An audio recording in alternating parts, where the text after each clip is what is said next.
Cherry, including nearly 9 years as its executive director. Lina is a member of a number of national and international committees or boards, and these include being the co-chair of the Science Advisory Group for the United Nations Sustainable Development Goals Climate Action Summit, the co-chair on the Science Advisory Committee of Future Earth, and a member of the Asian Development Bank President's Advisory Group on Climate and Sustainable Development. Dr. Srivastava has a master's degree in economics from the University of Hyderabad and a doctorate in energy economics from the Indian Institute of Science in Bangalore, India. IIASA recently conferred the honor of IIASA Honorary Scholar upon Dr. Srivastava. So it is with great pleasure, distinguished guests, to have some homegrown timber with us to be able to deliver this morning's plenary. Lina's address is titled, Systems Analysis for Evidence-Based Sustainability Transformations. I welcome you to put your hands together to welcome Lina.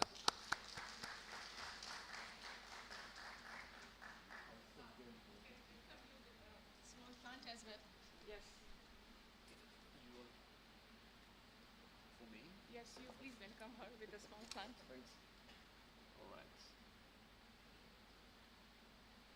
This is supposed to symbolize growth. Thank you very much.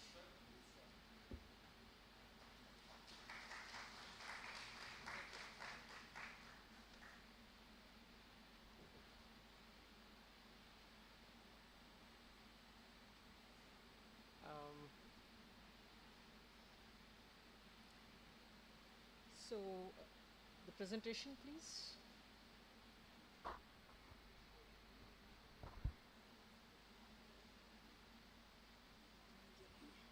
Sharing में है ना सारा अच्छा ये नीचे है हाँ नहीं है हाँ मैंने खोला हुआ है शेयरिंग में है, एक second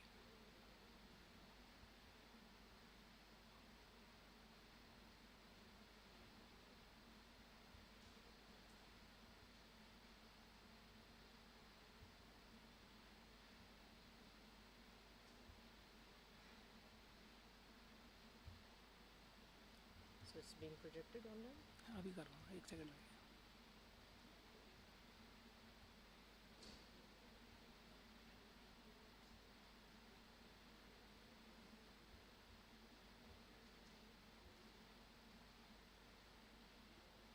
now teach Thank you.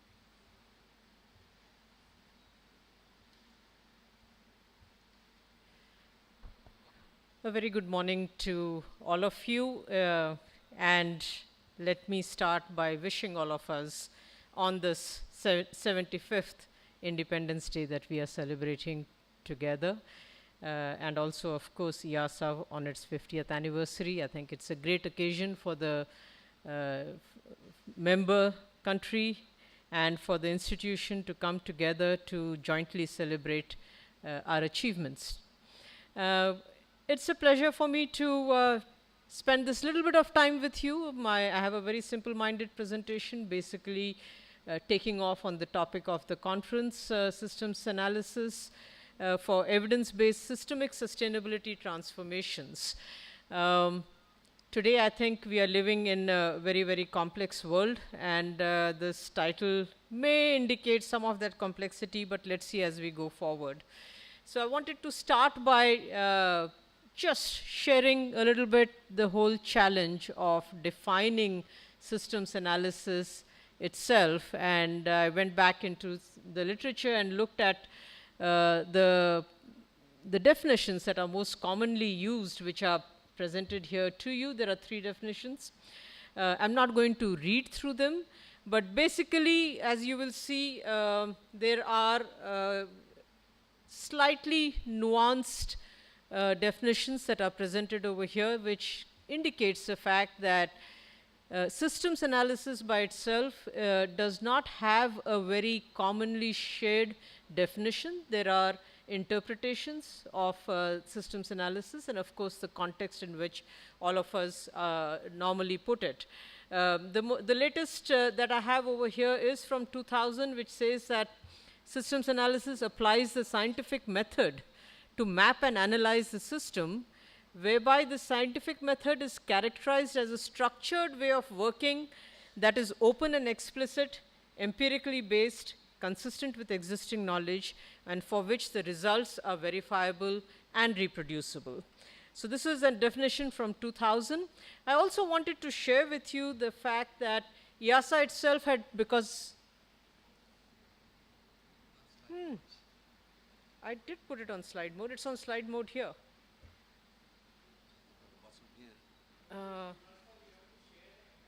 Free, yeah. So I stop sharing and share once again then.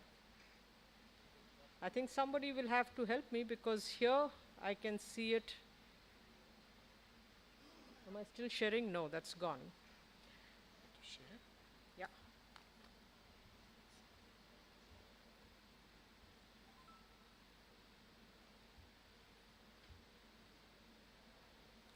Sir पूरी स्क्रीन उठाओ Screen share कर विंडोज़ के through Window. But you have to share the full screen mode. one moment. This presentation is on. हाँ on है ना Put it in full screen and then you can.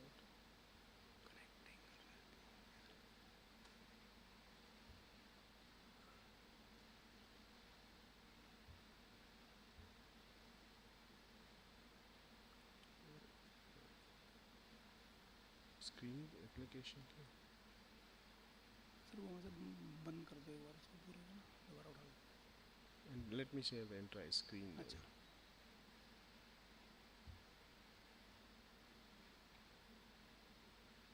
अब खोल दो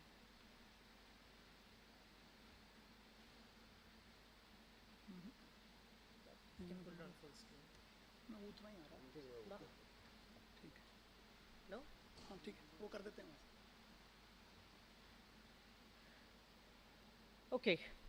So hopefully this will work. So, yes, it works. Thank you. So IIASA also attempted to arrive at its own definition, and actually we were grappling with what this definition and how do we explain the fact that we are the International Institute for Applied Systems Analysis. What does it mean? For quite some time. So this effort really started in the 1970s when the director at that time circulated a questionnaire on the foundations, arts, techniques, and so on. But basically the bottom line of this is what came out from there was that there was, as I mentioned earlier, no common agreement about what systems analysis was. However, the Director General of IIASA in 2007 basically took up this effort once again and came to the conclusion that we need to have a definition that really fits the work that we are doing in IIASA, the nuanced approaches that I was talking about. And he basically said that systems analysis at IIASA is a problem-solving process. So it's not only about representing a system and representing it well, but basically identifying the problems in that system that you have to be able to address. And recognize the fact that in solving that problem, it's not something that can be done by a set of modelers sitting in a room, but we have to interact necessarily with a whole range of stakeholders from different disciplines as also decision makers so that we can make the research that is happening from IIASA as relevant and as effective as possible. We recognized at the time that IIASA already was addressing very large-scale socio-technical problems that are affecting the future of humanity, that are affecting the planet that we live on, the energy we use, and so on. And it recognized the fact that problems which are so big, so complex, and urgent that we could not afford anymore. We are talking about mid-2000s, now we are talking about 2022, a good 15 years later, when things have changed quite a bit, that we could not afford to neglect even a single aspect of these interconnections that we were seeing as visible. Today, 15 years later, when we talk about the challenge that we are facing, I think there is a global acceptance of the fact that our patterns of growth and development are unsustainable and need transformations. I'm just coming last week from a conference that took place in Denmark in a city called Korsør on what the organizers of that conference termed as polycrises. It was really recognizing the fact that we are today dealing with many crises at the same time, simultaneously, and crises that have an impact on each other as well. So there is a compounding effect also that we have to be able to take a look at. So the thing is that we are today in a much, much more complex world, and I think it's also equally important to recognize that this complex world is also evolving at a very rapid pace, and we are so interconnected that no single entity, no single country can actually deal with most of the problems by themselves. The need for international cooperation is something that is underlined by almost everyone that is dealing in this particular space. And in this fast-changing, highly interconnected world and the challenges that we are facing, to understand, interpret, and facilitate meaningful action, because finally there is little point in the scenario in which we are to really just understand the problem. We have to be able to guide action. We have to be able to inform action. And to be able to do this under such dynamic complexity, fast evolving complexity, is both enormously daunting, but at the same time absolutely essential. So this is really a call to all the academic and research communities in India to ensure that this interpretation of complexity that we are all engaged in as systems analysts is something that has to be translated equally quickly into policy making or decision making. Inaction in these areas is amplifying economic, climatic, and socio-political risks in an unforeseeable manner and like never before. We have seen this here, definitely in the context of the COVID crisis that we have all been experiencing for the last 3 years. We are nowhere close to the end of that particular crisis. In Europe, where IIASA is located, we have seen again many crises as we are seeing over here. It also suffered from the implications of COVID. It has been very close to the war that we are experiencing right now between Russia and Ukraine. And of course, the extreme events that the European continent is experiencing, which is of a different kind to what we are experiencing here in India, somewhat different, is also, I think, evidence that these risks are very real, are compound, and are cascading.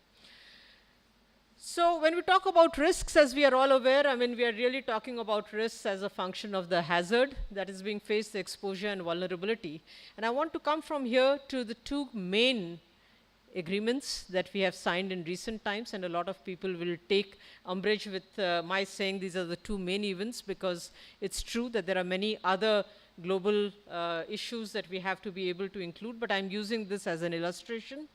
So the challenge before us is that with these multitude of threats, of risks that we have, how do we prioritize our actions, and how do we balance between them? So here I'm considering on this particular side, the slide, climate change and SDGs, which have taken up our attention. Both of these were agreements that we came to in 2015. And I think in the context of risks, we have to recognize that an underachievement of the climate goals, which in all likelihood is the track that we will continue on. I don't think we are anywhere close to 1.5. We are on track to 2.4 degrees Celsius average increase in temperature. But this is, as is already visible, translating into many extreme events and of a scale which is unimaginable and is unprecedented as well. And it is also something that we all recognize that it is the poorest amongst us that are the most vulnerable. It doesn't matter which country we are talking about. Even in the developed countries, you have the poor, In the developing countries, you have a larger percentage, but the risks are significantly higher to the poor. On the other hand, when we are underachieving the Sustainable Development Goals, there are these other two contributors to risks that are really being exacerbated, which is the number of people who are then exposed because of poverty in its multidimensional definition, and because of the vulnerabilities that it creates. So underachievement of the Sustainable Development Goals results in higher numbers of the underprivileged, as well as the depth of the underprivileged that they suffer from, and of course their exposure and vulnerability. But when we combine underachievement of both climate goals and SDGs, then obviously the risk is multiplying in an exponential manner. So therefore, especially for a country like India, I think being able to analyze the implications of inaction, the implications of underachievement of goals in its totality, and to be able to look at that and inform policy making and decision making is critically important. At a global level, as at a national level, we also have to ask the question, what is it, or whose risks are we trying to minimize? Is it for a few? Is it for all? Are we being inclusive? We talk about inclusivity, but very often we are not really addressing ourselves to this inclusivity. Are we treating all three pillars of sustainable development in a balanced manner, or are we prioritizing the economics pillar over the social pillar or the environmental pillar? I think these are questions that we do have to ask ourselves, and I have my own suspicions on this, but I'll leave it as a question for you. We need to recognize that every country has vulnerabilities to a smaller or larger extent, but we also want countries to collaborate, because that's the only way that we can move forward. And international cooperation, as we saw in the context of COVID, is critically important. But then how do countries prioritize?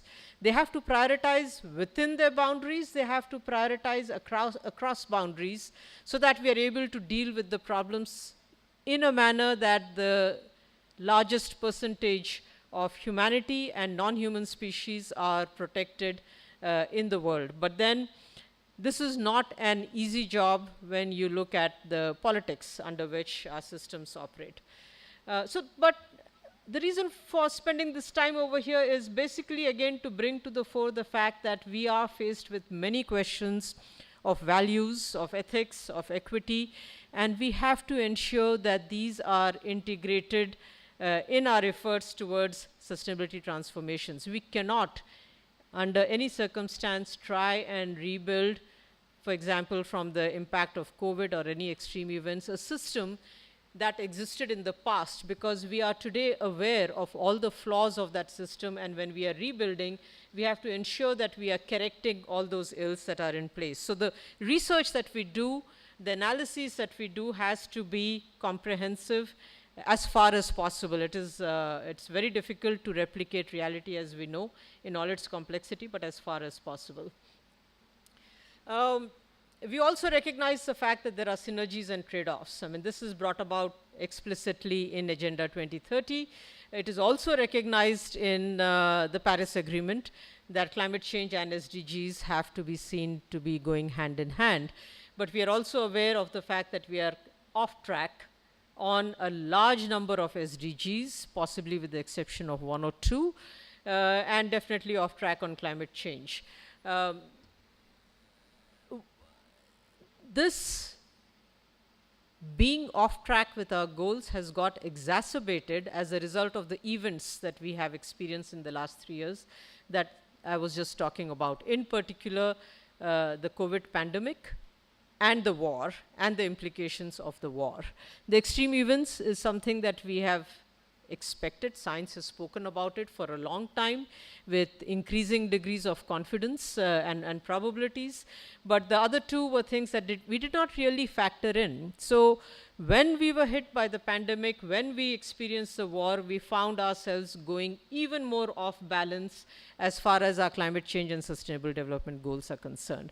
The question again to the academic and research community is, how do we prepare ourselves so that we are able to to do this kind of scenario analysis, to be able to know what is the information that we need, in what format, and in what kind of timeliness can we provide this information and analysis to the government so that we remain useful at all times for policy making and decision making. And this is a very big challenge to which I don't think any of us has answers, but I think this is what we also need to be able to deliberate upon.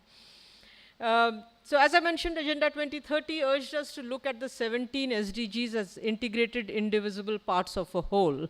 Having said that, the process itself once again pushes us to report on goals on an individual basis.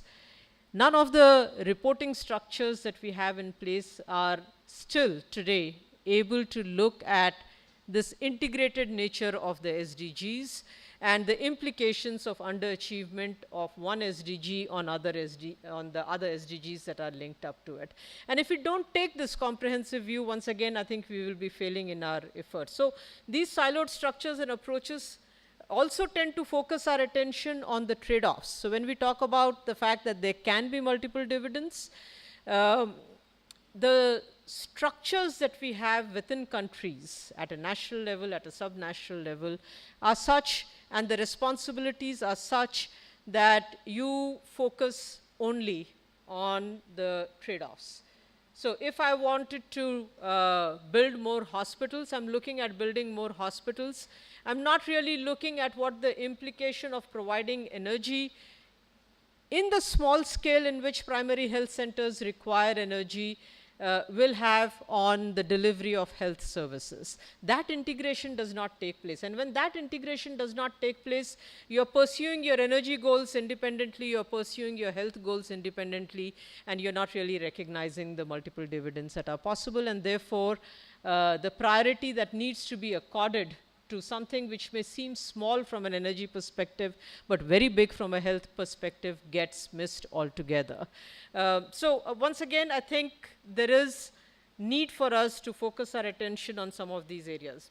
And it is imperative, therefore, for science to reveal as systemically as possible the opportunities for harnessing these synergies and minimizing the trade-offs.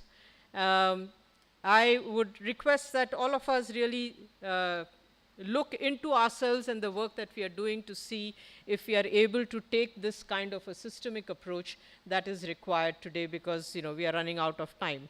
I mentioned earlier there are other issues that are critically important, which when I was illustrating using climate change and SDGs, I did not talk about. This is just an example. Biodiversity or natural systems have a huge role to play.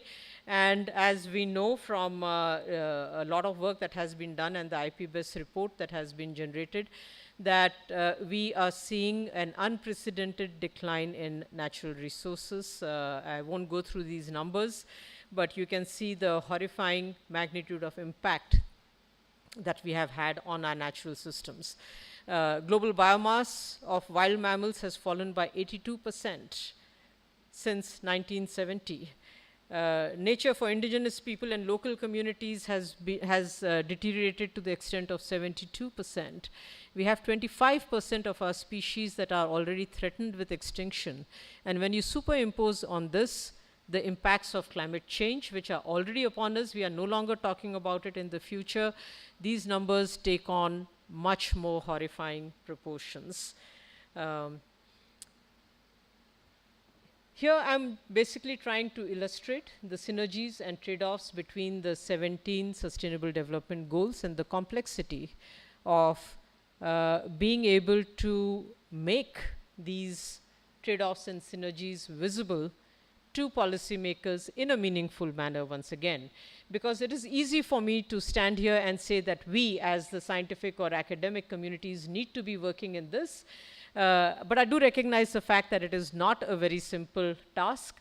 What we have over here is the trade-offs in, we are seeing that in an orange color on the screen over here behind me, and the synergies which are in a green color between pairs of SDGs.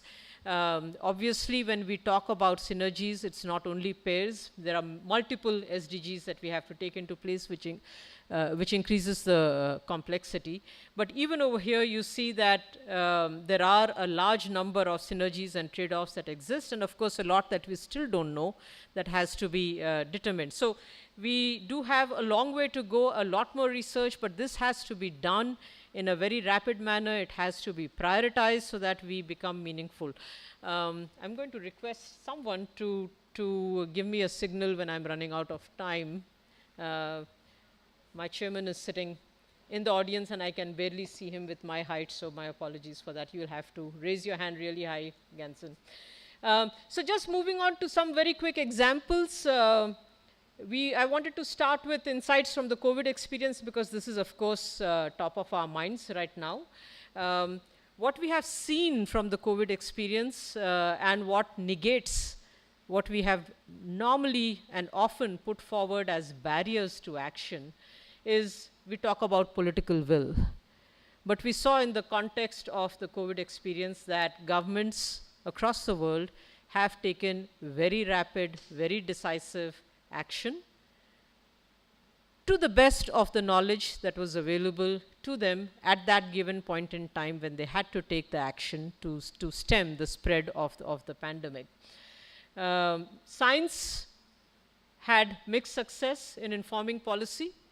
I think in the area of medical interventions, preparation of vaccines, etc., it was mind-boggling the speed with which the scientific community responded and industry responded so that we were able to put these vaccinations in place and protect a very large percentage of humanity from the very deleterious impacts that we were seeing at that point in time.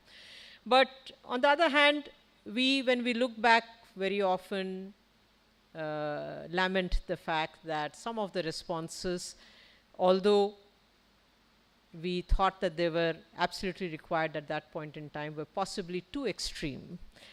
But I don't think that we can point a finger on this to anyone. It is again a coordinated, collaborative effort that should have taken place between science and policymakers, and I think this is one area in which we had less than happy success. I did see the fact that the service and industry responded with great agility and innovation. The digital preparedness came out as a big area in which we have to build our capacities, but digital infrastructure as well, and having that in place determined the extent of resilience that we can have. We saw that lifestyles can be modified. Not that we can infringe upon and impose on what lifestyles can be, but I think if there is enough communication, there is enough understanding, there is enough sharing of knowledge and priorities, lifestyles can be changed. You can make partners of society, and what we saw was a very high level of consciousness in society at the time, and they embraced the changes that were taking place. Of course, we have fallen back into old habits very soon once the restrictions on COVID lifted.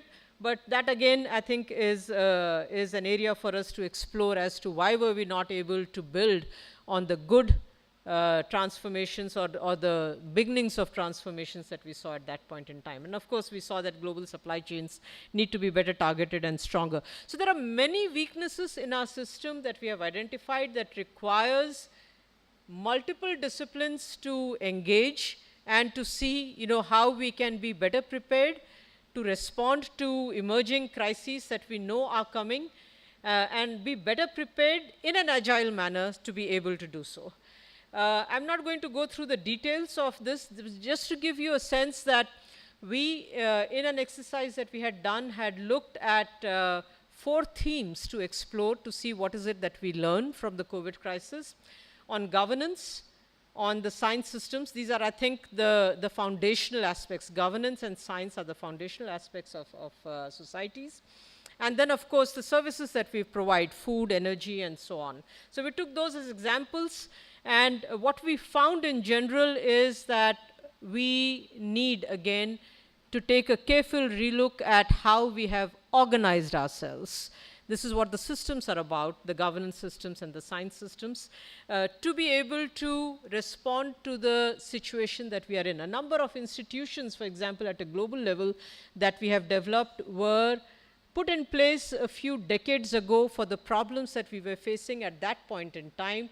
These are maybe not as effective today as they would have been 50 years ago, and we need to see how to reform, reconfigure, and repurpose these global institutions to enhance outcome-oriented governance in this ever riskier world that we are living in.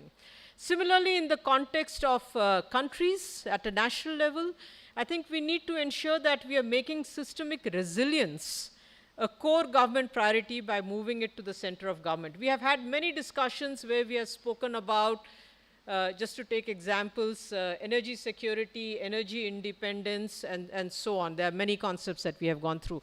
During the oil price crisis of the 80s, we spoke about energy independence and energy security. But now I think it is time for us to talk about resilience building, how energy can really build resilience of communities such that they are provided with the services that they need, but are also prepared for some of the crises that threaten to derail us. We also have to focus on strengthening or reforming our science systems. This is not a critique of science per se, but the systems under which science functions. And I think there is a need for us to move these science systems to a new frontier of agility, reliability, and policy relevance. Some time ago, several of us who were standing in the well of this auditorium were talking about the fact that you cannot take a monodisciplinary approach anymore to tackle the problems of the world that we have. We have different disciplines have to come together, and we have to function in a transdisciplinary manner. However, the science supporting infrastructure that we have is not possibly aligned in the manner in which it needs to be aligned, and a number of things need to be done in this area. We have listed a few things over here. In the interest of time, I'm not going to go through this, but the slides would be available, I'm sure, and you're most welcome to take a look at it. In the context of energy, the one thing that really struck us is not something new, but it reinforced the fact that for decades we have been talking about energy not being consumed as energy, but being demanded for the service that it provides. Energy is an enabler of other activities. It is not an end use in itself. And the COVID crisis really reinforced that point that we have to focus on energy as an enabler. So it does not matter if you're getting 30 units of electricity per household per month into every rural areas, or 1 cylinder of LPG every 2 months.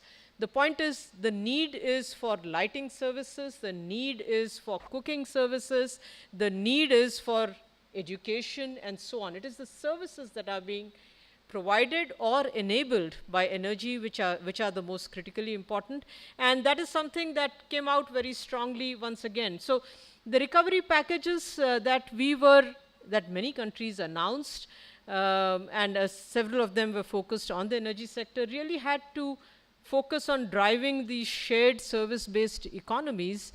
But I do believe that in a number of instances, we have gone back to supporting the supply industries, and the supply push continues rather than a focus on efficiency and on demand management.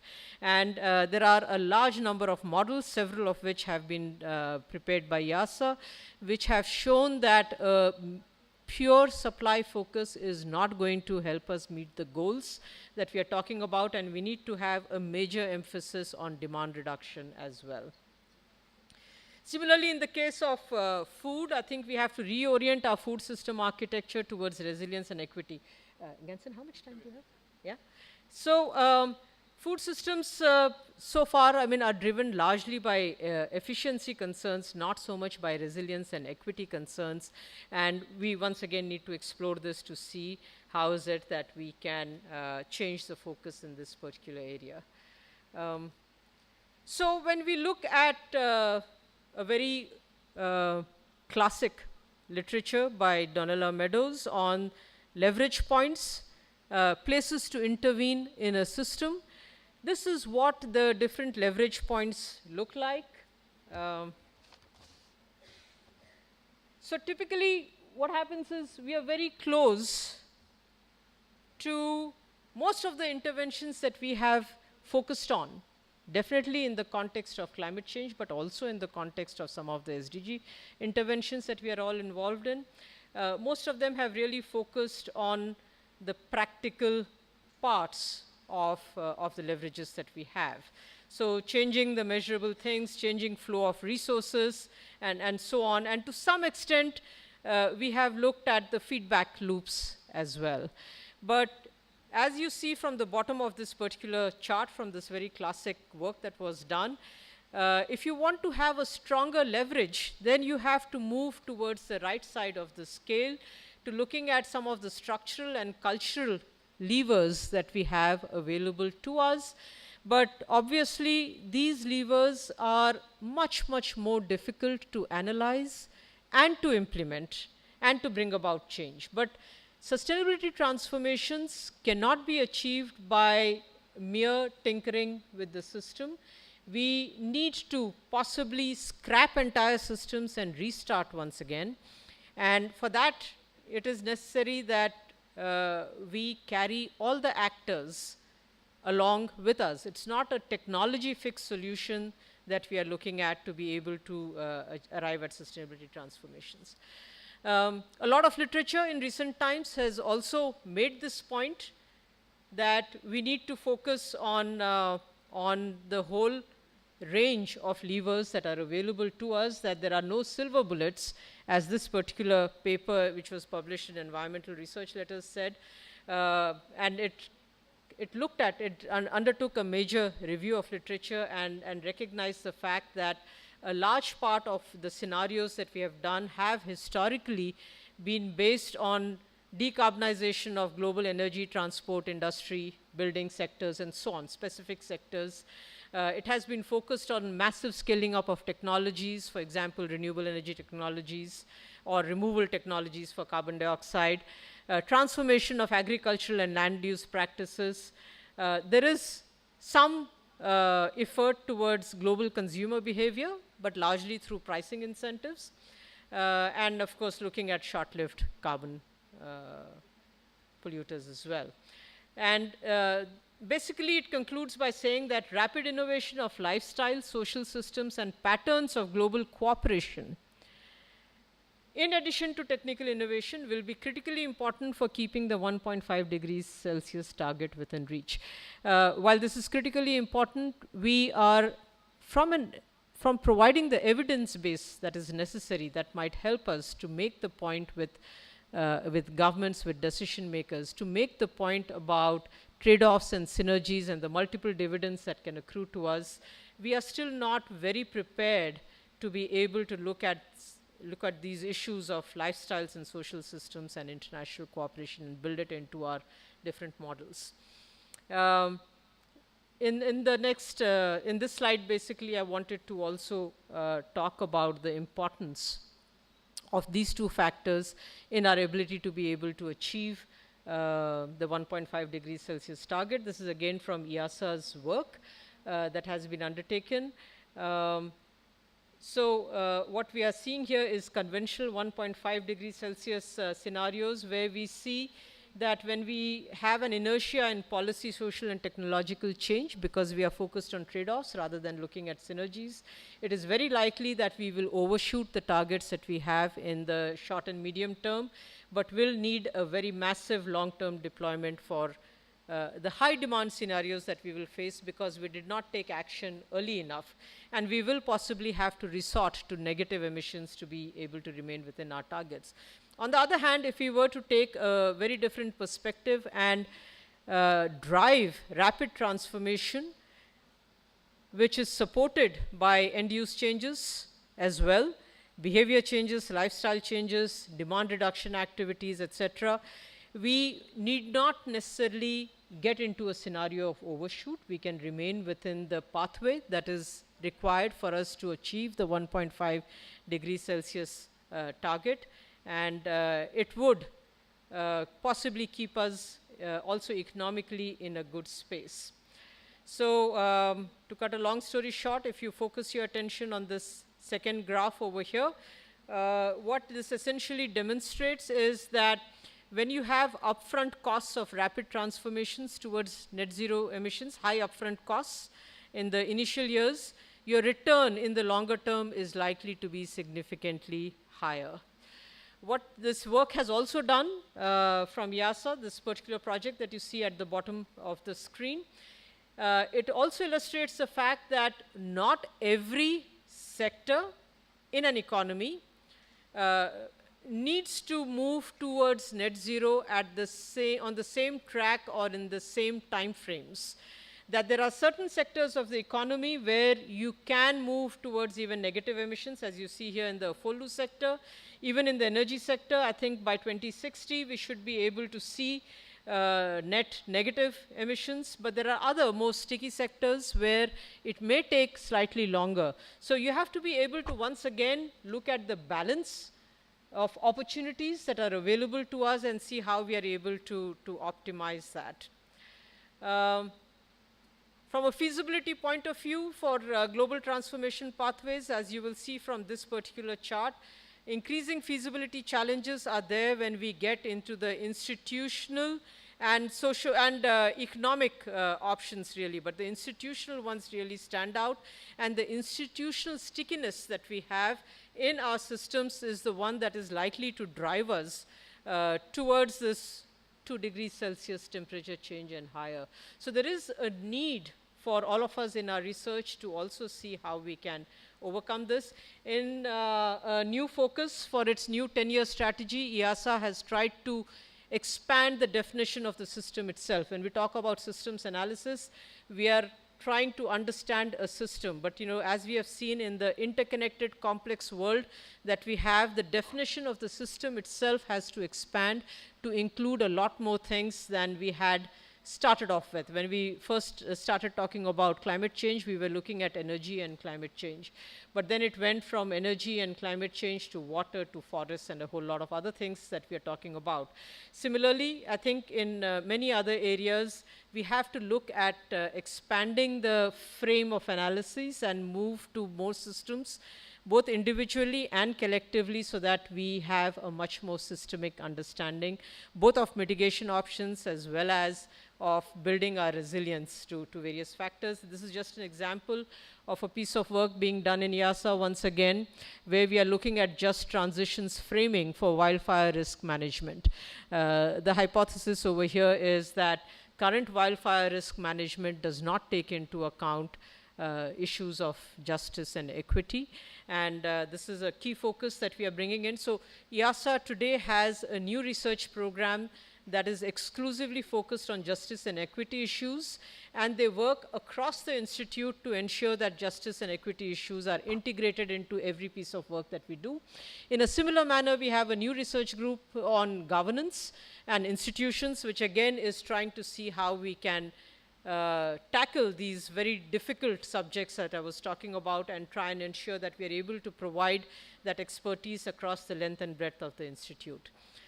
This is just another example of identifying fair options for sharing water, and it signifies the fact that we are taking a very transdisciplinary approach, very inclusive approach, working with different stakeholders, decision makers, in looking for solutions in each of the areas that we are talking about. To sum it all up, Sangeeta spoke about the fact that IIASA has also been engaged in a number of capacity development activities, and IIASA does undertake a lot of capacity development initiatives, both within the organization, because it is critically important that with every new entry into IIASA, we maintain our understanding, our emphasis on this more systemic nature that we are talking about, as well as outside. So we have a young student summer program, which is very attractive. It's been running for several decades now, and we get about 50 students from across the world into this. We have a very vibrant postdoc program, which is supported largely by the member countries of IIASA, and a very vibrant internship program as well. We undertake a number of early career activities in IIASA. And of course, we have moved increasingly to open publications, open data, open models and tools. We have, in the case of publications, of course, these are all open. Data is also being put out in the open. Models and tools, we have increased the emphasis in the last year or two. And in the next year or two, you will see a significant change in the number of models and tools that are available on IIASA's website for everyone to use and to explore with. And we hope in this process that we will be able to collaborate with we meaning IIASA, I can't say we anymore, that IIASA will be able to collaborate with all the scientists in India as well, and that you can learn from our experiences, from IIASA's experiences, and IIASA can learn from your experiences as well. I think this is the way forward for the kinds of challenges that we are speaking about, and I'd like to wish all of us all the very best. Thank you. Thank you, Dr. Srivastava. The reason I allowed the lecture to go on, you can always have tea and coffee at any time, but you won't have Dr. Srivastava to answer your questions all the time. So I'm going to invite a few questions, or questions for clarity, questions of new thoughts, any other thoughts you may want to share. But Lena has actually taken us on a very nice journey of the need for evidence-based sustainability transformations. And a number of aspects have been discussed, which have been brought upon largely by our interaction because of COVID, that has forced us to think differently. So I will invite questions from the floor. Please identify yourself when you ask a question, your name and affiliation.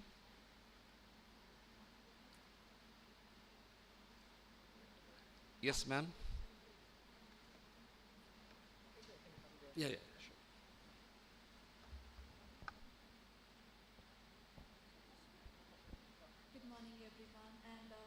Thank you, ma'am, for such a wonderful presentation and giving us the opportunity to hear from you. I'm Dr. Usha. I'm representing Manipal Academy of Higher Education and the Center Coordinator for Manipal Health Literacy Unit, as well as the Senior Faculty for Hospital Administration Program. I really like the idea and the concept that you brought here in this August gathering, that energy goals from hospitals to PHC should change. And that's a wonderful idea that we also aim for. And I would like to know more, what is your insight on that, how we can bring that with our capacity. So the one thing that I always emphasize, which I did in the presentation as well, is that there are no silver bullets and none of us really have answers by ourselves. However, I do believe that we have, it goes back to the point on institutional and governance changes. We have in place rules of business that very often become a barrier to successful integrated action that can take place. So in the context of the question that you asked, one of the key challenges that I have heard spoken about from people responsible for healthcare services in state governments mention the fact that they require energy in kilowatts on their primary health centers, because as we all know, they are not very big facilities, and the infrastructure is also in the primary health centers very limited. However, because the energy departments are pursuing very large targets, which we have, rightfully so, the two do not match up. And unfortunately, because of the rules of business, the primary health centers may not be easily able to approach the private sector for providing the services that they need. And then they become hostage to the availability of time and resources from the energy department to be able to meet their requirements. And the whole process of moving forward on delivery of effective services gets derailed. So when we are looking for solutions, I do believe that we have to get to the root causes. And I think everybody recognizes today that the question that we are asking ourselves is how. And even with that how, there are various levels of depths that you can go into to be actually able to translate that how into actions.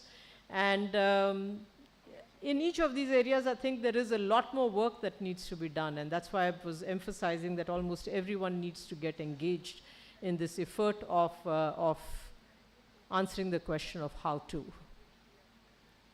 Thank you for your answer. Any further questions? The gentleman at the front and the lady at the back.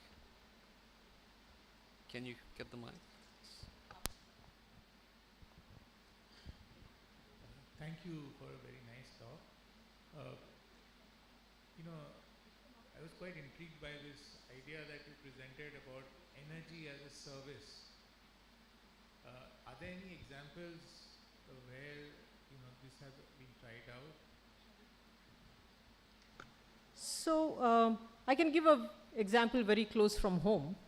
So Terry, my earlier organization, we had a major program called Lighting a Billion Lives.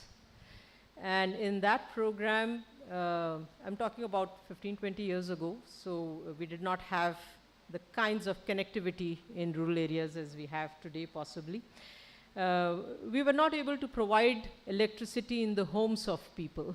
So we essentially used technology, so solar lanterns, that were charged from that single point access that was available or from renewable energy sources, because you need to have some basic load to make the whole electrification process, in a sense, viable. So there were small-scale enterprises that were set up where the lanterns were charged and then rented out to people to meet the demand for lighting as per their need and as per their ability to pay.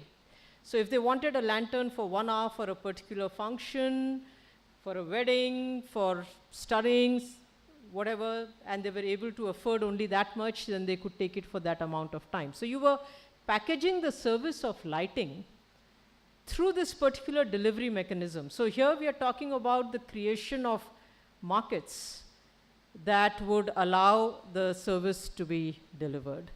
So yeah, I think in several areas, if we think about it and also look upon it from the point of view of, for example, resource efficiency. That's another major problem that we have.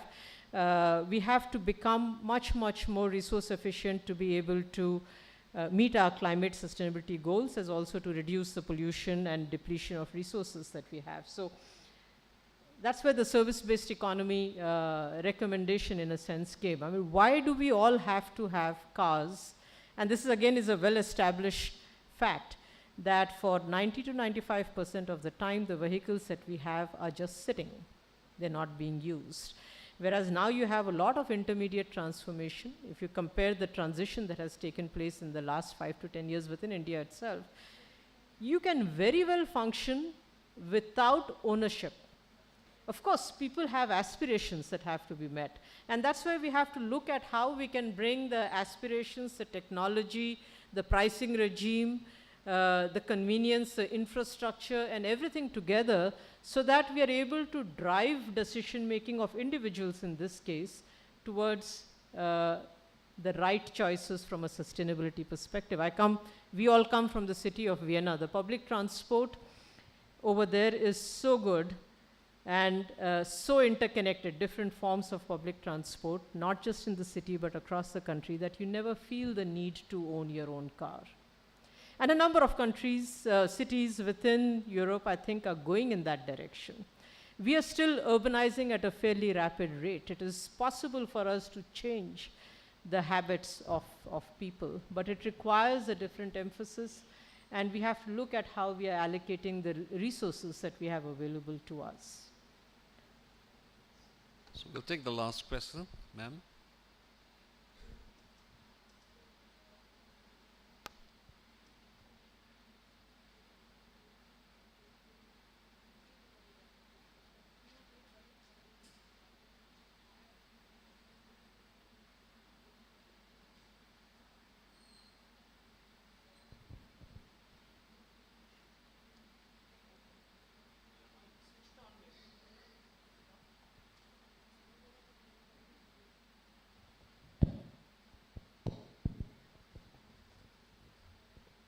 I'm Professor Janaki Amharia from the Tata Institute of Social Sciences, and I'm with the School of Disaster Studies. I enjoyed listening to you, and more so as an economist as well. There's a sort of nagging question about how can we bring all of this that we are talking about into the political agenda? Because we tend to attribute and also sort of lay the onus of the mess that we are in at the doorstep of people, communities who are probably in the last mile. And we keep talking about resilience of people, which I think is a fundamentally problematic sort of a narrative, because more and more, I mean, we know that the problems do not lie at that level. The problems are more of, like you said, governance, but I think we need to break it down within the system and bring in greater sense of accountability with those who are in positions of power. Because I think we have solutions, we have pilot projects, GIZ has done fantastic work, they have supported a lot of work in our country and elsewhere, but I think there is no buy-in. So I just wanted your comments on this, because there is a narrative that's coming from the West, and are we sort of blindly following that? Because yes, there are many, many sustainable practices in the name of privatization, modernization. We have wiped them out, and now we are sort of telling communities and people that you need to be resilient. So, a little bit of your thoughts would be welcome. Thank you. Obviously a very complex question, again with no simple answers, but you're absolutely right that we have blindly followed a lot of things and have also thrown out a lot of very good practices that we had in our country. Not all of them, of course, because I don't think we are living in a black and white world. But the fact is that a number of eminent scientists, researchers globally recognize the fact that the patterns of development that we have adopted for ourselves may not be most suitable for the context that we have in our country. How do you bring about change? I think one of the key issues in my mind, but again not a silver bullet, is the fact that we need to break this, or we need to bridge this gap between science and policy. I do not think that we are interacting adequately and at the right times in the research process with each other, not in the definition of the problem, not in the defining of the solution space, and definitely not from getting to that problem to the solution space in a usable manner from a policy making perspective. I know I myself have been a victim or a proponent of this kind of a breakdown of communication. Ritu Mathur, who's sitting here, might want to say something. She's recently joined the Niti Aayog. But we have made many recommendations on paper based on models that we had for India, which we developed, and spoke about low carbon transition pathways, etc. Also worked out the economics of it and demonstrated how you can get economic returns from there.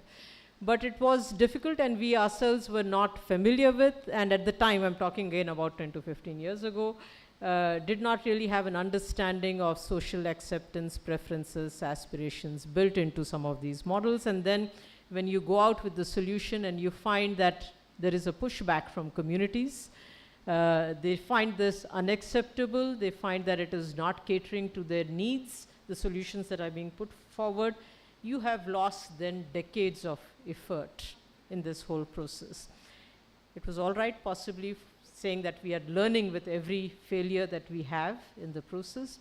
Unfortunately for all of us today, we are in a situation where we cannot afford those experiments or those failures, and we have to be able to make a success of everything that we do, which makes it critically important that we design for success, not design for demonstration of experience, and we design for scale.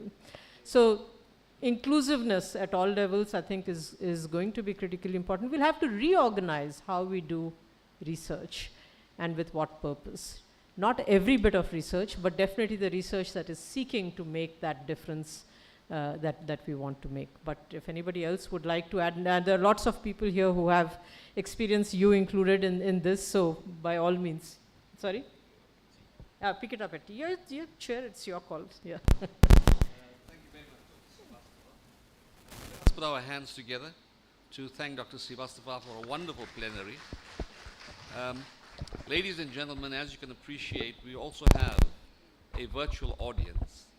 And out of respect for their time, we need to start punctually in 20 minutes from now, as they are online. So I'd really appreciate it if all of us could be on time for the next session, which is in 20 minutes. I'd like to thank each of you for your participation in this plenary, and we look forward to your continued participation in this meeting. Thank you very much. Thank you, Chair, and also Dr. Leena Srivastava a lot for your insight and also what you talk about the challenges and how we can tackle these challenges and the issues. But as a token of appreciation, I would like to just felicitate, and I request our Executive Director, Professor Pradeep Srivastava, to just kind of hand over to you a small memento.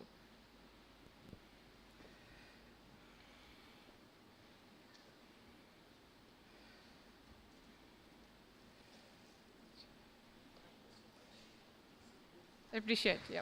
Thank you. As we are running a bit late from our schedule, so we actually take a very, very short tea break, and we reassemble at 11:15. We have two sessions. We have two parallel sessions. We start at 11:15. One is in the auditorium, which is on the global impacts of COVID-19 and challenges for the future. And the other one is in the Mirza Ghalib's methodological approaches in system analysis for sustainable development. So we'll try to be on punctual because our chair and both the sessions are joining us online.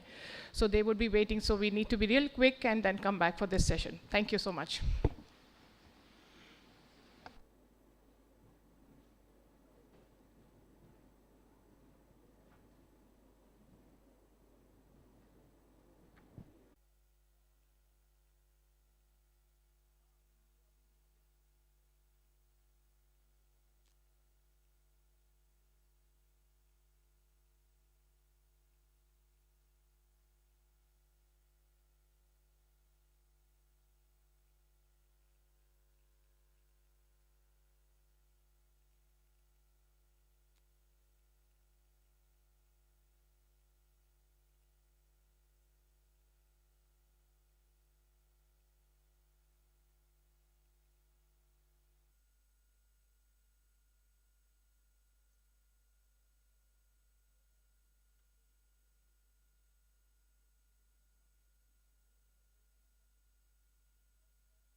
Good morning, everyone.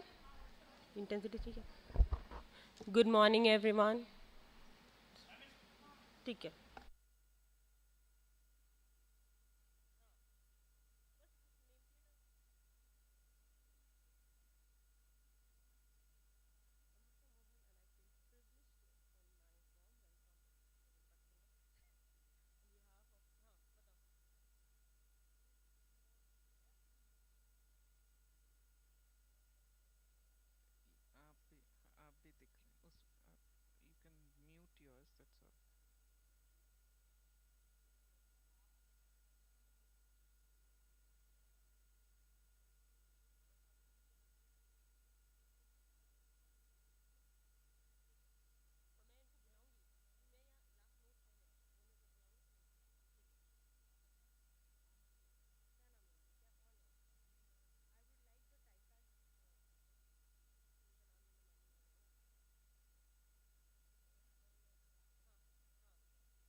Hello, hello.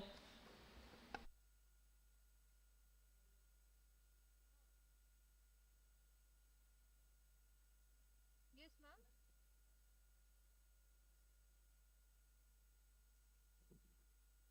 Good morning. Are we starting? Yes, ma'am. Just tea break is going on, so Okay. we'll just inform you after like everyone like will come on the dais. Okay. Thank you. Okay. Thank you so much for waiting, ma'am. No problem.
Good morning, everyone.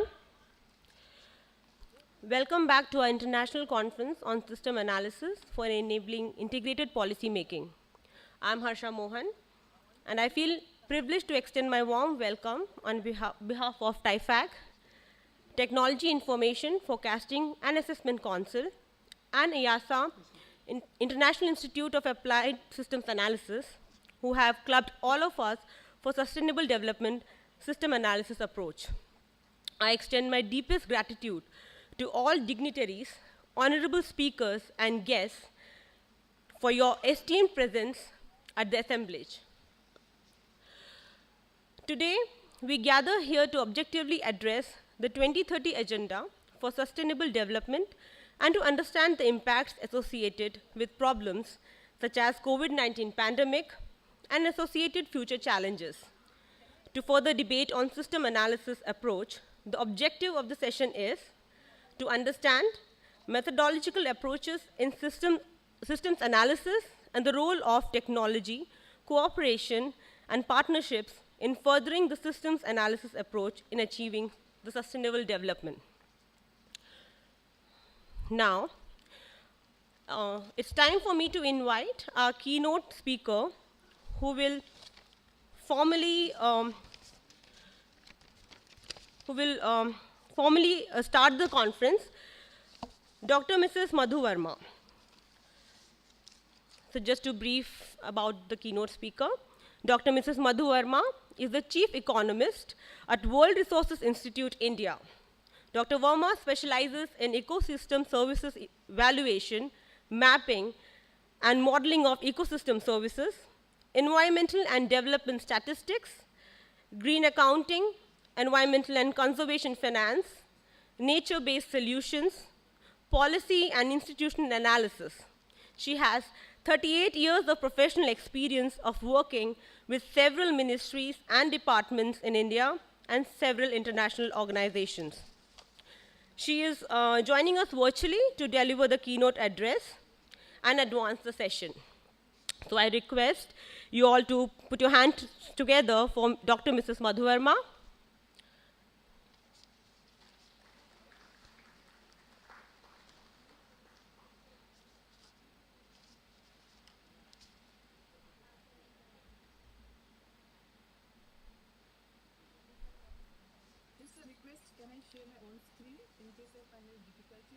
Share because it's easy for me to navigate. May you please unscreen your unshare your screen? Can you hear me? Yeah, just.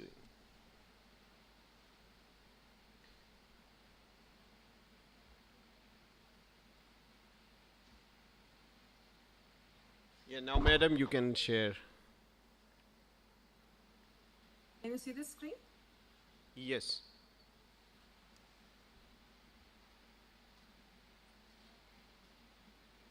So thank you very much, TIFAC and IIASA for having me for this very amazing conference on integrated ecosystem approach for averting future pandemic, which I'm going to speak on in the International Conference on Enabling Integrated Policy Making for not just for the country but for the globe.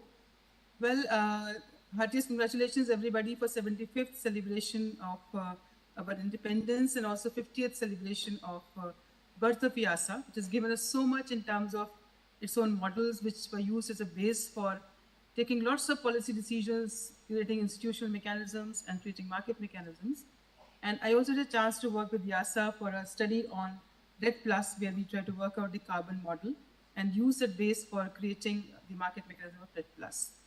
So I will be quickly talking about why we need a kind of integrated approach for averting future pandemic. We all have been reeling under the impacts of pandemic. It is a kind of ghost which is not going back, coming back in some or the other kind of a form.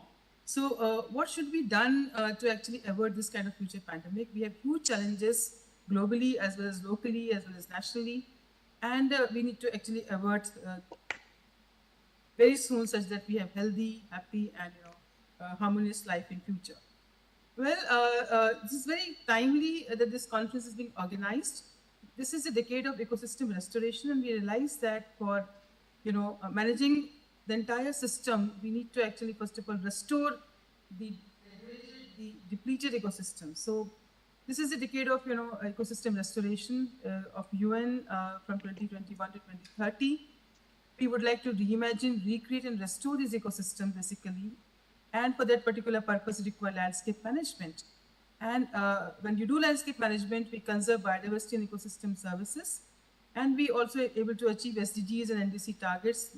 For this particular theme is set for today in terms of achieving SDGs for future. So we depend so much on our nature that unless until the nature is conserved, and that's why what happened during the pandemic, we tempered the nature's entity, we tempered the habitat of many other non-human species, and we bore the brunt of disturbance and what had led to pandemic COVID, and we are still under the influence of COVID in some way or the other, and huge cost is being paid for not conserving these ecosystems well.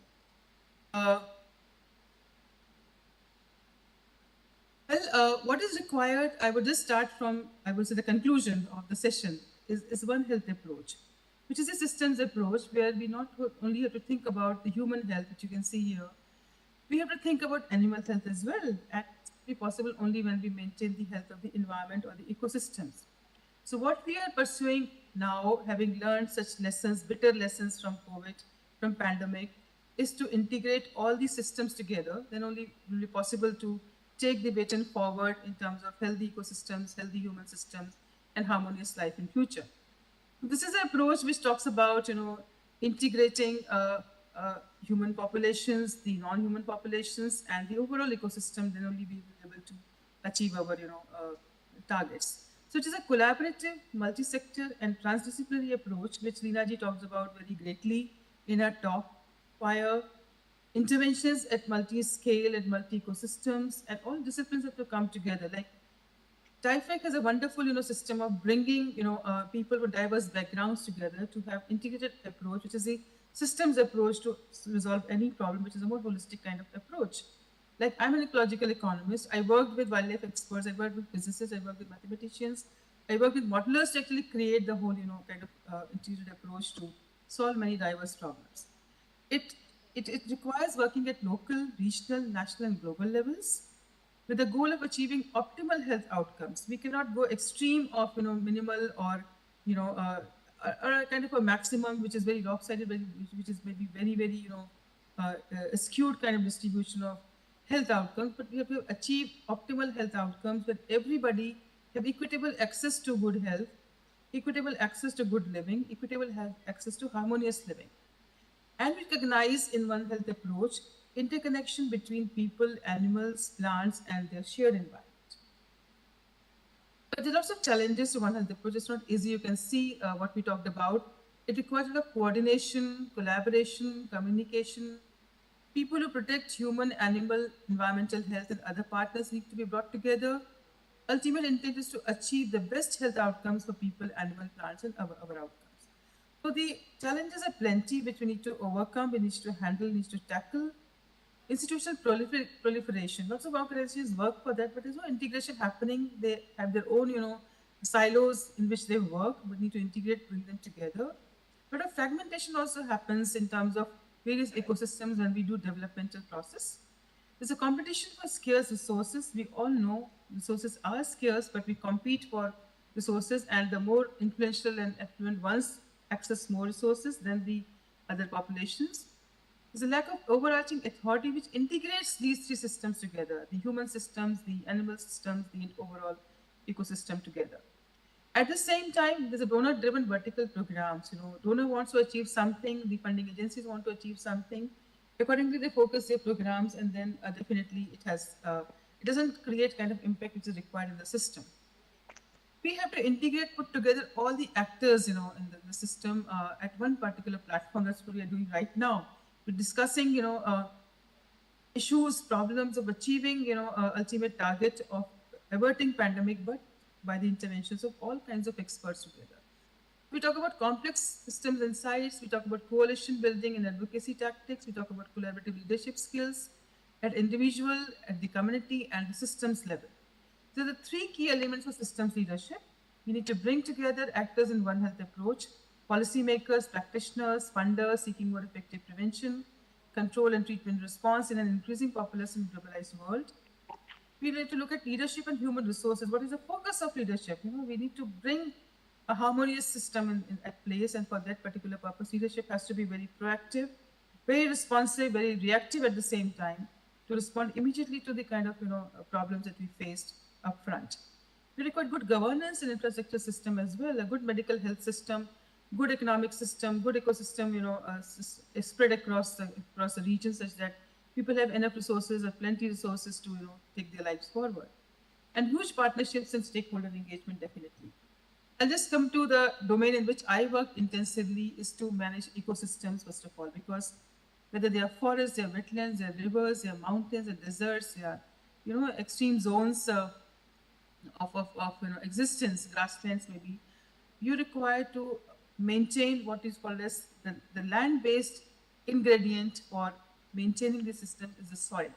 And we know how soil is given so much importance these days because, and there are lots of missions going on, lots of awareness building programs going on to save our soil, because soil gives us huge array of ecosystem services, and the ecosystems themselves provide huge array of ecosystem services, but the primary function is rendered by soil. We need to maintain soil definitely in great way, and which definitely leads to kind of climate regulation, nutrient cycling, habitat for organisms, flood regulation, carbon sequestration, water purification, provision of food, cultural heritage comes through soil, provision of construction of materials, foundation for human infrastructure. They are all services coming from the basic ingredient for maintaining the healthy economic systems is coming out of the ecosystem services from soil.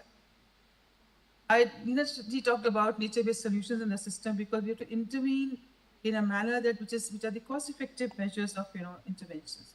So we can restore the landscape definitely by making interventions which are nature-based kind of interventions, which are the actions to protect, sustainably manage and restore natural and modified ecosystems that address societal challenges effectively and adaptively, simultaneously providing human well-being and biodiversity benefits to the system, because we are in the area of diverse resources. We have to maintain these biodiverse benefits for our own good, and they help us building back better, which is what we are into. We are not just building back better, we're building forward also better, the future also better, which is the intent of this particular workshop.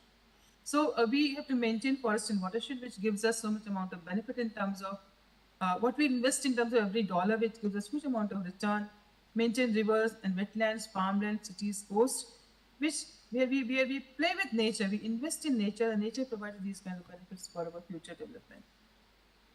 What we follow here is the value-added approach for One Health, which supports poverty alleviation, economic growth for developing countries. We are focusing so much on SDGs, which can be achieved only when ecosystems are maintained and restored, reduce pandemic risk globally, improve public health globally, help building effective animal and human health systems without weak links. Effective means early detection, rapid response system. Delays result in less effective disease control and high risk to animal-human environmental interface. You learn bitter lessons from COVID, and we have to be very proactive in response to even small, eruption which comes out in the system. It helps building efficient animal and human health system, efficient because of shared capacities and information. Yeah, that's what we're talking about. This is era of, domain of, era of information, IT, and we must have all this knowledge in front. Reduction of duplication, economies of scope, economies of scale are required it has to go on a large scale such that people have per unit cost is much less for maintenance of these systems. Very interestingly, a calculation was done to work out if we have no pandemics because of our interventions, which requires only $3.8 billion worth of intervention. And if we don't care about maintaining these systems, huge impact comes on us, and we go on mitigating this kind of impact. Huge damage cost comes into being, which will be one pandemic, which might occur in 100, even per 100 years, cost $33.8 billion amount of money to avert this kind of impact. Very quickly, some examples from One Health approaches. It shows why does it make sense to invest in One Health approach, where we maintain human systems, ecosystems, and the animal systems. It's this example, a total direct cost of H5N1 bird flu outbreaks have exceeded $20 billion since 2003. SARS in East Asia and Canada led to losses estimated worth 41.5 billion US dollars. Current estimates suggest that antimicrobial resistance, which is AMR, will reduce world GDP upwards by 3.5% annually by 2050. Best estimates indicate that US 3 billion per year is required to build and operate one health ecosystem for effective disease control in developing countries, which would yield as much as $37 billion in savings from reduced epidemics and pandemics, a net win of 34 billion annually. I think these numbers play a very important role in highlighting the importance of investment in One Health approach. A penny saved is penny gained. A stitch in time saves 9. If you don't do that, you pay a huge cost, which we have paid recently, in terms of controlling pandemic. Very quickly, two examples. For example, if you want to invest in wetlands, which provide huge amount of supports to us, it is a nature-based solution. We invest in nature and get huge amount of returns from nature. Nature is very generous. It is very humane. It gives you much benefits than what you care for. So every dollar invested in restoration of wetland is expected to generate 4.62 pound of economic social benefits through carbon sequestration and recreation. 3 temporary jobs expected to be created by every 100 hectares of habitat in the restoration. We talk a lot about green jobs these days. Even in WRA where I works, a focus on equity, livelihoods, and green jobs. When you invest in nature conservation, it also provides huge number of jobs to the populations and definitely help us achieving a lot of SDGs. Ongoing maintenance of restored peatland is expected to generate 321,000 pounds in gross value added in economy per 100 hectare of habitat over 100 years. If you look at non-monetized benefits, which I showed you in this slide of soil building, it leads to, besides providing, so for example, carbon and recreational benefits, enhanced water quality, reduced flood risk, improved biodiversity, and preservation of ecological and archaeological sites as well. So this is what, it comes in a package, not just one thing. There's a saying in Hindi, आप एक पैसा देंगे वो 10 लाख देगा. Like that's what they said. If you invest one rupee, it gives you 10 lakhs worth of return in exchange. That's what EJV solutions do. Last example is that of forest. That why does it? I worked a lot all my life in forest ecosystems and for tiger habitats, snow leopard habitats, and a variety of such ecosystems, sub-ecosystems of forest ecosystem. And we realize that huge return comes from investment in forest. We invest in human capital, we invest in social capital, we invest in physical capital, financial capital, but never think about investing in natural capital, which gives us such amount of return. So a pound invested in afforestation is expected to generate 2.79 pounds of economic and social benefits through carbon sequestration, recreation, air pollution removal, timber and biofuel production, biodiversity support. These are just few benefits. In fact, we can list down to 40 to 50 benefits coming out of a pound invested in forest restoration. 25 temporary jobs expected to be created for every 100 hectare of tree planting stage. Ongoing maintenance of woodland is expected to generate 314,000 pounds in gross value added per 100 hectare of planted woodland over 100 years. And immense non-monetized benefits like, we can see enhanced water quality, noise mitigation, temperature regulation, reduced flood risk, improved biodiversity, and so on. This is what I just wanted to share in my presentation to convey that the returns are huge in terms of investing in One Health approach, and it starts with investing in ecosystems, investing in human systems, and investing in these systems where animals actually live. So integrating these three systems is the response, is the answer for us to maintain or manage these systems and avert future pandemics to happen. Thank you very much.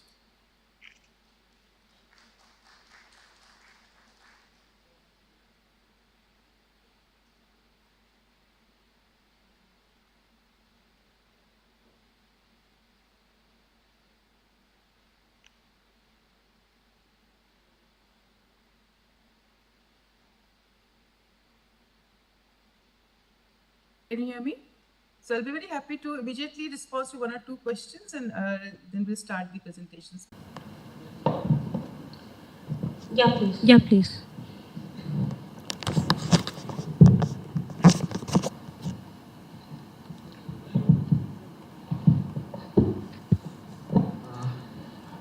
Good morning, madam. Good morning, madam. This is Girish from NRSC, Hyderabad.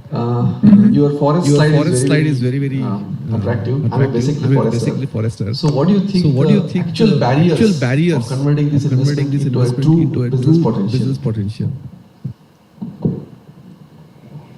Thank you for a very good question. Of course, I worked all my life in forestry domain, and that's what I was just trying to explain. The barriers is lack of knowledge, lack of understanding about returns on investment in forestry sector. But we demonstrated through our assessment of or the value of ecosystem services which get generated when we invest in forest ecosystem. We worked for various states. We worked for the government of India. I was part of the Institute of Forest Management for 25 years. Did a lot of work in this particular domain. Did modeling of forest ecosystem, and try to demonstrate this through creating a body of knowledge for the policymakers. And it is really influenced in terms of estimating the value of diversion for forest. We influence the Finance Commission by demonstrating across. So the barriers, I would say, lack of information, lack of knowledge, and of course willingness, the political will to take these values forward, and then the system such that you think twice or thrice before you think about diverting a forest or depleting a forest or degrading a forest, or why should you invest money in maintenance of this particular ecosystem. I think this knowledge of modeling, where we put together, various actors, various processes, various products together, that's what model is all about. It gives a much larger body of information, and then you can argue better for conservation of these kinds of, systems and habitats. Thank you. Yeah, very good morning, Dr. Dhariwal this side, former director, National Center for Disease Control. Nice to hear Dr. Madhu on the One Health approach and the economics involved in it. My question is that we have been talking about One Health approach for a decade or so, but what we have been seeing that in the ground, everybody talks that this is important, and because of pandemic also, where we have seen large number of zoonotic diseases as number one of these economists, because we have been, means from the public health side, have been arguing, but to put together different ministries, different sectors, we find it difficult. So in that context, I look forward to your comments, please. Thank you. Thank you, Dr. Dhariwal. Very, very pertinent question, and that's what we are struggling or striving to achieve. I think TIFAC, IIASA play a very important role in bringing such stakeholders together, and we require such dialogues to happen very frequently. Not just to wait for an international conference to happen like this. This could be just I would say, a very global platform to bring all the actors together. But I think it requires a lot of conversation, requires a lot of constant conversation between all kinds of actors. And then again, I would say, greatly taking the body knowledge which the scientists create into policy making and decision making process. The only things are possible. We also at our fault that we all scientists live in our own wonderland and work ourselves and think that it will be just taken care of by the government or the policy makers. I think when you start doing research, which had been my policy since the beginning, that bring all the actors together from the very beginning itself. Try to understand the situation by hearing everybody. That is what we do. We have our own procedure to look at the problem, own lens to look at the problem. But any problem requires multiple to be looked into or looked through rather. So I think we require more such dialogues, more such, again, I would say convincing power of the data that we create, the information that we create, policymakers, and also converting our scientific outcomes, our own scientific language into very simple language. That has been my experience because I worked with policymakers all my life to convert your outcomes into very simple language which policymakers can understand, which a common person can also understand. They're all stakeholders in the system. I think it is high time that we have been talking about, you rightly said, since last decade about One Health approach. Why it didn't happen? Because still a language which can convey this message is still missing. So I think this is a good platform to raise such issues, to talk about understanding languages, have translations in a manner that we can convince the whole set of policymakers. Thank you. Thank you, ma'am. Now I request Dr. Madhu Verma to advance the session and thereby call the speakers one by one for their respective topics for the session. Thank you very much. So we start the session now. Of course, we are going to talk more about the global impacts of COVID-19 and challenges for the future. So I would like to invite, first of all, Professor Subir Sen, who is currently working as Assistant Professor of Humanities and Social Sciences in IIT Roorkee and Professor in Charge Placement. He received Japanese Award for Outstanding Research on Development and also won Sanei Round Regional Research Competition. So since he has to leave for some urgent work, so I'm inviting him first to talk about pandemic impact on hill agriculture, a different story. So he's presenting in person, so I invite Dr. Subir Sen on the stage to kindly make his presentation. Your time is 12 minutes and we'll take questions immediately because you have to leave. Thank you.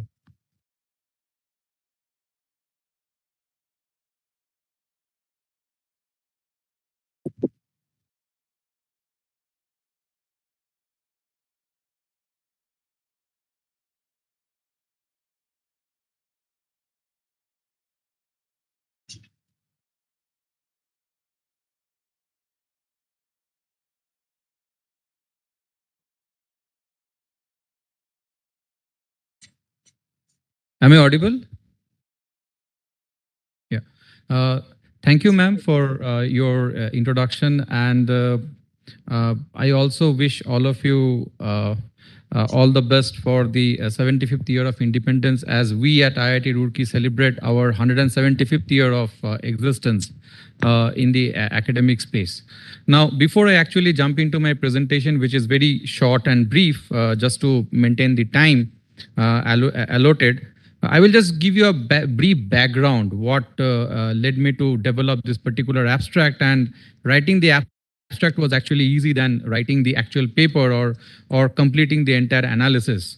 Partly because the thought process or the observations or the kind of conclusions that I'm trying to draw is based on few projects that I am actually doing currently.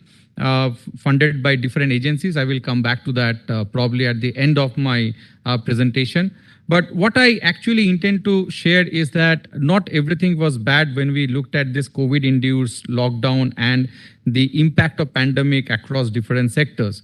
Being an economist, I will be using a lot of graphs and numbers, so please excuse me for being too analytical in a way. And also, being an economist, I will also share the limitations that I have and the need for systems analysis to actually present a holistic view as to how this pandemic was good, at least for the hill agriculture, with special reference to Uttarakhand. So the three key questions that I start with is it true that the gross area under cultivation has increased post return of migrants to villages in the Indian state of Uttarakhand? Now, all of you know that Uttarakhand is a state where out-migration has been a problem and people have been leaving. It is sharing here.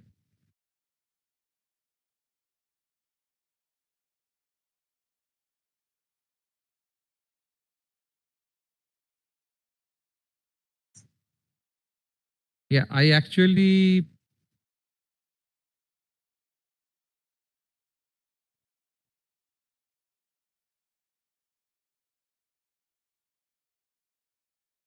It was visible earlier, Professor Singh. We can maybe share again. Yeah, thank you.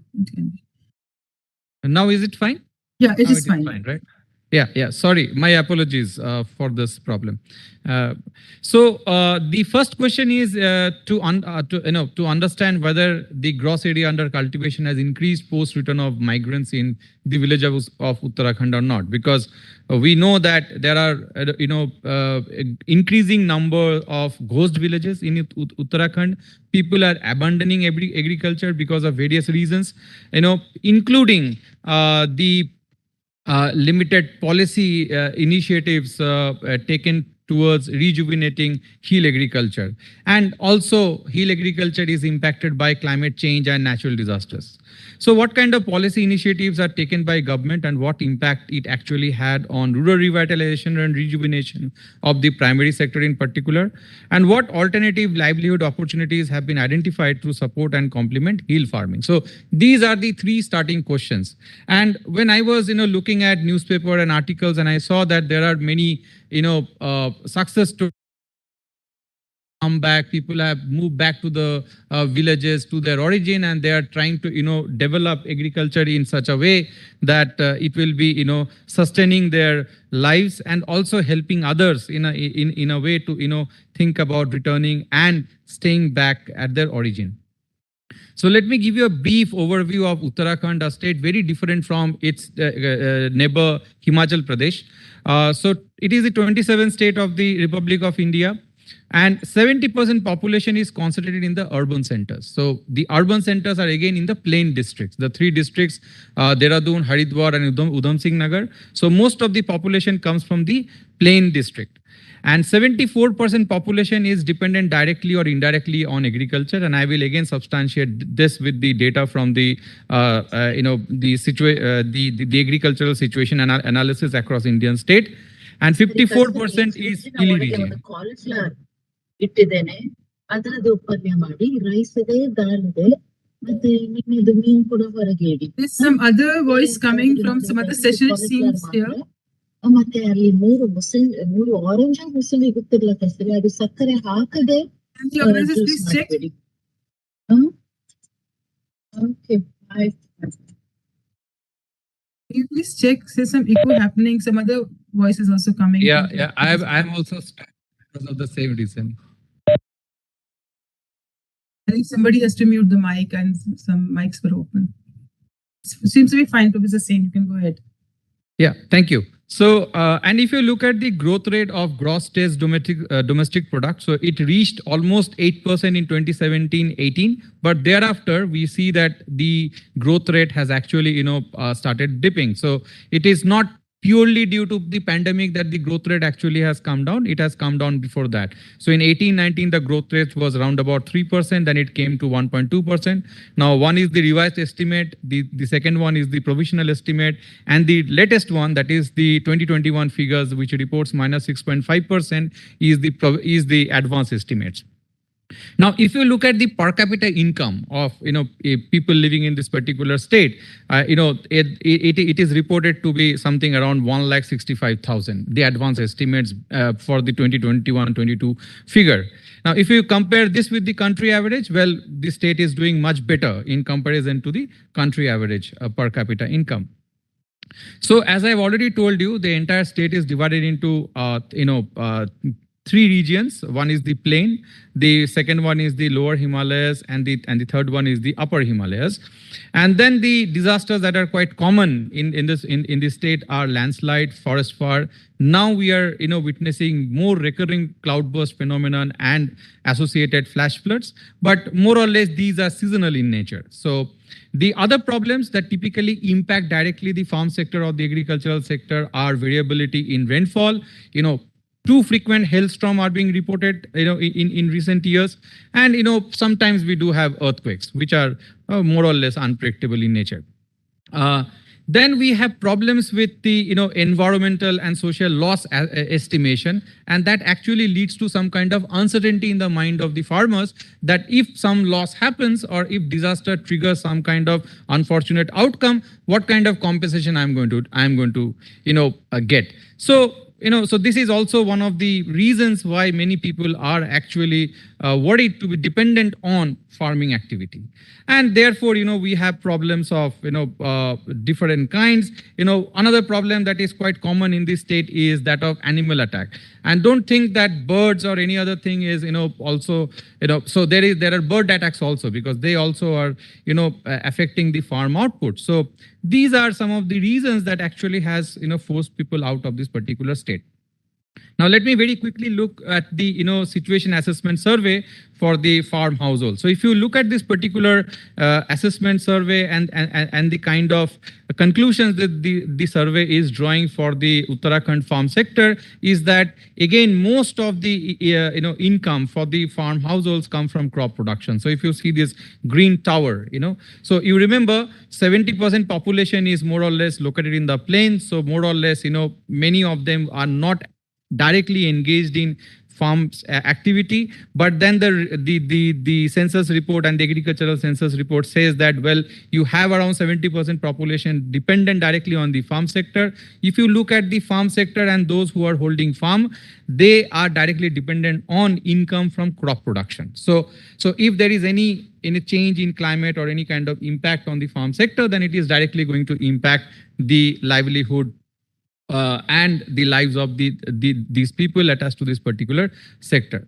So if you look at the next figure that is below over here, so here you see that most of the farms are small and marginal farms. And let me not go into the controversy regarding whether there is organic farming or there is more chemical use in farming, especially in hill agriculture. So in hill agriculture, the use of chemical is very, very limited. Fertilizer is not used, because of terrain related issues. The land size is very, very small. So obviously the return from these lands is also very, very minimal.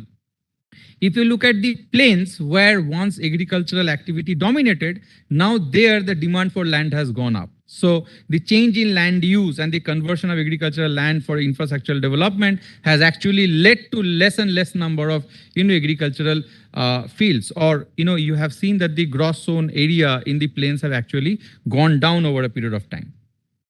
So if you look at this graph, and I have compared India and Uttarakhand for the time period 2011-12 and 2019-12, we see that, well, if you look at the gross value added by the agricultural sector, it is actually going up. Contrary to belief that the primary sector is not going to contribute to the economy. And if you look at the contribution of crops alone in the agricultural activity, then again you see that after a drop, it is again moving upwards. And we see similar trends in recent years as well. And if you look at the components within this agricultural and allied sector, my mistake, this should have been D, but it is S. And if you look at the different components, you see that the livestock is actually going up. Okay, so one of the reasons behind having livestock is that it is much easier for the farmers maybe to manage livestock. And I also came across several examples where they have expressed that yes, livestock generates more return than crop, because there is a huge amount of uncertainty regarding crop outcome. And mostly cropping is done on a subsistence basis. So they mostly consume whatever they grow. Now, these are some of the key macro variables which also take into account what happened during the COVID period. And this will again tell you that how the primary sector has behaved post-COVID. If you look at this time period, so this is 2019, 2020, the lockdown was there, and you see that there is a sudden growth in the agricultural, forestry and fishing activity in this state. And we are projecting that this will further move upwards. Okay. Now, if you look at the other sectors, if you look at the secondary sector and if you look at the tertiary sector and if you look at their growth rates, they're all in negatives. Okay. So this is one sector where or subsector within the primary sector where we see that there is very clear-cut growth. Now, where this growth comes from? So this growth comes from these two very clear-cut subcomponents within agriculture, forestry and fishing, that is fishing and aquaculture and livestock. So we see that that the primary sector has actually rebounded after this COVID-induced lockdown or return of migrants, whatever correlation we would like to draw over here. If you go to district level, again, very interesting. Often you must have heard in newspaper that Uttarkashi, Pauri Garhwal, these are districts from where migrants have moved out. Okay, so there are reports of farm being abandoned. Now, I have not used the figures for 2021-22 because they are still not being released officially. But if you look at the provisional figures, again you will see that there are upward movements in almost every. So production as well as yield, there is upward movements, okay? As well as the area under cultivation, there is some upward movement, except one or two districts, Haridwar and Udham Singh Nagar. Rest, more or less, there is some upward movement. And if you got 1 minute to conclude, excuse me. Growth coming only because you got 1 minute to conclude, Professor Sen. Growing in terms of the primary sector, the hill districts are growing, but the plains are not. Or is it because there are certain crops which are being produced more or which are being harvested more? So here is the crop level picture, that what are the major crops over the period 2016-17, 2020-21, and how we see that there is some increase. If you see paddy, there is some increase in yield and there is some increase in production as well as marginal increase in area. So there are some crops where you will see that there are some increase in the area. So why this optimism? Please conclude, the time is already up. Post-COVID. So here I actually draw some insight from my another project that was funded by Global Development Network, where I actually did some experimental analysis and I found out that people living in the hills, they are more risk seekers. Okay, so that means if they are subjected to any kind of uncertainty, they would like to go for certain changes which will try to accommodate their losses. Okay, so they will be more and more risk seekers. So this study was focused on Punjab, which we know is traditionally farm dominated, agriculture rich state of the country. And we compared this with Uttarakhand. So we took two districts of Punjab and we took two districts of Uttarakhand. I am focusing only on the districts of Uttarakhand. If you see, Haridwar is prosperous. Okay, where there is no problem of irrigation because most 95% land is irrigated. There is no supply chain problem. Impact of disaster is very, very less. But in comparison to Rudraprayag, you see that people living in Haridwar and those who are associated with farming activities, they are risk neutral or they are risk averse. So they are not going to seek risk. So this middle one is the risk seeker. Okay. On the contrary, if you look at the hill district Rudraprayag, again you see that they are more or less risk seekers. So one obvious outcome from this particular study is that if there is some stress in this particular system, then possibly the hill community is doing something or they are trying to do something so that they can reduce their vulnerability or they can enhance resilience over a period of time. So this requires more understanding. This requires rigorous analysis, which possibly one lens of economic cannot take us through. Can you hear me, please? Next is the entire, idea of food, energy, water nexus and the concept of rural-urban revitalization. So what is this concept? Very briefly. So we had people living in cities. Now because of lockdown, they have moved back to the villages. Now the village ecosystem used to support certain X number of people, but because of pressure, the system may crumble. So the people who return, they would like to expand the existing systems there in such a way that their needs will be fulfilled. Or they will start demanding certain goods and services that will actually replicate the services that is available in the urban centers, right? So therefore, this demand that will be created in the rural centers, that it is going to help rejuvenation of the rural areas. So for example, these youth who moved back from the cities to the villages, they actually experimented not with their traditional farming technique, but they moved on to horticulture, they moved on to something new, which could be more market oriented, which could earn more income. So this rural urban revitalization is something that is going to determine how these returned migrants are going to help the Uttarakhand economy grow in the short run as well as in the long run, making some of the activities much more sustainable. And of course, we should not forget the role of government over here. So, can you stop, please? Your time is up. This is my second last slide. So I will just conclude in 2 slides. Time is up. So there are 3 projects that are undergoing, and I have completed the survey related to this project.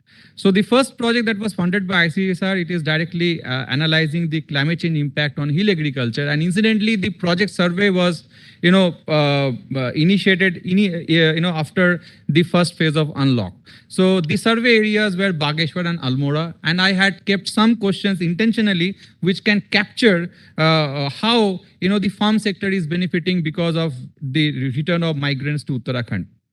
Similar kind of questions I also incorporated in another project where I'm actually trying to understand the ecosystem services and the the construction of GIS using people or using the local residents in the Lakwar watershed.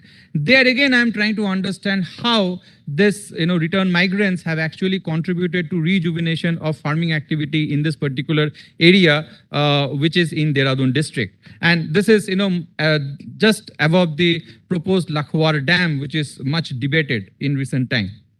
And then finally, this is another project where I'm actually talking about rural urban revitalization, which is funded by IIASA, DSPS. And here, this project is implemented in Pauri Garhwal, a district which is much focused district for returning migrants. And this directly relates to this particular question whether this COVID has actually helped rejuvenation of the farming sector or not. So I have already looked into the data of the two surveys that are completed. The third survey, I'm still screening and I will have to expand it. So therefore, I cannot make any conclusive statement, but there are few observations which are worth mentioning. This is my last slide.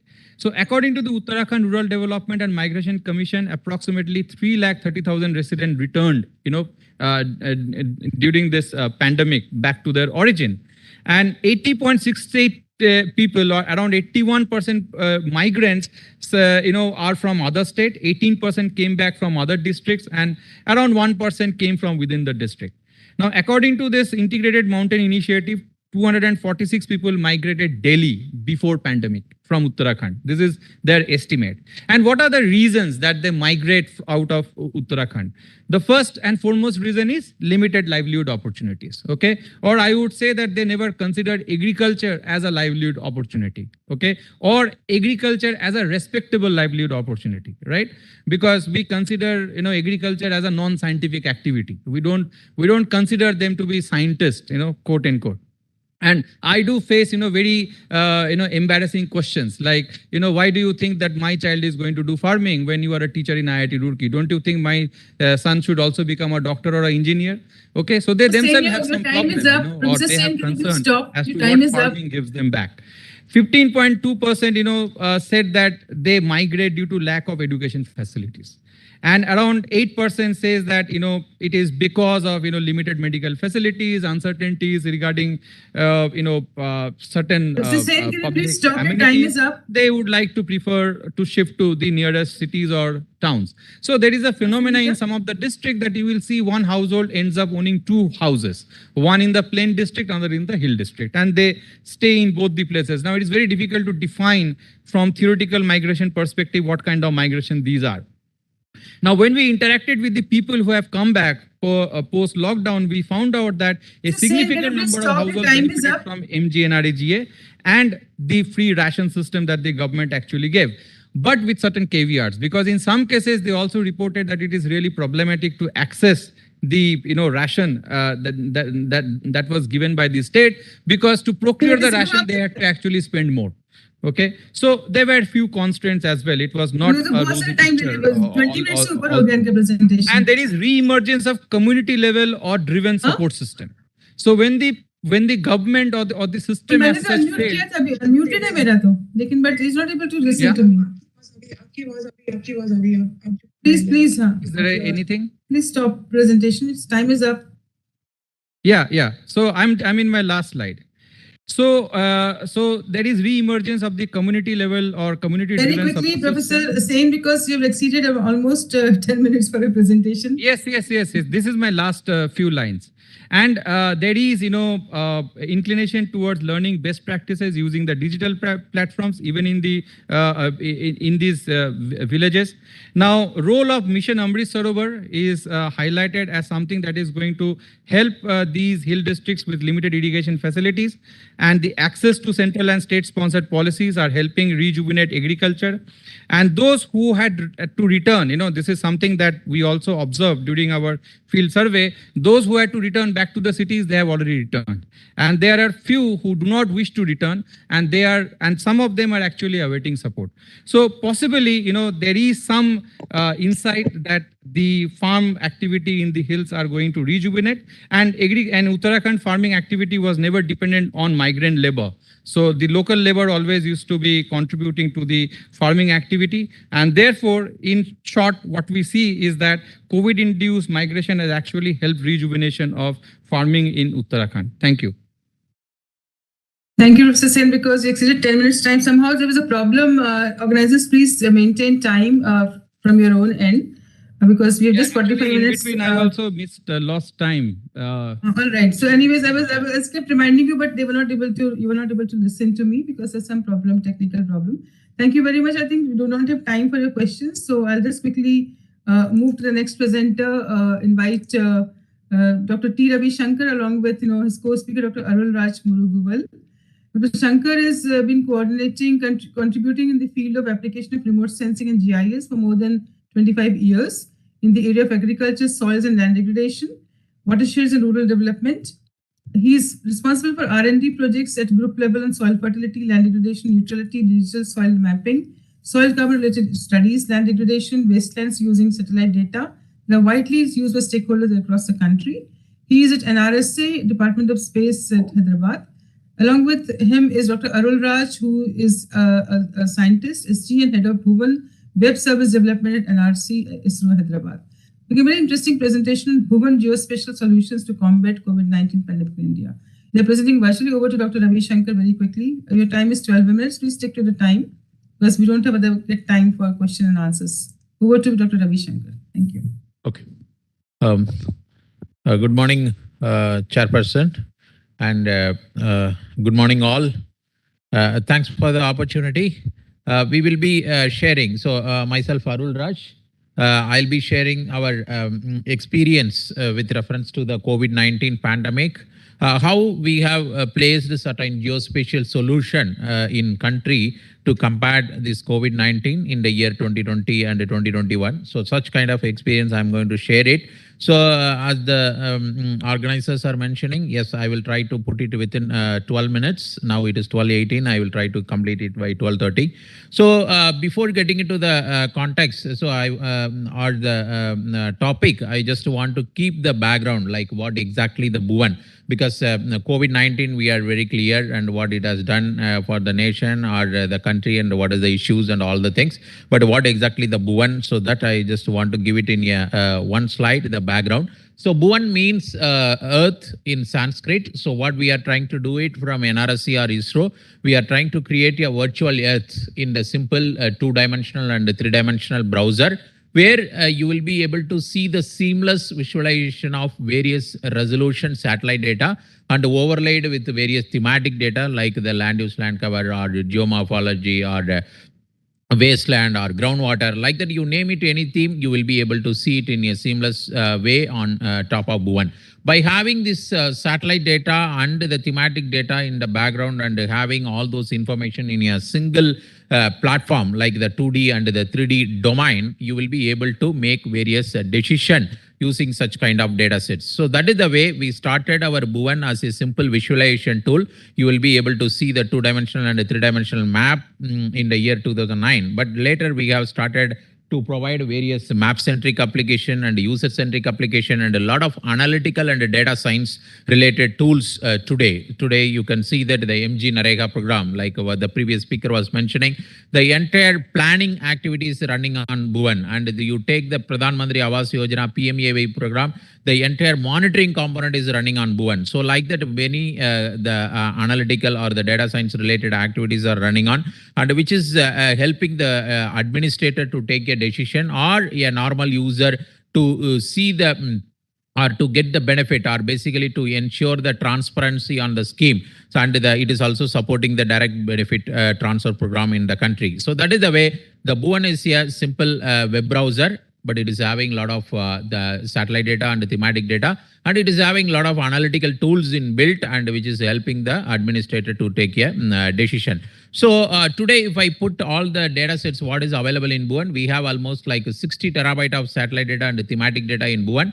We have 195 application, like the COVID application also, few among the 195 application on Bhuvan, and 70 plus mobile application, which is contributing almost like 100 million point of interest data on Bhuvan, and hundreds of things of data like the groundwater, if you want to understand, or you want to see the agriculture related information, or you want to see the net zone area in the country, you will be able to see the Bhuvan, and the data is present in Bhuvan. So that is the way the Bhuvan is having the different capabilities. And if you put together all the capabilities, it is like a visualization, then the data clearing house, then the different services, the asset mapping and the planning and the development, then monitoring and evaluation, decision making, reporting and advisory, resource management, then the location-based services. These are all some of the main capabilities or the tools what is present in Bhuvan that is making the end user to use Bhuvan as a simple visualization tool or a decision support system to create various scenarios and make that scenarios to derive the decision. So that is the way it is being used.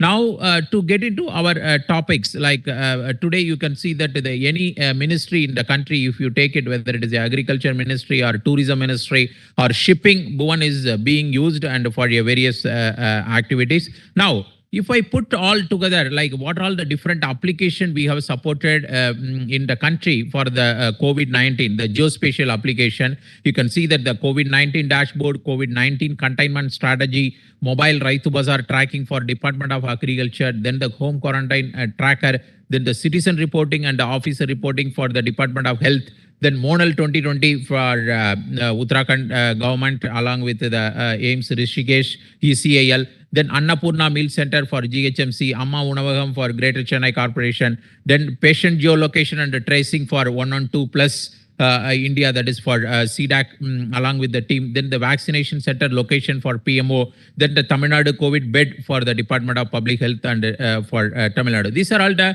12 different applications what we have supported from Bhuvan, which is used in the ground for combating this COVID-19. And we will be seeing those things in a little detail in a slide mode. I'm not going to take it in a live application. The first one is the very popular thing is we know that the COVID vaccination center. So in 2020-21, when the Honorable Prime Minister has announced, we want to know all the locations of the vaccination center. Within 4 to 5 hours, using our geocoding and the reverse geocoding API, we have located all the COVID vaccination center in the country and we have rolled out a map.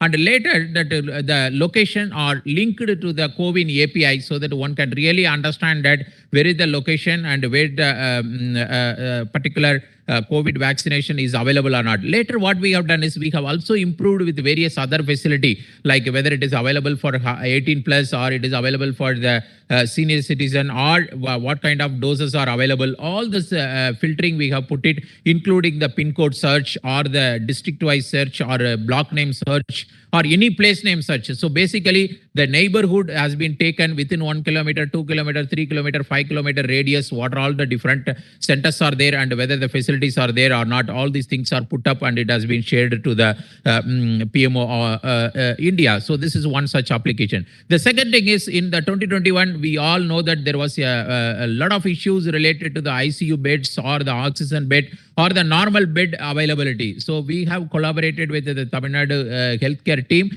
and we have provided a very interesting map-centric application in Bhuvan, and it was also put up in the COVID war room. So you can see that any call is coming from where the call is coming and where the nearby bed is available, whether it is for a severe case or moderate case or the mild case. Accordingly, case wise it has been segregated and the routing has been provided from the current location to the nearby hospital, so that one can understand that if the facility is not available, they are ready to drive from Kanyakumari to even Chennai or Chennai to Kanyakumari. So that way they are able to travel in that way. So that way we have provided all the facility information in the Tamil Nadu COVID bed related thing, and it is also having a similar kind of filters like a pin code based search or your location based search, or you want to locate any particular thing and you want to find out what are all the proximity areas, all those things you will be able to get it. Then now next very interesting application in 2020 what we have put it is the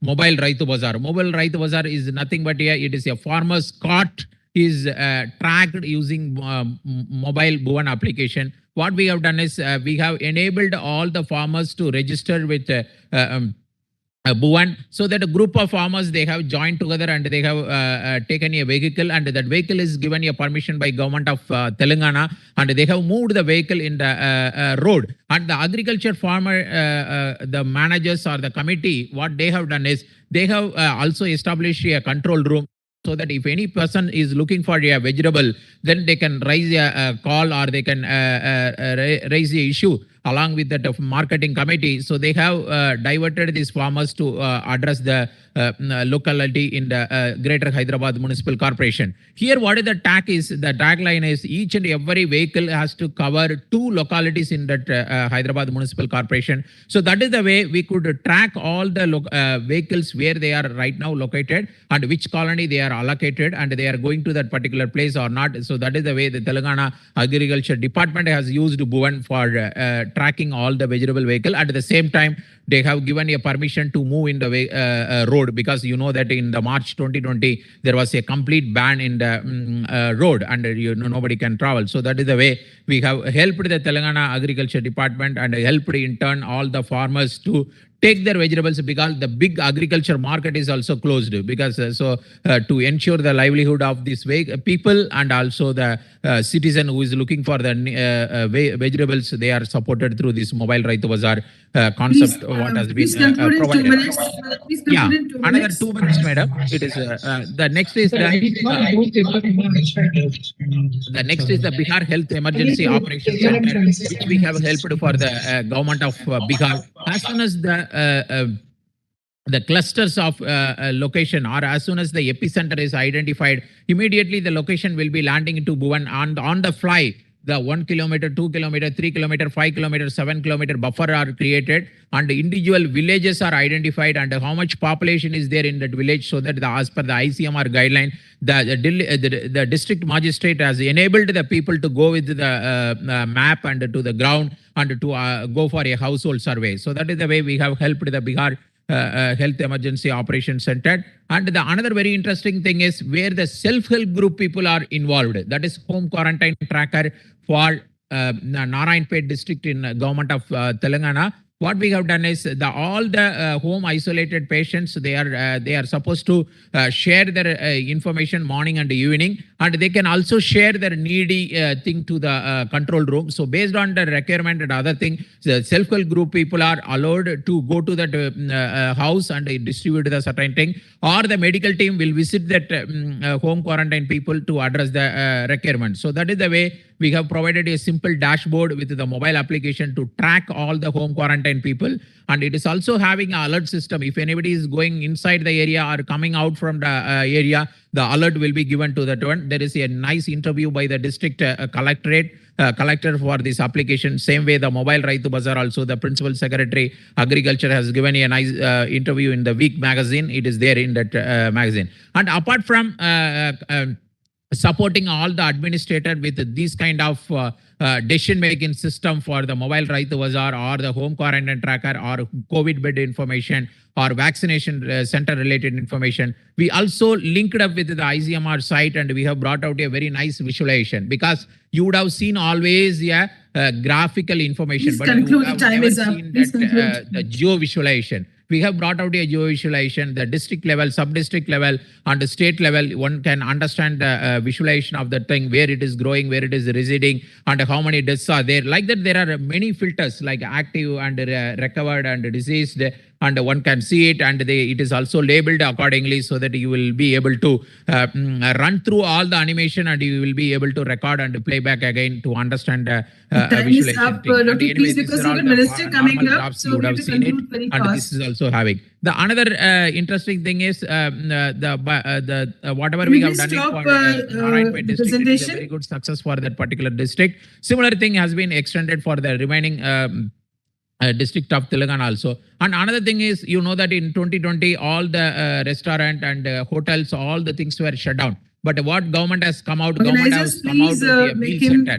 So, and they have started to provide all the free meals in the meal center. All the location we have captured and put it in Bhuvan, so that the people who is stranded or who is not moved out from that one during that initial period, they could easily locate where is the nearby meal center, and they are able to locate it. And there was a very nice article in the media, and they have provided all these links and other location. Your time And is then up. Please we have can you also stop, helped ECAL team, because ECAL team have brought out the model 2020 application, and for that we have provided our Can you please Bhuvan, stop the presentation? location. The time And is the up. same way CDAC also we have helped. Yeah, The time is up, please. madam, it is exactly 12:30. Yeah, thank you. That's all. I have completed my presentation also. All these example, whatever I have shown, you can see it in bhuvan.nrsc.gov.in, and I have also provided a few hyperlinks. One can go through and see it. Thank you very much for the opportunity. Thanks all. Thank you. It was a very interesting presentation, very useful. Because of paucity of time, we'll not be able to take any questions right now. Maybe if time permits at the end of the presentation. So may I quickly invite the next presenter, Dr. Akshay Dhariwal, who's advisor at the National Vector-Borne Disease Control Program in New Delhi. He's a senior public health professional, experience involved in system development for integrated disease surveillance, disease eradication, and elimination programs. He has risen to the level of Director, National Center for Disease Control, National Vector-Borne Disease Control Program, and Commissioner, Maternal and Child Health, the contribution to the public health. So I welcome him to present on COVID-19 pandemic response in India, implication for public health system and community connect. Over to you, Dr. Dhariwal, very quickly. You have got 10 minutes to present because your time has run out of, you have got minister visiting immediately after this session. Thank you. Thank you very much, Dr. Madhu. I am seeing some sort of restlessness among the organizers regarding the time management. So I would quickly, and I have made my presentation to be completed within 10 minutes. Yeah. So the topic is on the screen, and very happy to see the previous three presentations, one on health, the other one on agriculture, and third one on the geospatial.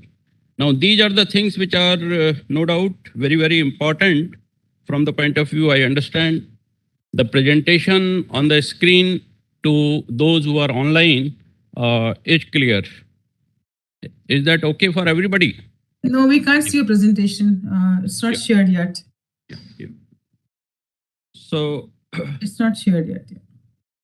Can't say that. In very first projection, I'm showing just trying to list the systems, different systems we have, the bubbles which enumerate all possible systems which were used, which are being used for any outbreak situation or the pandemic control, etc. There is some problem in the system, they are correcting it. So I have number one, tried to put it in tricolor. Sanjay sir, dependence.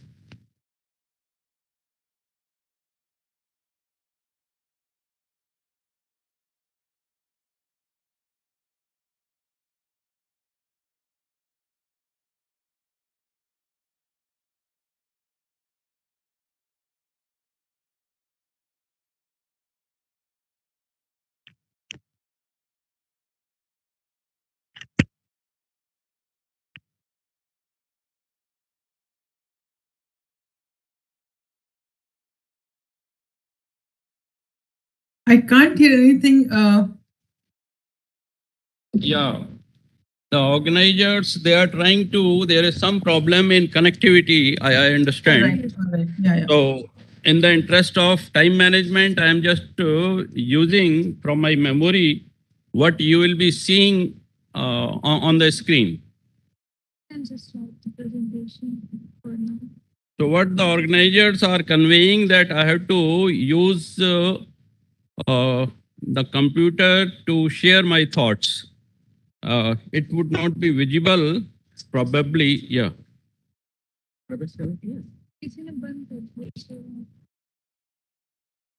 So the second one, after World Health Organization and through that international health regulations, we have different provisions, different systems which have been developed over the period of time under National Disaster Management Authority. And I would like to mention Disaster Management Act 2005 as one of the important system which is in place and which was invoked when we had the problem of COVID-19 pandemic. From the health sector side, we have a system in place of the National Health Mission. And whatever vaccine we have received is through that system where the National Health Mission vaccination program was used. Then in terms of some legislations, the Epidemic Diseases Act, you might have heard about that Epidemic Diseases Act was amended in 2020. It's a very old act.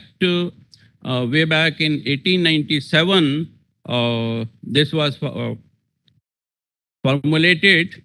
And then we saw that there is a need for its amendment. Then we have seen how for the genomic sequencing, etc., the INSACOG, again, that's an integrated approach where not only health, the DBT, the DST, the ICMR labs, etc., they were part of the system. Then from the health sector side, we have the National Health Policy, which need to be... Just one half a minute. Yeah, please, go ahead. Madam, please give some time to... Yeah, surely, definitely, because you just couldn't project your presentation. So.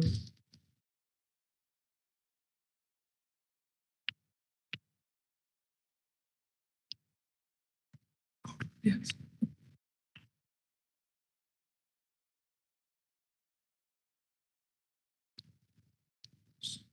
So again, till the time they get the connectivity, I would be sharing some of the important events from the point of view of the response which has happened during last 2 years.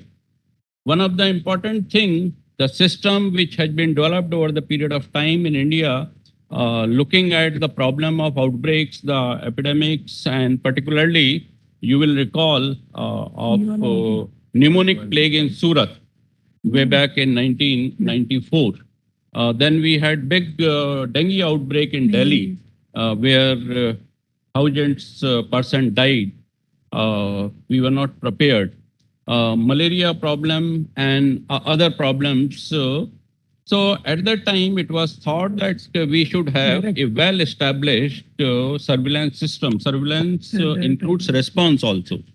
So IDSP ultimately is in place now, and it is being run. The system is being run with the domestic funding, and as I said, national is the system in the health sector which is the vehicle to take forward different health program, and IDSP is one of them. And IDSP is the program which picks up the alerts from the community,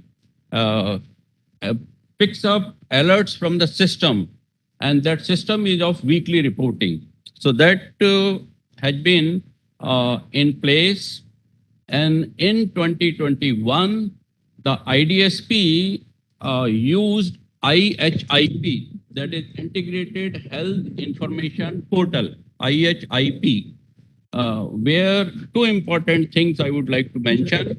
Number one is the artificial intelligence, and the second one is the real-time reporting. And not only reporting, using the GPS also, the real-time location of the events taking place throughout the country. So that is the beauty of this IHIP now that the system has been analyzed, the system was amended and has been improved, and the new technology have been put in place. So that's a word about the integrated disease surveillance program and integrated health information portal. Now coming to the provisions which we have, the system, I am talking of the system from the point of view of the analysis. The Disaster Management Act gives a lot of power to the authorities, right from the national government to state government to the district administration through that Disaster Management Act 2005. The state management authorities are there, district disaster management authorities are there. And I would just like to illustrate that how important are these provisions that the decision was to be taken when we had this problem of COVID-19, and WHO then declared it as public health emergency of international concern under IHR. Some action was to be taken, and using that Disaster Management Act, the national government took the decision, of course, in consultation with the states, of announcing a national lockdown. Thank you. Thank you very much. Yeah.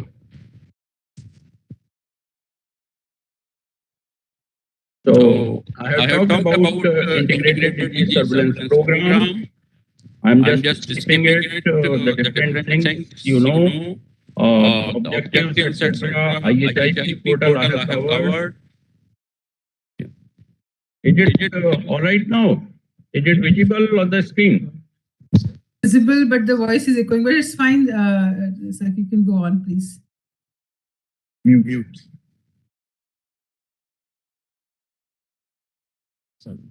These are the additional things. So you can see that how the interface has been made possible with the different system. As the name indicates, the integrated health.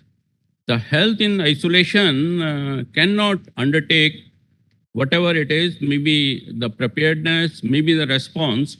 It has to be a coordinated effort for all the stakeholders. So that is possible through that interface. Now, these are some of the things about which, again, I will not dwell in detail.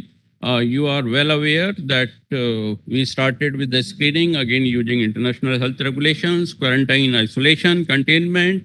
Again, I would like to refer to a common things which are used, that we should have the common terminology. There has been a lot of confusion otherwise when the other persons were using these terms for different purposes, including herd immunity in the scientific community.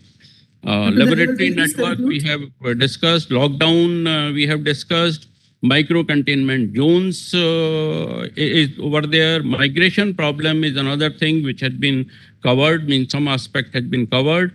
Guidelines, SOPs, algorithms were developed. Again, there are some issues about Dhariwal, which, can you please conclude? Can yeah. you please conclude? The time is actually Finally, running out.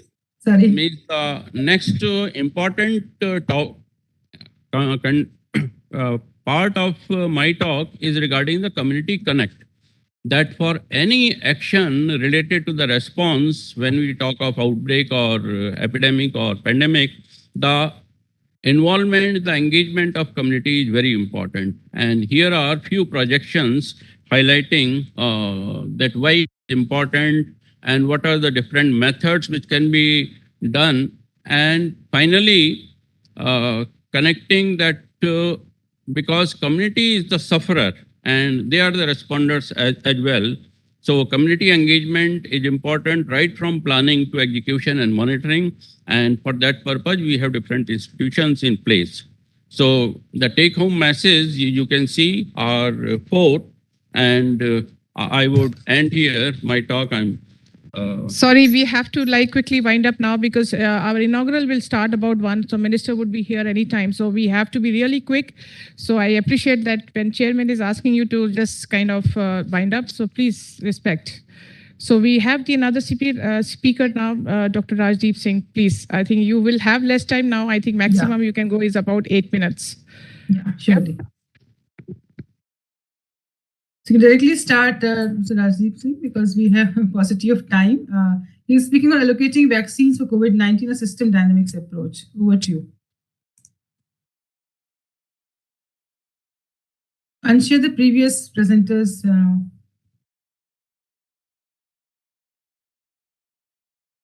Previous presenters' presentations to be unshared first, and then you can share the presentation. Yeah.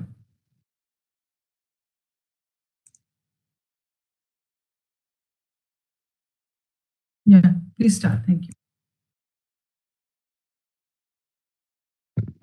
Good afternoon, one and all. So I'm Rajdeep Singh. I'm a 4th year PhD student at IIT Madras. So my research is regarding allocation of vaccines for COVID-19, and I'm using a systems dynamics approach for that study. So quickly, I'll go through the slides. So COVID-19 was termed as a public health emergency of international concern in January 30, 2020. And various measures were provided to curb the rising rates of infections. So those included sanitization, masking, lockdown, social distancing, work from home, etc. But vaccinations were always seen as the end goal, like the final solution for this problem. And my research is regarding allocation of the very same vaccines. And my research is motivated by the fact that many of the lower and middle income countries, they were not able to purchase vaccines on when competing in the global marketplace, and most of the vaccines were allocated to the rich countries.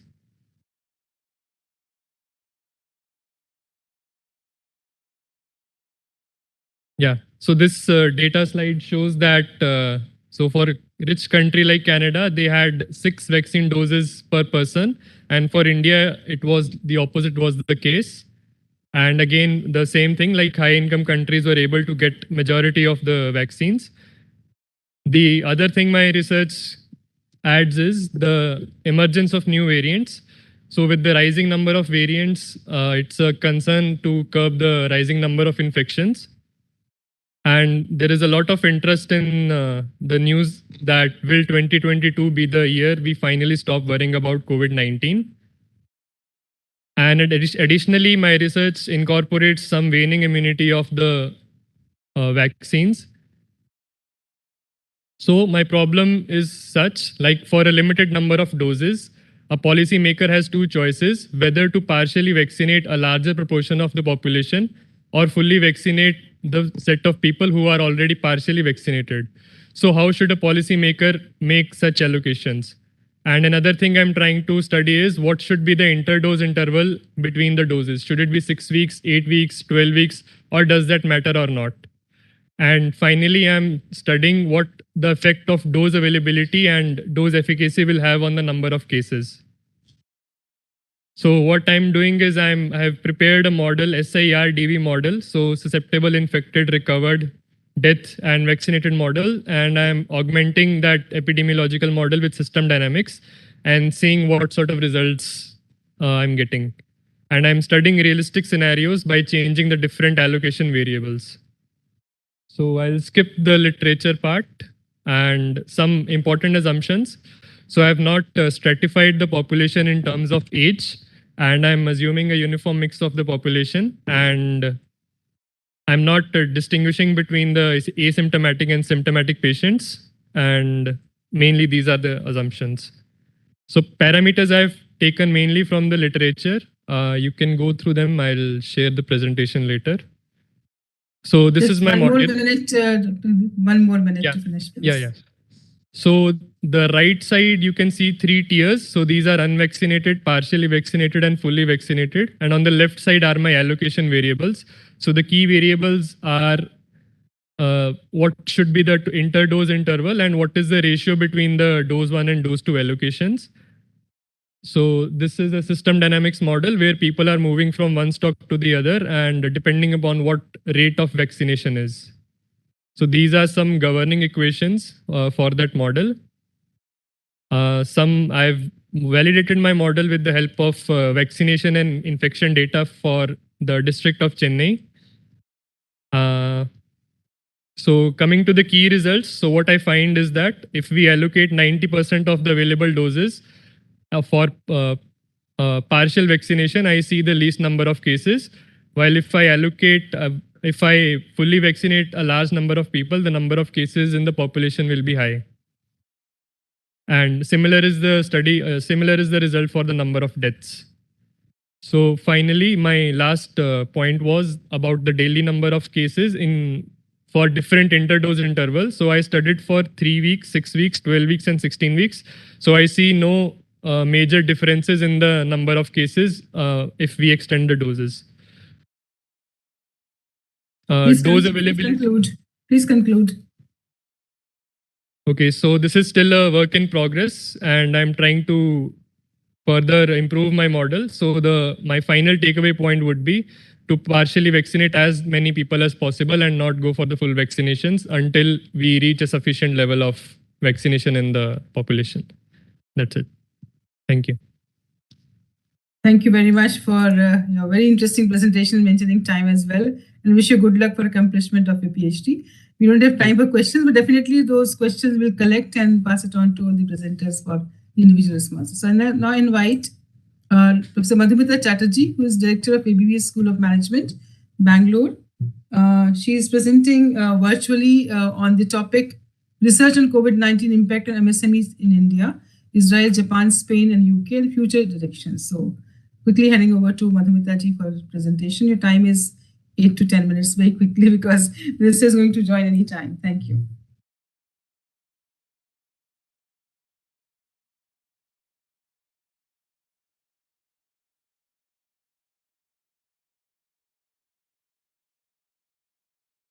You may just start speaking, Madhumita ji. Yeah, okay. Can you... The presentation comes up, yeah. Share. They're putting it up. Can you see my screen, please? Hello, can you see my screen? We can see your screen. Yeah, we can see your screen. Please go ahead. Thank you. Okay. Yes, ma'am, we can. Okay. Good afternoon to Chairperson and all the participants there. Thank you for giving us this opportunity. This is a study that was done with 5 countries where we tried to understand the impact of COVID on the MSME sector. So India, Israel, Japan, Spain, and UK. Japanese data is still coming in. So we are going to talk about India, Israel, Spain, and UK. And everybody knows I'm not going to talk about the pandemic and how it has impacted the world. So since the time is less, I'm going to move on quickly.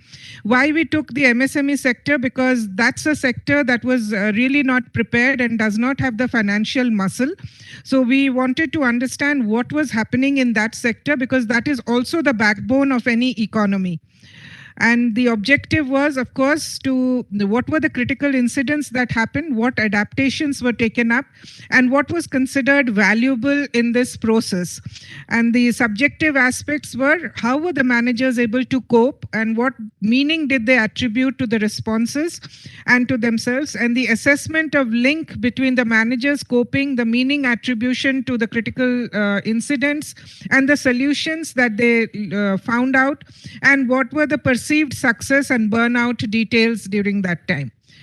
So I'm going to go into the theoretical framework. So we were looking at crisis as a source of organizational change. Sometimes it is a short-lived change. Sometimes it gives a lot of opportunities and new perspectives, and how science was used in the past and how it is breaking barriers today. We looked at the work-life balance, and the main understanding that we wanted to get is there a cultural difference between the countries about coping with this particular pandemic, and especially in the MSME sector? So I'm not going into the methodology. I'll just go quickly to the qualitative measures. So what were the main challenges and critical events? If you see India, Israel, Spain, and UK, so the work-life balance that we were looking at, people safety and important restrictions. These were the things that the main challenges that came up in India. Israel talked about adaptation to work from home. Spain was about social commitment, uncertainty and fear. Logistics was under stress and addressing special needs. And UK, the main thing was people safety and long working hours. The impact was in India, a lot of financial stress. Most of the MSMEs talked about it. A few said that those of us who had a good financial, the basics were right, we could survive, but the rest of them were already very constrained with this. There was increased output at some levels and coordination also improved, but still the financial risk was very much there. And the short-term impacts were very high, especially in trust area. Then Israel talked about more meetings, coordination, hybrid work model that came up. Spain had an interesting concept of ERTE, which was a temporary factor where there is suspension of work, and this had some domino effects, and but strong family. UK, we are all aware of, had a furlough concept and the hybrid work model came in. Wages in India, almost 50% were cut, whereas in Israel, there was no wage cut. In Spain, wages were reduced in some cases, but the organizations were providing support. And in UK, investment for COVID-19 was compliant. Now, feelings of for the government in India, it was considered a very hasty decision. Israel, it was ambivalent. I mean, either they were for it or not. I mean, they were not really caring about it much. In Spain, they felt a little abusive and thought control was too much. In UK also, it was a mixed reaction. Feelings for the organization in India, there were many people who said they had very supportive organizations, but there was micromanagement and long working hours had come in. Israel, they said there were a lot of surprises, but very supportive. Spain, they were grateful to the organization because the organization was taking care of them. Whereas in UK, they were worried about their job security because the furlough had come in. About technology in India, of course, limited use. Many of the MSMEs said that they did not have laptops with their employees and they were scared of their data leaking out. So that was an issue. And Israel was very comfortable. Spain, there were initial hiccups, but then technology was, they were using it conveniently. In UK, again, the speed of learning was an issue. About the family support, it's interesting to note India and Israel showed exactly opposite concepts. Work from home for nuclear families in India where there were no kids, they said there was space constraint because the houses were so small, both husband and wife could not work. Whereas in Israel, they said it was very convenient to work and they could manage it. And in India, they said in a joint family, it was much easier because the other members were taking care, whereas in Israel, they said exactly the opposite, that it was very difficult. Spain, they said it was tough to balance between the family and the clients. And in UK also, they were flexible and work hours had to be balanced. Now, actually, this is the qualitative analysis. Because of the restriction in time, I will request my colleague, because we are taking this study to the bibliometric level, and I want him to come in, Dr. Kshitij Sharma, who will continue with the presentation now.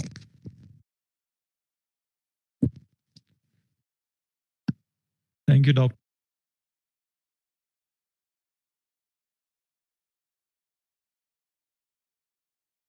Your screen is frozen. I can't hear you.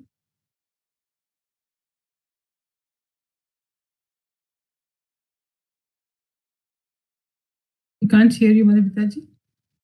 Some scales in the form of resilience, strength, use, work and meaning or inventory, and then positive and negative scale state, and then stress, and finally burnout. And what we identified is when we try to, see the effect of this, we identified that resilience had an influence on the positive and negative state of an individual. So there it was affecting. Or what also we identified that resilience has an influence on a stress level of an individual, particularly in the MSME sector we are talking about, and stress were affecting that the positive and the negative is negative scale.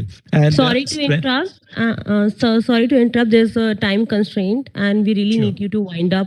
If you can, go to your maybe end, conclude this. Do I have 1 minute? Yeah, sure. Right. So I'll show you the further bibliometric analysis what we took it up based upon. This was based upon the Scopus Science Direct database, and it was about COVID-19 and MSME. So we wanted to understand what happened, in this sector, what kind of research and the area how it has been taken up. So total 77 articles we identified, and mostly the Journal of Business Research and Helion was the top in this one.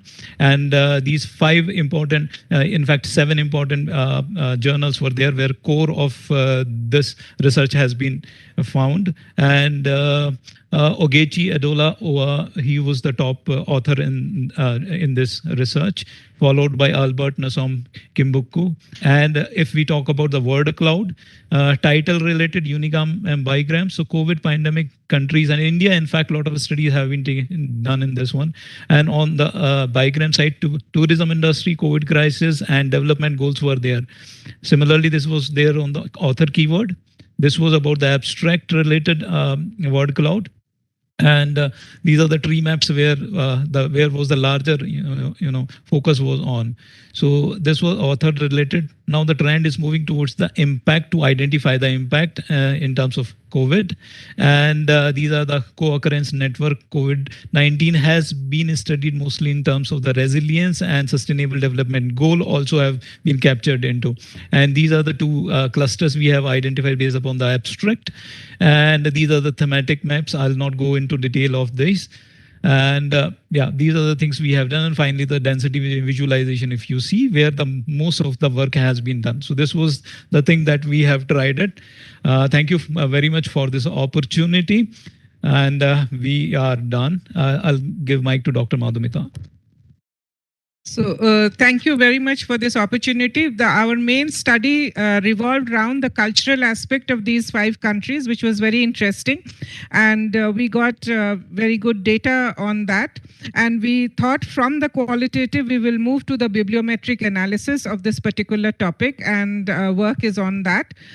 So thank you for giving us the opportunity. I hope we could meet the time restrictions that were there.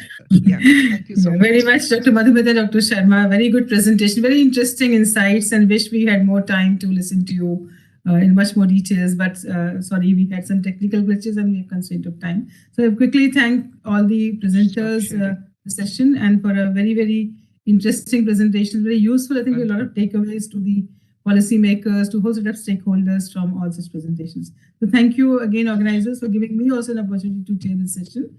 Thank you so much, ma'am. Thank you so much, ma'am. It was our pleasure to have you with us. So as we have reached the ending of the session, I would once again like to thank each one of you for gracing us with your presence. But before we part ways, on behalf of TIFAC and IIASA, we would like to felicitate you for being our honorable speakers for the day. For speakers joined virtually, I express my appreciation for your valuable contribution to our conference. To present a little token of appreciation, I would like to invite you one by one. So I would request Dr. Dorsami Pillai, Interim Head, Communications and External Relations, IIASA, to come up on stage and hand over the token of appreciation to the speakers.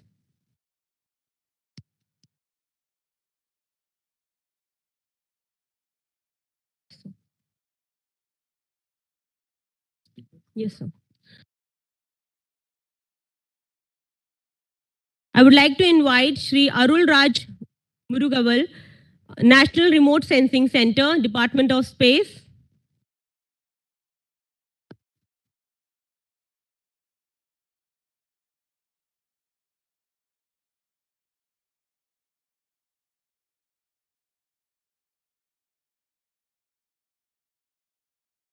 Thank you, sir.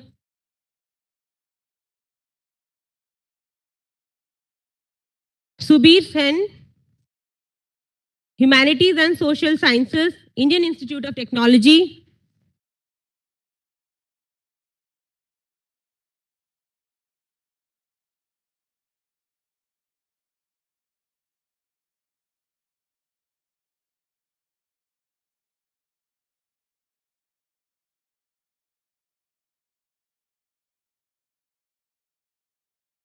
Thank you, sir. Dr. Akshay Dhariwal, former Director, National Center for Disease Control. So please come up on the stage. He's not there. Yeah, okay. Okay. I would like to call Dr. Rajdeep Singh, Research Student, Decision Engineering Lab, Department of Management Studies, Indian Institute of Technology, Madras.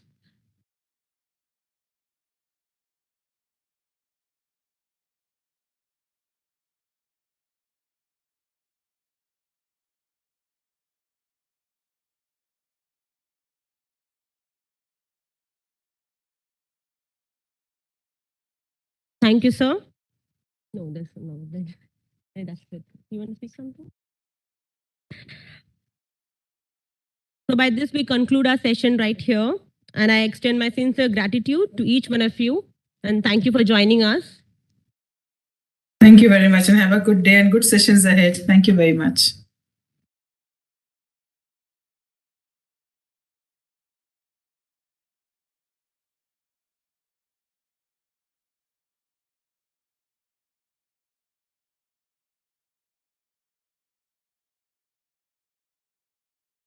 Thank you very much indeed, ladies and gentlemen. I now take on from here for the inaugural session. We are awaiting the arrival of the Honorable Minister. May I request all our guests, delegates, speakers, and dignitaries to kindly remain seated with all mobile phones either switched off or turned on to silent mode.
Take picture.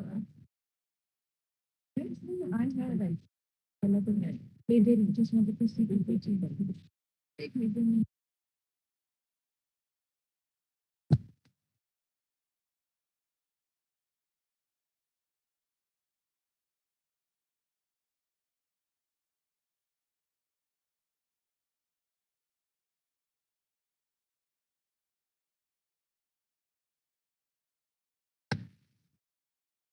Ladies and gentlemen, I would request everybody to kindly take their seats as soon as possible. The Honorable Minister would be joining us shortly.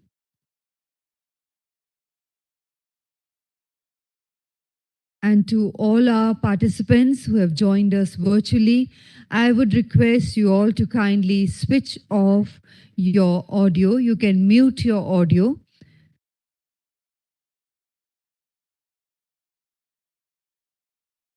Please be sure that your audio is muted at all times during the inaugural session. In the previous session, we had some participants joining in, not realizing their audio was on. We would request you all to kindly be very careful about it and switch off your audio at all times. Kindly have it on mute at all times, especially for those who have joined us virtually. And for the participants who have joined us here in the physical mode, are requested to have their mobile phones put onto silent mode. Thank you.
So the lamp lighting है first.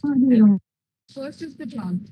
Because first welcome करके plant introduce करते हैं. Welcome से बिना ही हम काम कैसे कर सकते हैं? First plant then the lamp.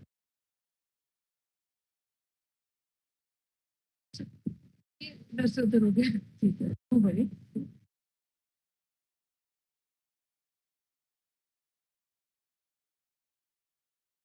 അങ്ങനെ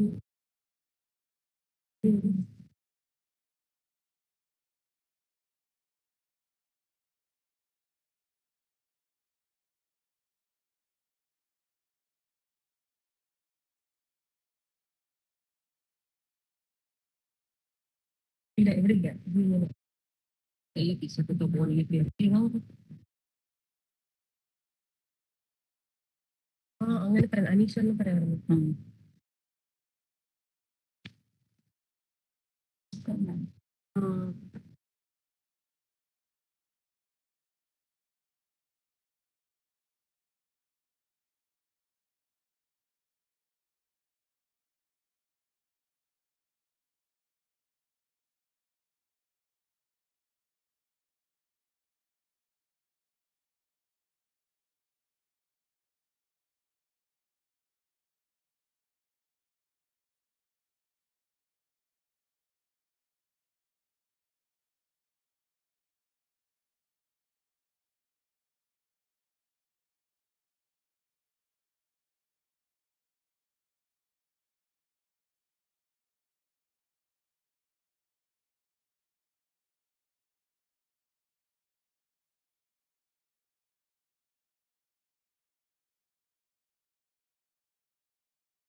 Good afternoon, ladies and gentlemen.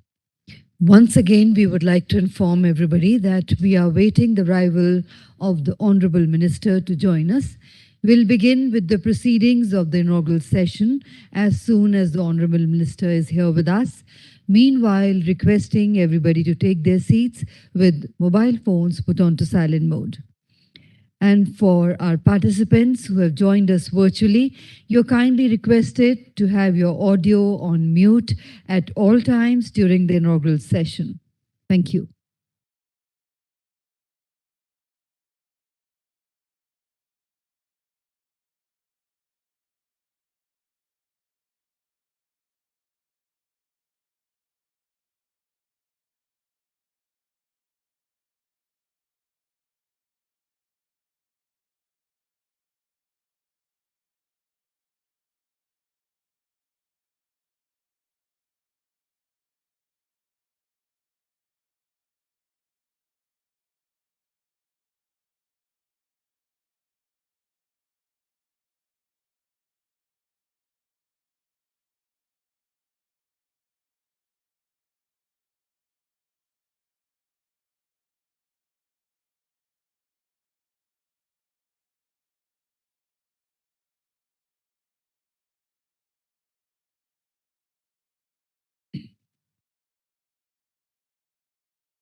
Okay, नहीं extra देंगे बीच में बैठ हाँ you have to be very careful पूरा ही नीचे आ रहा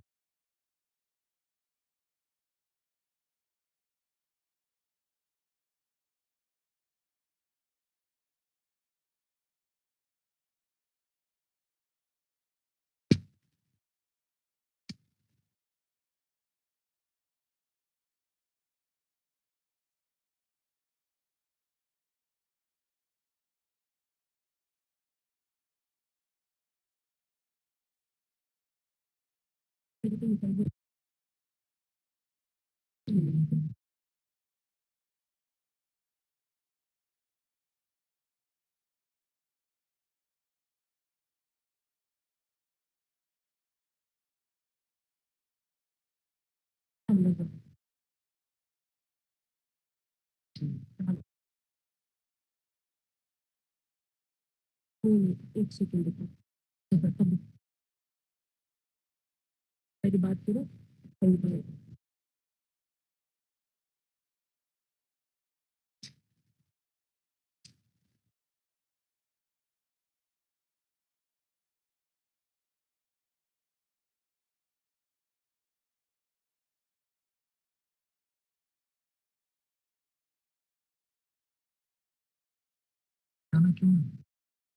चलो हाँ मैं सेट हूँ ठीक है हाँ हाँ हाँ हाँ सब हो चुका है दिस वेटिंग हाँ ठीक है banker also set all the things and waits available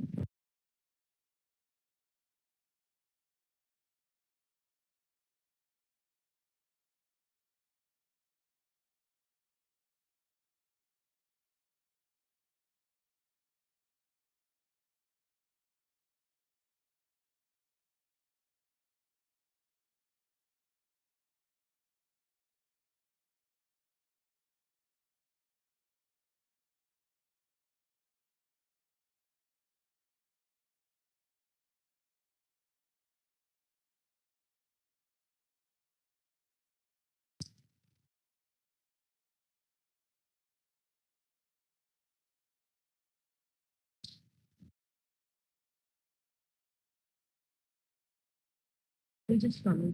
Okay. Please stand right. Okay.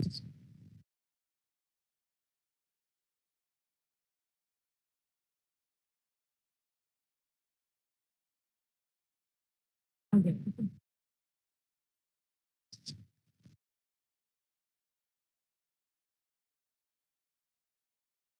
Ladies and gentlemen, we have been informed the Honorable Minister has arrived at the venue, will be joining us any moment now.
This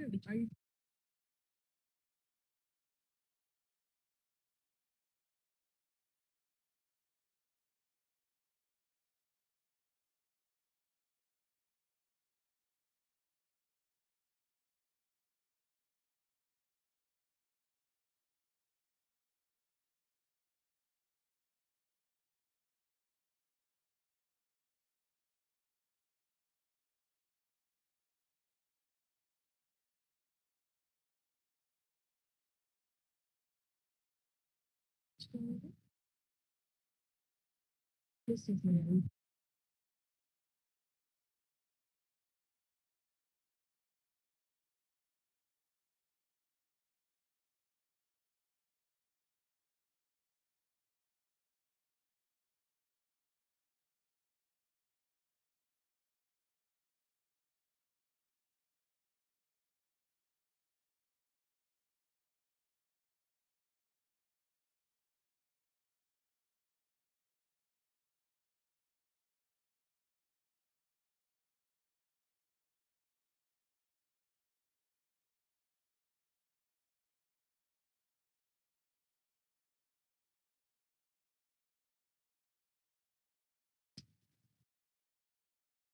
That's what I heard.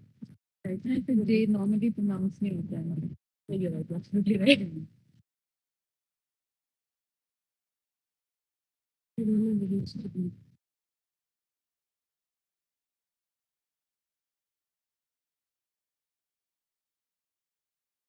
Did you just apply first to feeling like, yeah, but it's first he will, no, first Thakkar sir is welcoming the minister.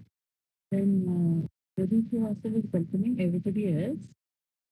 Is welcoming. And this person is not on the stage. He's just banning it. First plant we go to Thakkar, yes. Only one. Only first. And the rest will go to them. And the last one to sing. Okay.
May I request all our guests who are joining us to kindly be seated in the center aisle. Kindly take seats in the center aisle. Thank you.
Not coming.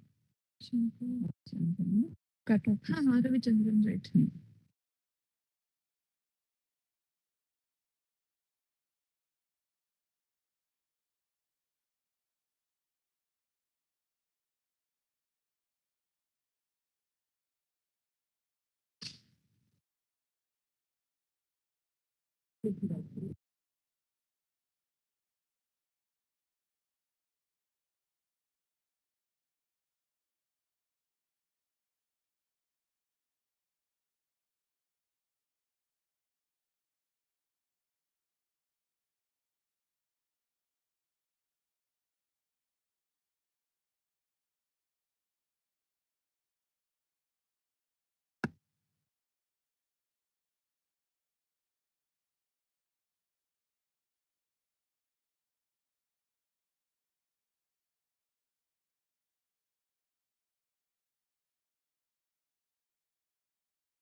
So, ladies and gentlemen, we've just been informed that the Honorable Minister would be joining us in another 5 to 7 minutes.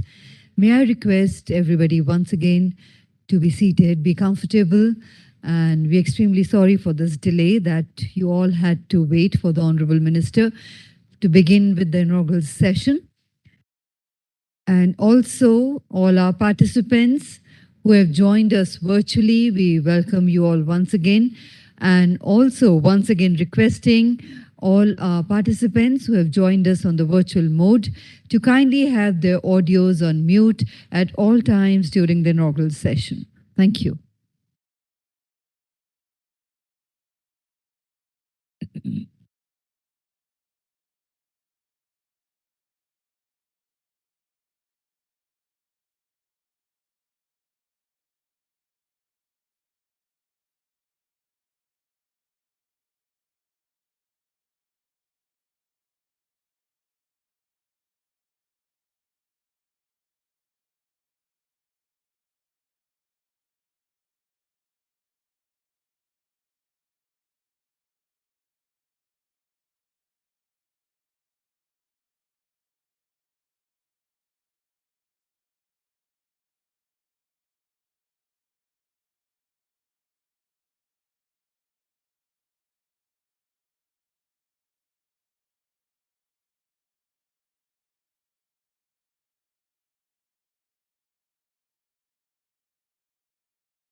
Minister चल पाए और थोड़ी भी helping नहीं है फिर क्या करते क्वेश्चन आते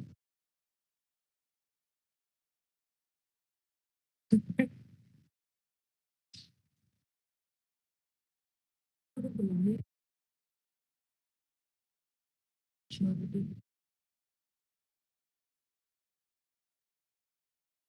फिर नहीं कुछ क्या कहते हैं फिर हमने बैठे शिफ्ट किया तो क्या होता है graduation and the labor is in time.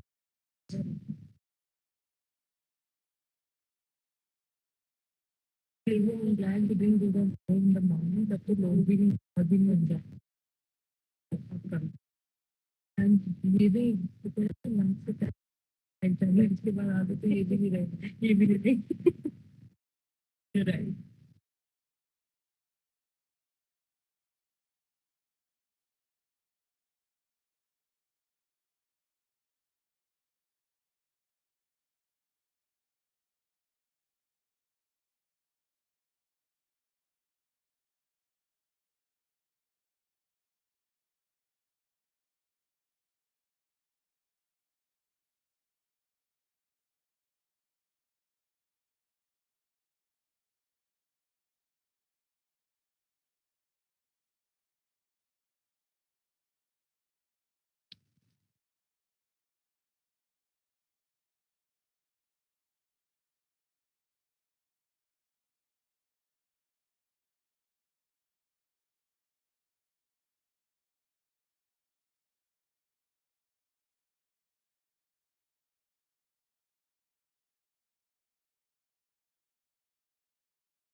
We have to go to Arbor. We have to have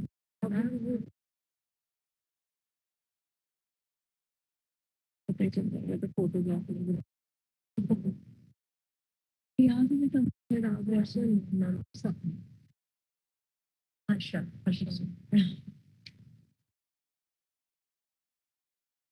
आज के पार्लियामेंट के जो सेशन है सेक्रेटरीज तो बिल्कुल ही नहीं आएंगे सेशन के दौरान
तो वाले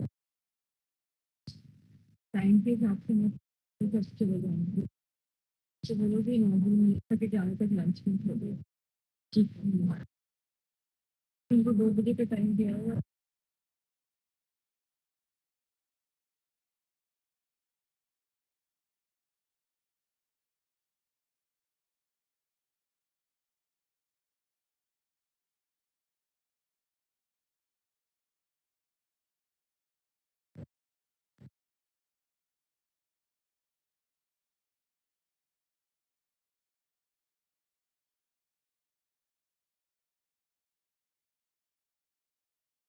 but then you may have to meet till the end of the novel they should not go ठीक है नहीं तो जहाँ लोगों को बनाई चाहिए पीछे से उठ के they'll start doing that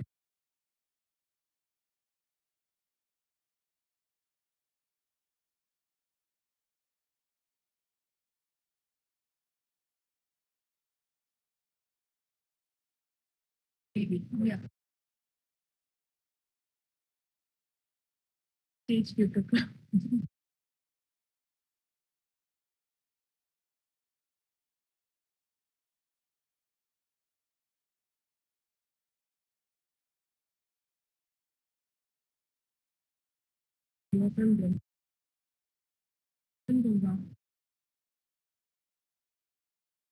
person of the family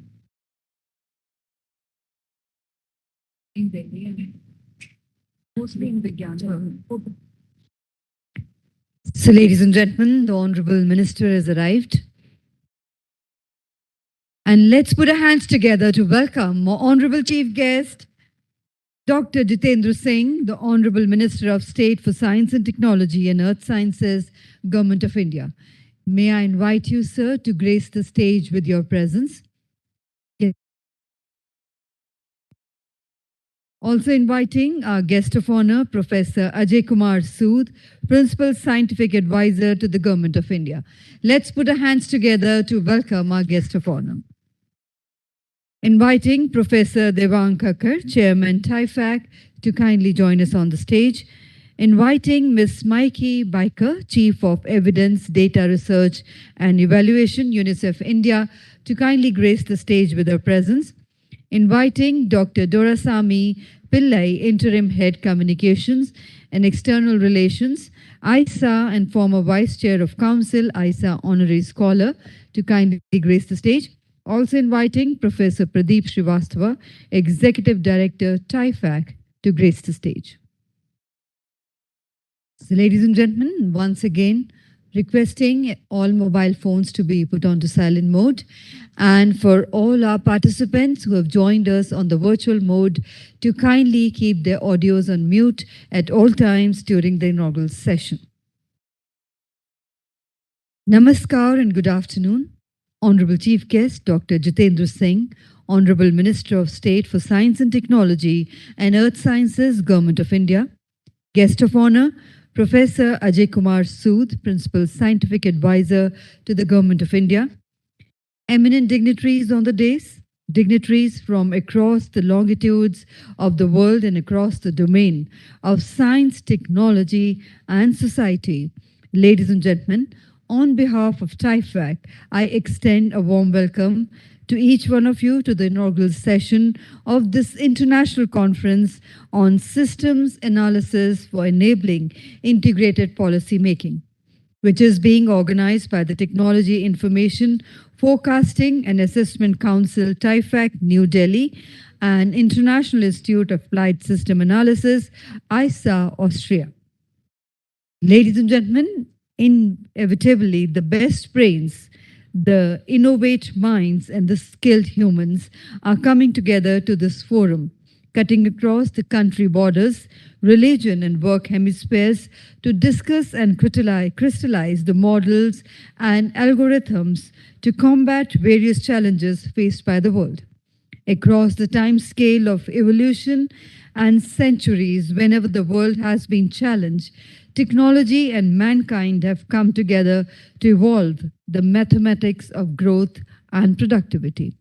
And from today, in the coming 2 days, we shall deliberate upon such ideas of sustainability by linking to scientific disciplines such as economy and ecology, making them the basis for understanding the concept of sustainable development. A key challenge in the beginning of the 21st century is to decarbonize and dematerialize the global economy in time to avoid irreversible changes to the global and the local environment while generating enough social and economic development opportunities to reduce poverty and inequality. And to begin the proceedings, I would request Professor Devang Kakkar, Chairman TIFAC, to do the honors of welcoming our Honorable Chief Guest, Dr. Jitendra Singh, Honorable Minister of State for Science and Technology and Earth Sciences, with the Green Initiative, a plant. Thank you, sir, for sparing your valuable time and gracing this occasion. Thank you, Professor Kakkar, for doing the honors. I would now request Professor Pradeep Srivastava, Executive Director, TIFAC, to do the honors of welcoming our guest of honor, Professor Ajay Kumar Sood, Principal Scientific Advisor to the Government of India. A warm welcome to you, sir. Requesting Professor Srivastava to welcome our special guest, Ms. Maiki Biker, Chief of Evidence, Data Research and Evaluation, UNICEF India.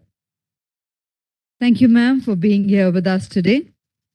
We request you, sir, to welcome Dr. Dorasamy Pillai, Interim Head Communications and External Relations, IIASA, and former Vice Chair Council, IIASA Honorary Scholar. Warm welcome to you, sir. We request you, sir, to also welcome Professor Devang Kakkar, Chairman TIFAC.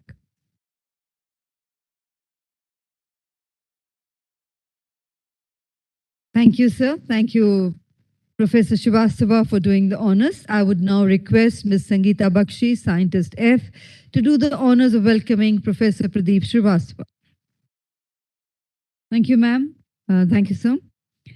And ladies and gentlemen, as is customary, we begin every auspicious occasion by lighting the ceremonial lamp and invoking the gods and goddesses to guide and bless us for the success of our endeavors. May I now request our Honorable Chief Guest and dignitaries on the dais to do the honors of lighting the ceremonial lamp and formally inaugurating the international conference.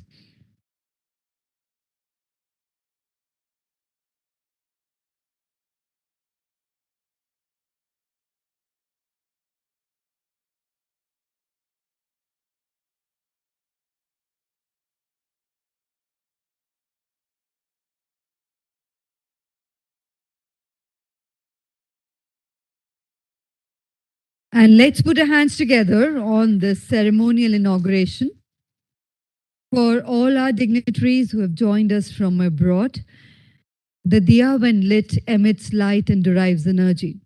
It is this very life force that sustains us. Each wick being lit and passed from one to another symbolizes the sharing of knowledge. And each wick being lit today is a prayer for global peace and solidarity. And we thank our dignitaries for doing the honors of lighting the ceremonial lamp and formally inaugurating this international conference.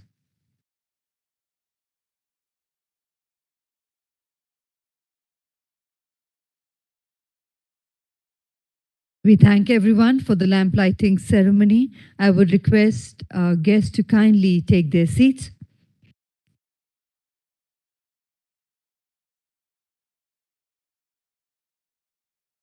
Ladies and gentlemen, Professor Pradeep Srivastava is the Executive Director of TIFAC, is a recognized academician with an exceptional track record of research success with multiple publications, patents, and noteworthy accomplishments. He is an innovative thinker and is presently serving his vision to link entrepreneurship with innovation by heading as Executive Director TIFAC. Is also a qualified researcher whose systematic investigation into things has led to some remarkable discoveries. And now, ladies and gentlemen, I have the privilege in inviting Professor Pradeep Srivastava to begin the proceedings with his welcome address. And let's put our hands together to welcome him.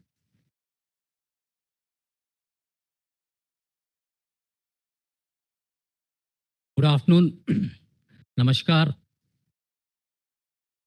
Honorable Minister for Science and Technology, Earth Sciences, and Atomic Energy, and Honorable Minister for DOPT, Dr. Jiten Singh Ji.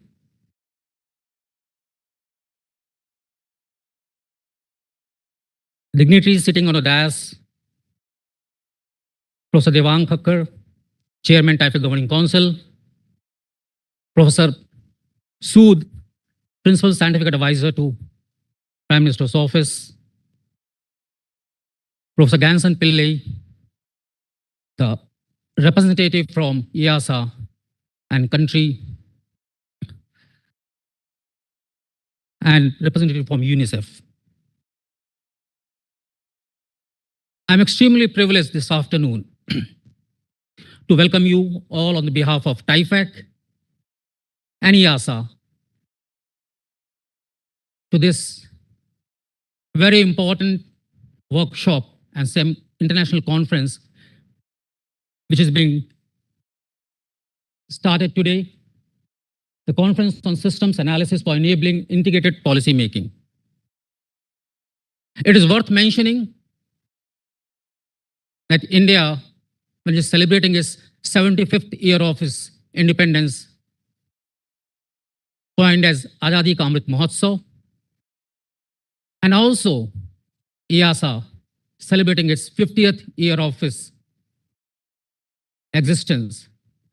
Since what's a coincidence, the two institutions, two scientific institutions coming together to co-host this international conference. We are also thrilled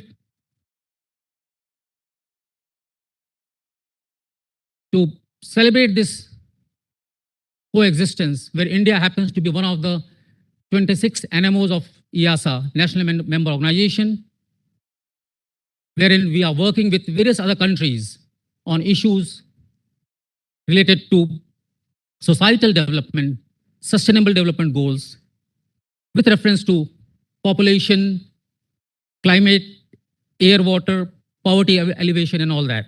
And this is all being done through a very scientific methodology of system analysis as a tool to design and to formulate policies related to these areas of importance.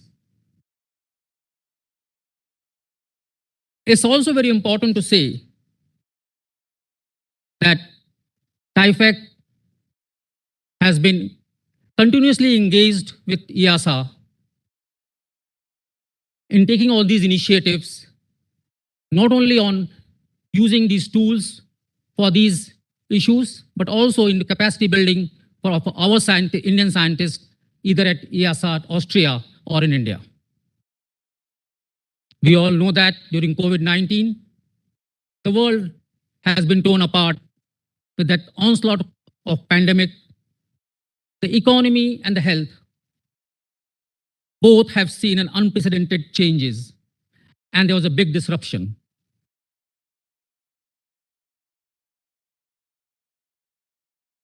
With an understanding of the scenario existing across the world and the requirement for the pertinent technology and science technology policy initiatives, India and IIASA are hosting this conference today, wherein we are also being supported by other countries, NMO countries, to mention Japan, Iran, and other countries, China as well. The objectives for this conference is sharing the regional experiences on the use of system analysis to provide conceptual frameworks for assessing potential risks of climate-induced challenges. It is also noteworthy to mention the other objectives include sharing of the regional experiences to provide integrated solutions to governance issues and decision-making policies, sharing of system analysis for future applications in impacts and vulnerability analysis, and adaptation and mitigation processes for any such exigencies and pandemic. This conference will provide a platform for the participating countries to develop effective ways of collaboration and exploring new networks and processes and partnerships with various other stakeholders and engaging in such activities in Asia. I'm also very happy to state that in this conference, we have about 5 plenary talks. And the themes of the conference happens to be sustainable development for system analysis approach for complex global problems, sustainable energy transition for Asian countries, resilience to climate changes, and digitalization and sustainability. We have more than 150 oral talks in this conference, which is over a period of 3 days to come. And as well as in a virtual mode, we have posters, about 24 posters being put for evaluation. I know the conference is trying to explore into the possibilities of more networking with the other partner countries on issues of sustainable development of the globe as whole. And I would like to mention here Honorable Prime Minister's vision of One Health for whole world. So I'm sure this conference will definitely bring in more understanding, more definitions on policies, and more issues to be taken up when we take it as a concerted effort. With these words, once again, I welcome you all and thank you all for joining this conference. Thank you. Thank you very much indeed, sir, for those warm words of welcome and for setting the content for the 2 days of international conference. And ladies and gentlemen, we also have the privilege of having on the stage with us Dr. Dorsami Pillai, who is the Deputy Chief Executive Officer responsible for leading the Research and Innovation Support and Advancement Division of the National Research Foundation of South Africa. His career over more than 3 decades includes various academic management and full professional positions. Dr. Pillai is currently a member of the Council of the International Institute for Applied Systems Analysis, IIASA, in Austria, where he serves as the Vice Chair. And ladies and gentlemen, please join me in welcoming Dr. Dorsami Pillai for his address.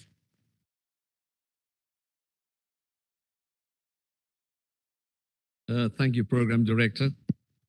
So let me greet you again. Namaste, Namaskar, Vanakkam, Assalamu Alaikum. Good day. Professor Srivastava, thank you very much for doing the honors by alluding to every person here and inviting them in terms of protocol.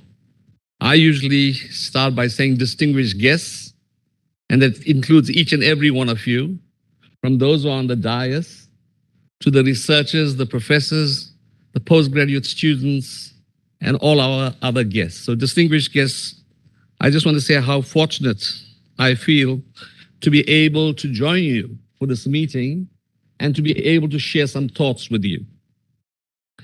Firstly, allow me to share the greetings of the IIASA Director General, Dr. Albert van Jaarsveld, who was not able to come, but sends his best wishes. I also would like to indicate our partners that you see displayed there, which is Jordan, Japan, China, as well as Iran, together with India and IIASA, that are jointly hosting this meeting. And I'd like to acknowledge them. To give you some context, this is one of many meetings taking place in different parts of the world in the IIASA national member organizations and regional member organizations as part of its 50th anniversary, its 50 years of existence. So it is particularly significant that while India, the motherland, celebrates its 75th year of independence, IIASA also celebrates its 50th anniversary. And when you look at systems analysis and modeling and the need for numbers and the history of numbers in India, it is no sheer coincidence that the meeting of these two worlds are now coming together. I want to contextualize my opening statements in 4 directions. Firstly, to give you a background to IIASA, which Dr. Srivastava alluded to earlier on. Secondly, I would like to refer to the need for intensified research collaboration across the borders. Thirdly, I want to talk to you about, very briefly mention the Vienna Statement on Science and Diplomacy. And lastly, I'd like to just focus very briefly on securing the next generation of researchers and systems analysts. So just to give you some history, after the Second World War, it became very apparent that national governments could not work alone in trying to resolve the problems posed to societies.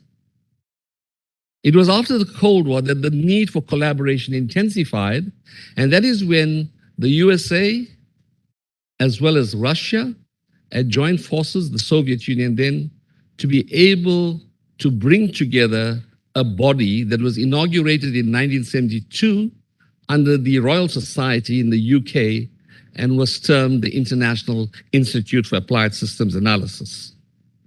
So it was in London that it was officially inaugurated. What is IIASA?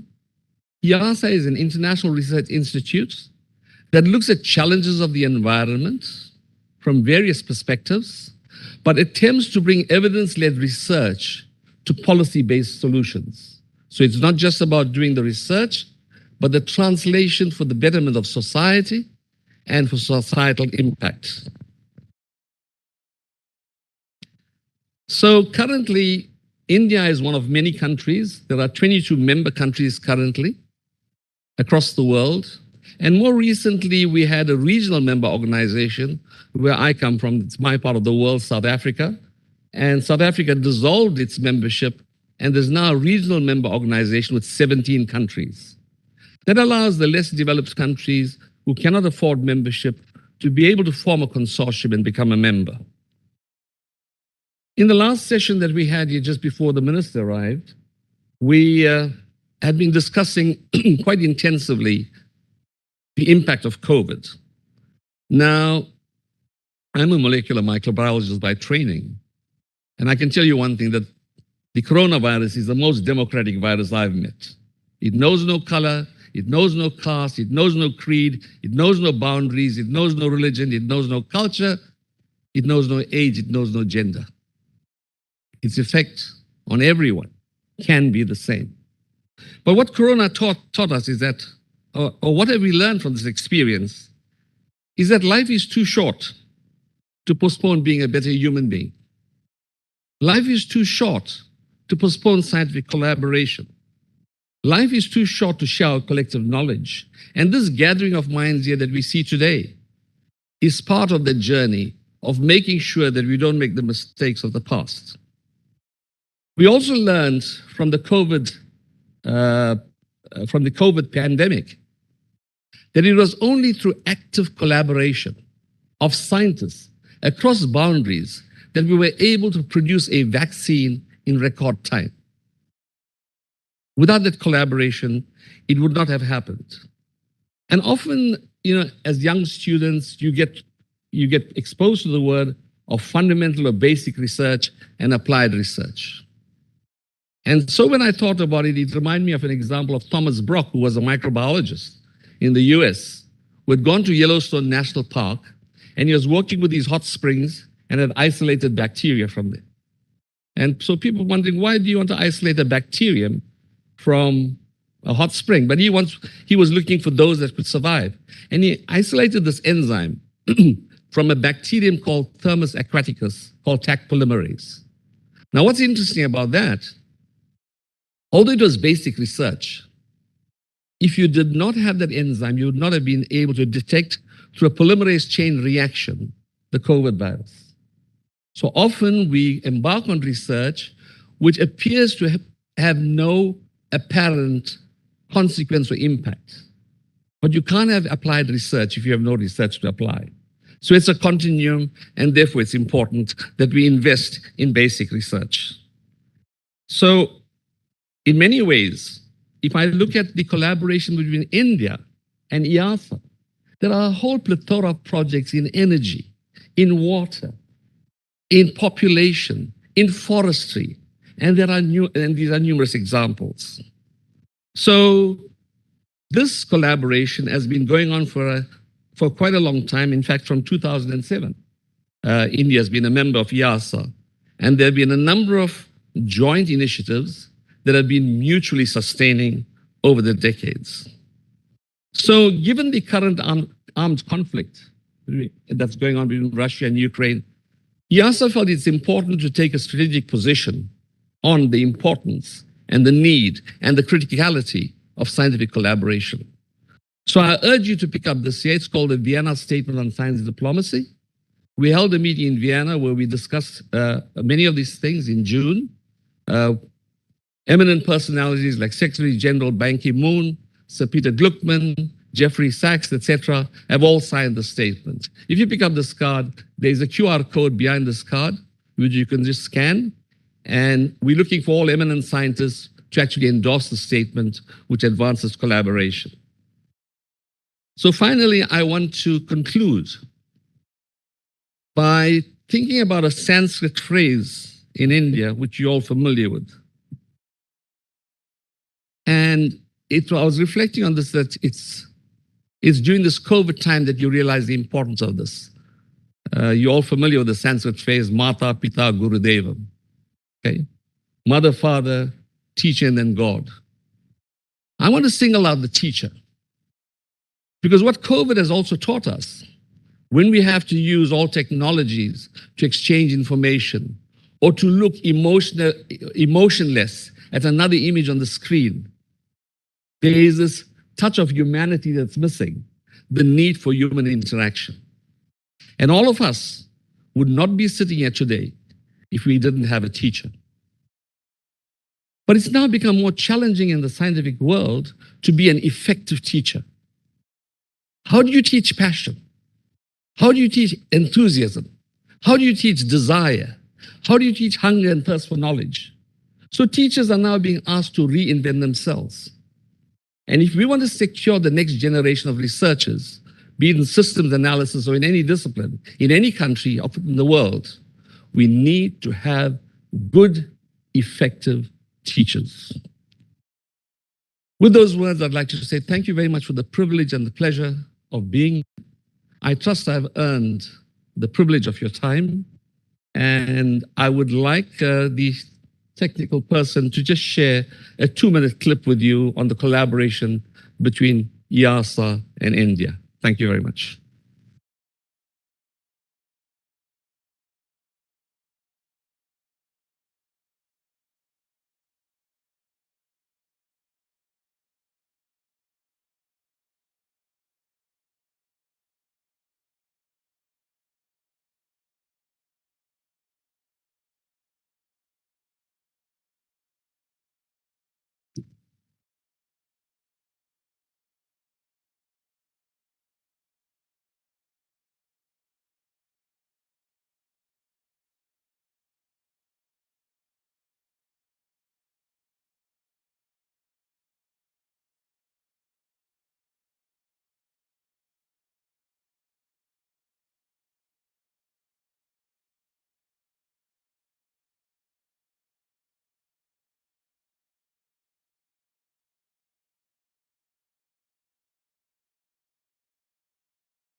Thank you very much indeed. indeed. So, ladies and gentlemen, that was a short film on how and when the collaboration of IIASA and TIFAC began.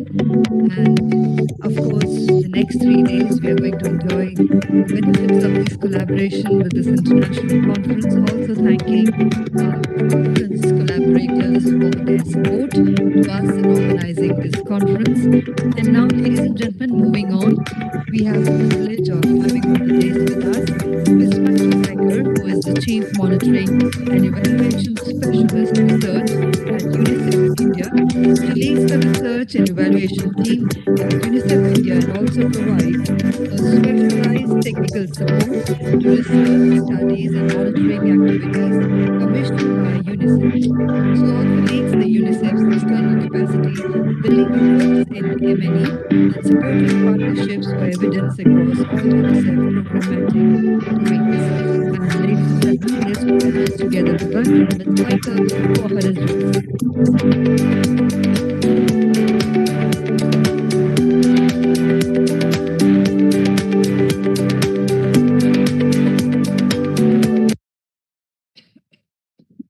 Great. Oh, sorry, I have to adjust this up. So good afternoon, everyone. Dear Honorable Minister Dr. Jitendra Singh, and guests, colleagues, and other dignitaries on the dais. Thank you to TIFAC and also IIASA for the opportunity to say a few words. In fact, thank you to Dr. Pillai for outlining the work that has been done already. It's new to me, so thank you. It was actually the 2-minute video was perfect to summarize it. So thank you for the opportunity to say a few words in this very important event. I'm going to focus my remarks on children, our future leaders, that is our mandate. I'll start off by saying that evidence shows us that the world is currently facing a growing number of increasingly complex and interlinked challenges, wherein children are increasingly paying the price today and in the future. Climate change has already risen to crisis levels in many parts of the world, where many populations are suffering from very real consequences. Water scarcity is increasing. We've seen a rise in extreme disaster events, which cause damage and loss across social and productive sectors, and are hurting the at-risk communities as well as economies. In this, children are the most vulnerable, making climate change a child rights crisis driven by a triple planetary crisis. Migration and unplanned human settlements in India and South Asia at large are driving risks to public health, safety, and protection, including for children. Food insecurity is intensifying, and its impact on nutritional outcomes for children is potentially detrimental. And not to mention, of course, that we are still living with public health emergencies of regional and global scale, with the lasting and potentially longer term effects of COVID-19 crisis still to reveal themselves fully, including aspects such as learning loss and mental health outcomes for children. So not only are children the hardest hit by these challenges, it is certain groups of children themselves that are even harder hit. Our learning from evidence on COVID, migration, and climate change tells us that the same child experiences multiple deprivations because they are all interlinked. And these affect the child across the life cycle, where deprivation or vulnerability in the early years can have a lasting impact on future outcomes. And not only that, we know that vulnerabilities persist intergenerationally, from parents to children to grandchildren. And so a systems analysis offers an opportunity to understand holistically the interlinkages of some of the world's most complex problems through systematic scientific approaches, and to find integrated solutions to inform policymaking that work towards achieving the same goals, in our case, the Sustainable Development Goals. An ecosystem approach and longitudinal perspective to problem solving will provide collective vision, enable organizational and institutional support, and inspire solution providers, seekers, and of course, at-risk communities themselves to participate in solving the key challenges of today and the future. I cannot overemphasize the need for continuous commitment for adapting along the way. Adaptive programming is the new normal, and systems analysis is the foundation of such programming to ensure it is agile, responsive to climate and other longer-term vulnerabilities and inequities that exist.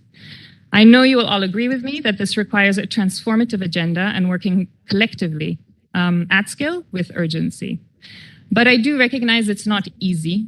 Complexity, we've often find, also makes it difficult to measure because things don't always fit in a neat model or a well-defined indicator.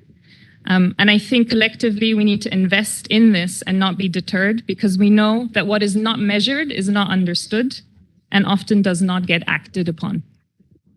I will close my remarks by sharing some critical thoughts for all of us to reflect on as systems thinkers and to help us solve some of the intractable problems that our children are facing. First, I would urge us to understand the critical role of gender and social inequity in persisting and new complex challenges. We need a robust and deep equity analysis for various sectors that provides real-time information on emerging vulnerabilities and needs, including children. We need to leverage technology. Innovation and advancement in the technology space has made it possible to link processes and systems, to identify patterns not seen before, and to build a comprehensive architecture to facilitate decision-making. When used safely, technology can accelerate our thinking and action for children. And then finally, because it's my domain, invest in evidence for children. For a lot of the complex problems, we don't fully understand the impact on children, including climate change and including COVID-19 that we've coming out of, hopefully. We need to know what the gaps are. We need to fill them so that we can ensure that we can integrate children into our thinking of complexity of the challenges and also the solutions for integrated policymaking. Now more than ever, we need to know what works, but also what does not work if we want to accelerate our progress towards meeting the SDGs. So thank you for this and wishing you all an invigorating conference. Thank you. Thank you very much indeed, ma'am, for all those valuable inputs. And now, ladies and gentlemen, moving on, we have with us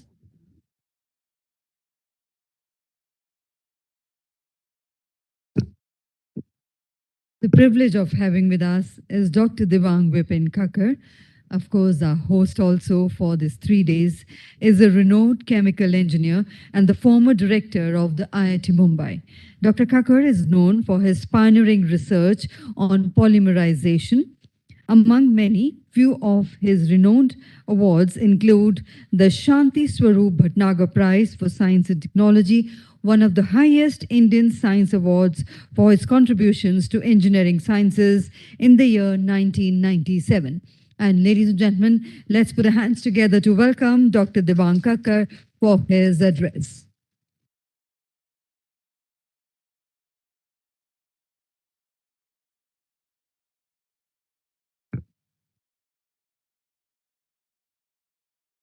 Mr. Jitendra Singh, Honorable Minister for Science and Technology, Professor Ajay Sood, Principal Scientific Advisor to the Government of India, Professor Gansen Pillai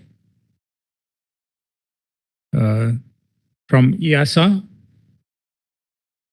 Professor Pradeep Srivastav, Executive Director of TIFAC, Ms. Maike Biker from UNICEF. Ladies and gentlemen, good afternoon. Really, my primary aim here is to welcome all of you to this very important conference. And I join with Professor Pradeep Srivastav to express my pleasure to do so. On behalf of TIFAC, as well as on behalf of our partners, the International Institute of Applied Systems Analysis, as well as partners from China, Iran, Japan, and Jordan. The title of this conference is International Conference on Systems Analysis for Integrated Policy Making. And I think this is really a very relevant and important area, as has already been mentioned by the previous speakers. Since this morning, we have heard, starting with the lecture of Professor Leena Srivastav, all the challenges that are facing the world, and in particular Asia. And these challenges require the attention of policymakers. We have heard of the challenges due to COVID-19, climate change, natural disasters, food, water, and energy. I think COVID-19 really showcases many of the issues that are important and how they can be handled. We saw how this pandemic was addressed in different parts of the world through science and through public health measures. And as a result of these, the impact has been much less than what happened in pandemics which occurred in the past. For example, we have heard of the Spanish flu and so forth. We saw very rapid policy making in all nations in response to the pandemic, and much of it was informed by the scientific knowledge. But of course, it was an evolving science.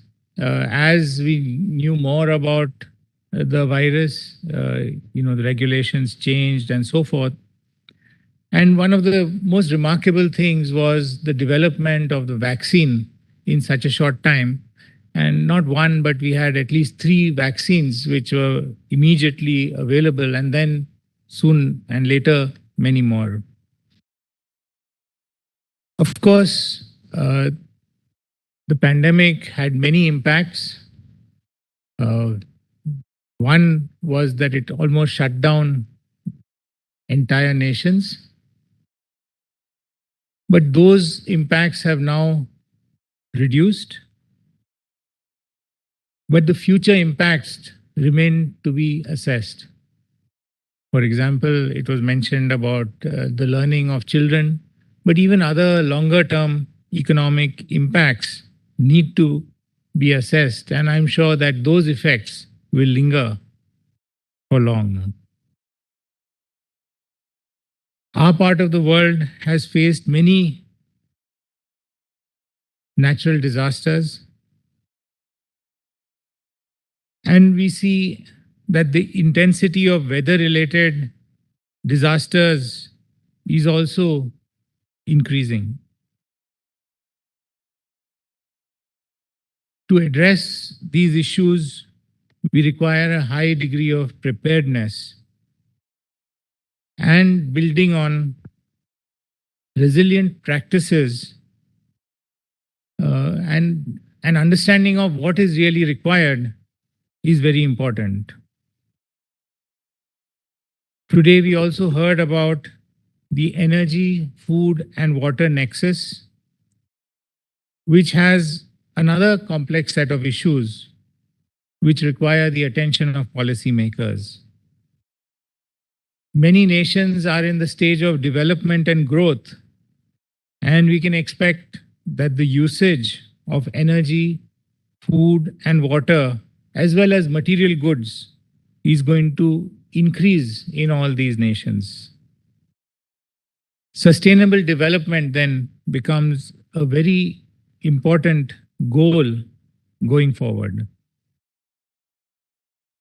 We have already seen from this morning, and over the next 2 days, we will see that many of these issues that I have mentioned are going to be addressed in the conference.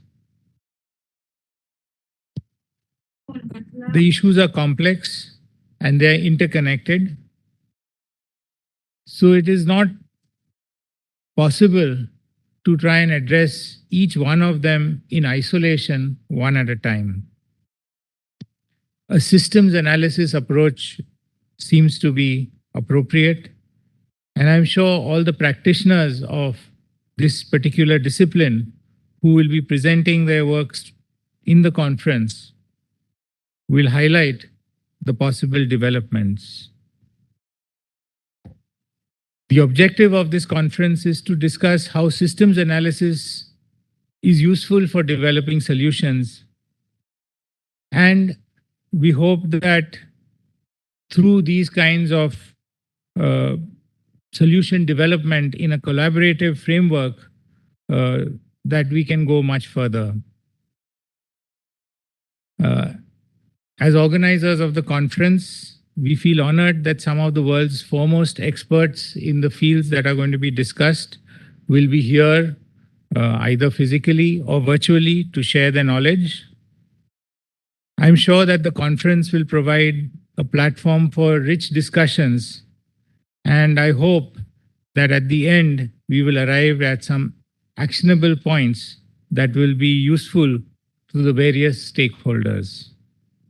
I welcome you once again, and I wish you have a very fruitful 3 days in this conference. Thank you. Thank you very much indeed, sir, for that wonderful address. And now, ladies and gentlemen, I have the proud privilege in inviting a guest of honor, Professor Ajay Kumar Sood, Principal Scientific Advisor to the Government of India, to do the honors of addressing the August House present here. And let's put our hands together to welcome our guest of honor for his address.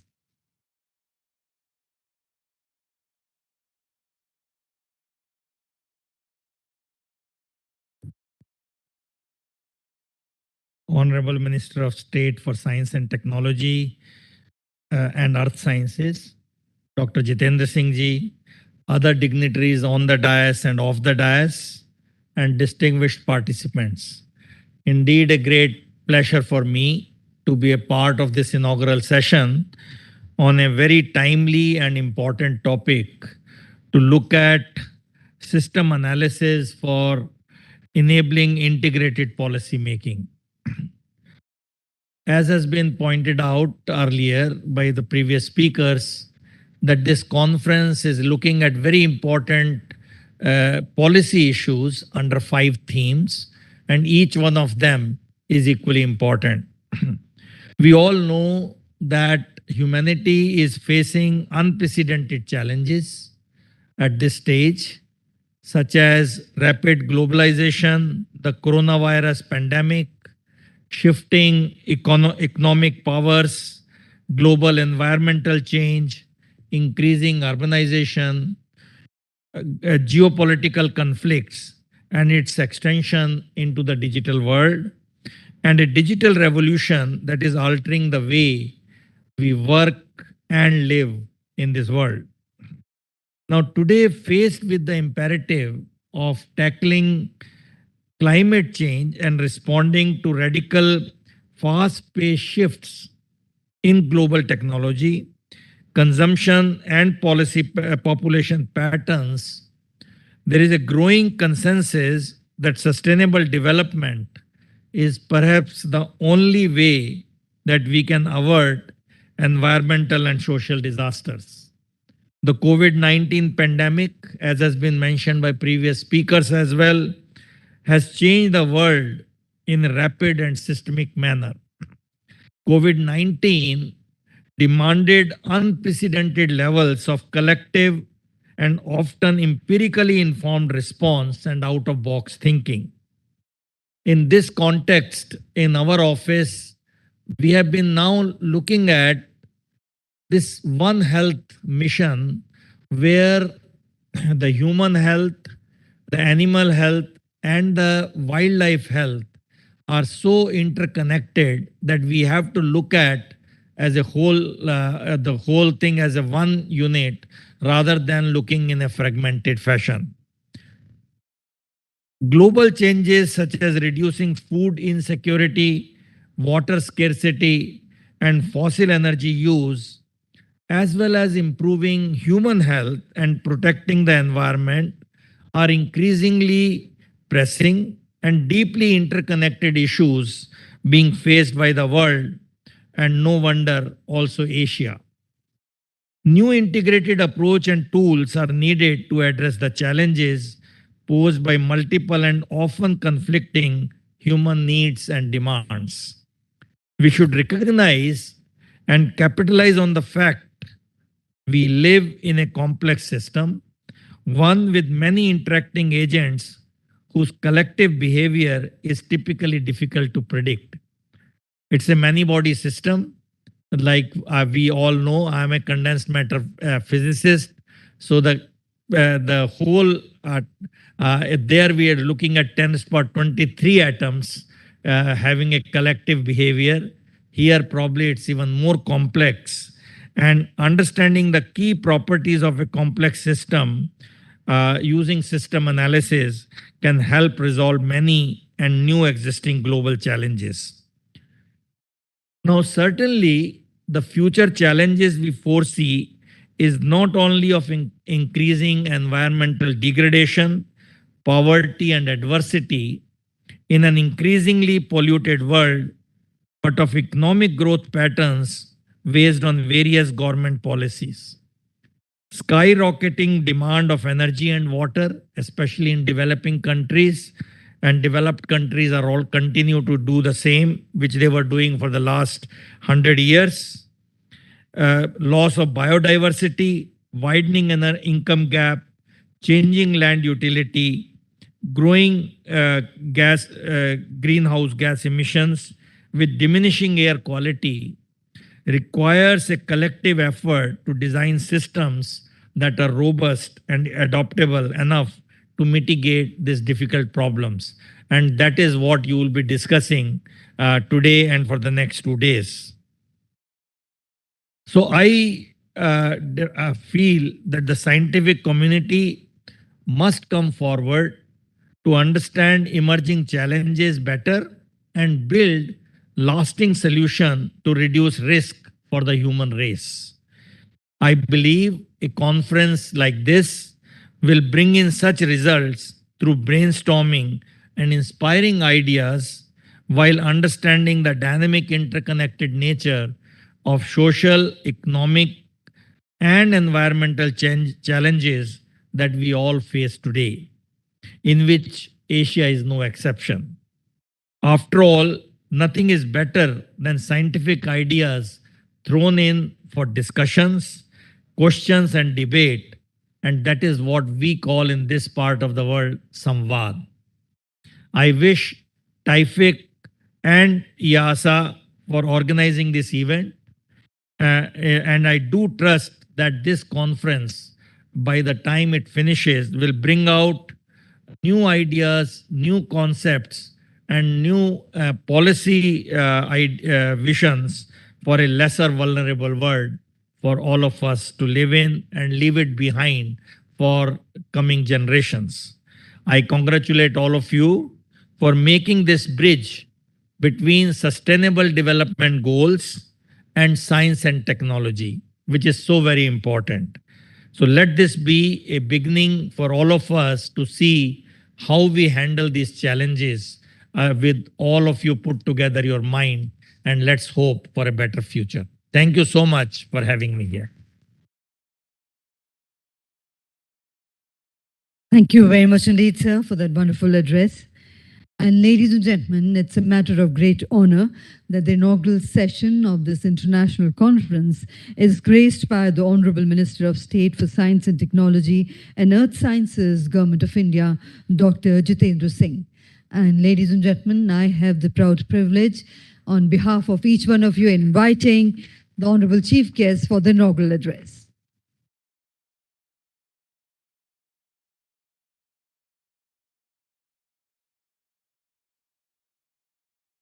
Seated on the dais, Principal Scientific Advisor, the Government of India, and an eminent, illustrious scientist in his own right, also an academician, Professor Sood, Professor Devang from TIFAC, Ms. Biker, Dr. Pillai, Dr. Srivastav, ladies and gentlemen. Indeed, it's always a pleasure to be a part of a conference like this, a conference spread over 3 days and categorized into different sessions with different themes. And if you see the title of the conference, the Systems Analysis for Enabling Integrated Policy Making, it virtually includes everything, leaves nothing. So I was wondering, because I have also been into this business of conference and academics for the last 30 years. It's indeed a pleasant change, because nowadays we are into highly thematic conferences, particularly in the stream of science that I belong to, the medical fraternity. So we have highly specialized teams. Even in specialized teams, we are now getting down more narrowed. You have a conference on right eye, another conference on the left eye. So I must compliment the organizers. They have the capacity to organize a conference, which virtually means everything.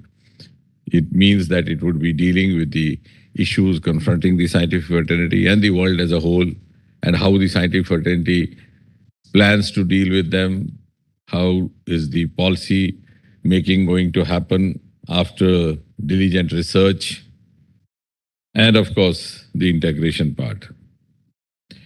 Now, having listened to what the illustrious speakers were saying before me, each one of them very rightly referred to the recent pandemic that we have come through. I hope we have come out. And I think Dr. Pillai very poetically said that this is the most democratic virus. I would rather also add to that that in addition to that, it has also made us realize more strongly than ever before that there is something called instinct to survive, which unites us all. So that instinct for survival actually democratizes everything else.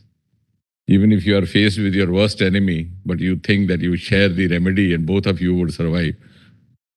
I think there's an old film song from Bollywood, "Ke khada hai dard ka rishta to judai kya." So I think that is what has united the world. A, and B, also that it has brought forth the inherent resilience and capacities of the scientific capabilities which were possibly not realized to that extent before, particularly when I talk in the context of India. For example, when this COVID pandemic suddenly struck us, we were hardly in a position to provide enough of the PPE kits. And within maybe 18 months or so, we were in a position to come out 1, 2, 3 vaccines and also provide to the other countries and come out with a DNA vaccine. And at the same time, at the social level, India is not the kind of society which is given to preventive medicine or preventive cure. We hardly believe in vaccines. And very vaguely believe in therapeutic medicine. We attribute disease to Almighty. We leave the prognosis to Almighty. The outcome also we thank if we are cured. We curse our previous janam if we don't get cured. So the traditional Indian mind is so very well, cushioned, I would say, buffered, that I remember once we had this, because we are talking in the terms of disaster, we had a very horrifying earthquake in Gujarat when the present Prime Minister had just taken over as the Chief Minister. And there were NGOs from across the world, even from UN, coming over to do counseling for the victims. So when they would come back, they would have an opportunity to interact with the Indian groups or the Indian counterparts as well. And when one of those groups came back after having visited Gujarat, and they were asked what was their experience, how well they could succeed in counseling, their response was that on the other hand, we are going back counseled. Because the Indian mind is so elevated in that direction that most of the victim families, they would say, "Ye karmo ka phal hai, aapka koi kasoor nahi, aap kyun chinta karte?" So they would send them back home without soliciting their counseling. So what I'm trying to say is that this factor which unites us, which also brings out or induces us to experiment with our capacities, we sometimes even we are not aware, is now, it comes out in adversity. And when the entire globe was faced with a common adversity, the common capacities also came out and got integrated with each other.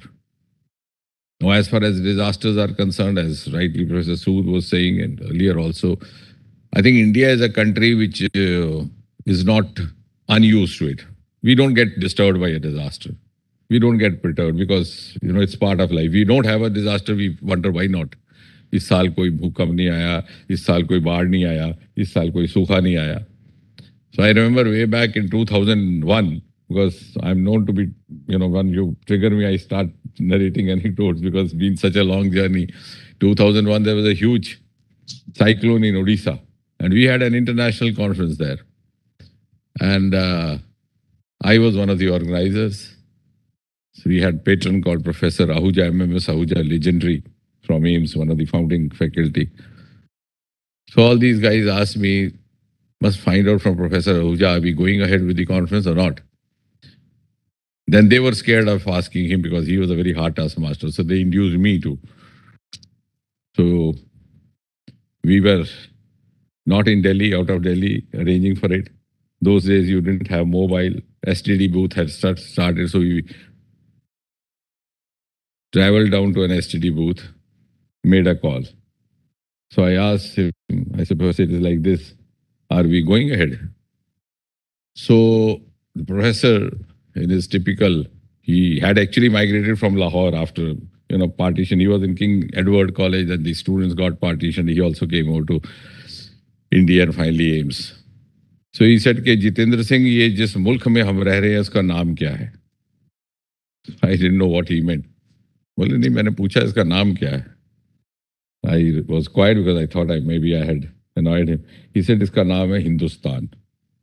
यहाँ एक दिन बाढ़ आएगा, दूसरे दिन सूखा पड़ेगा, तीसरे दिन भूचाल आएगा और जिंदगी भी साथ साथ चलती जाएगी." And believe you, we did go ahead with a conference with just 160 delegates for an international conference, which is a very small number, which we did have.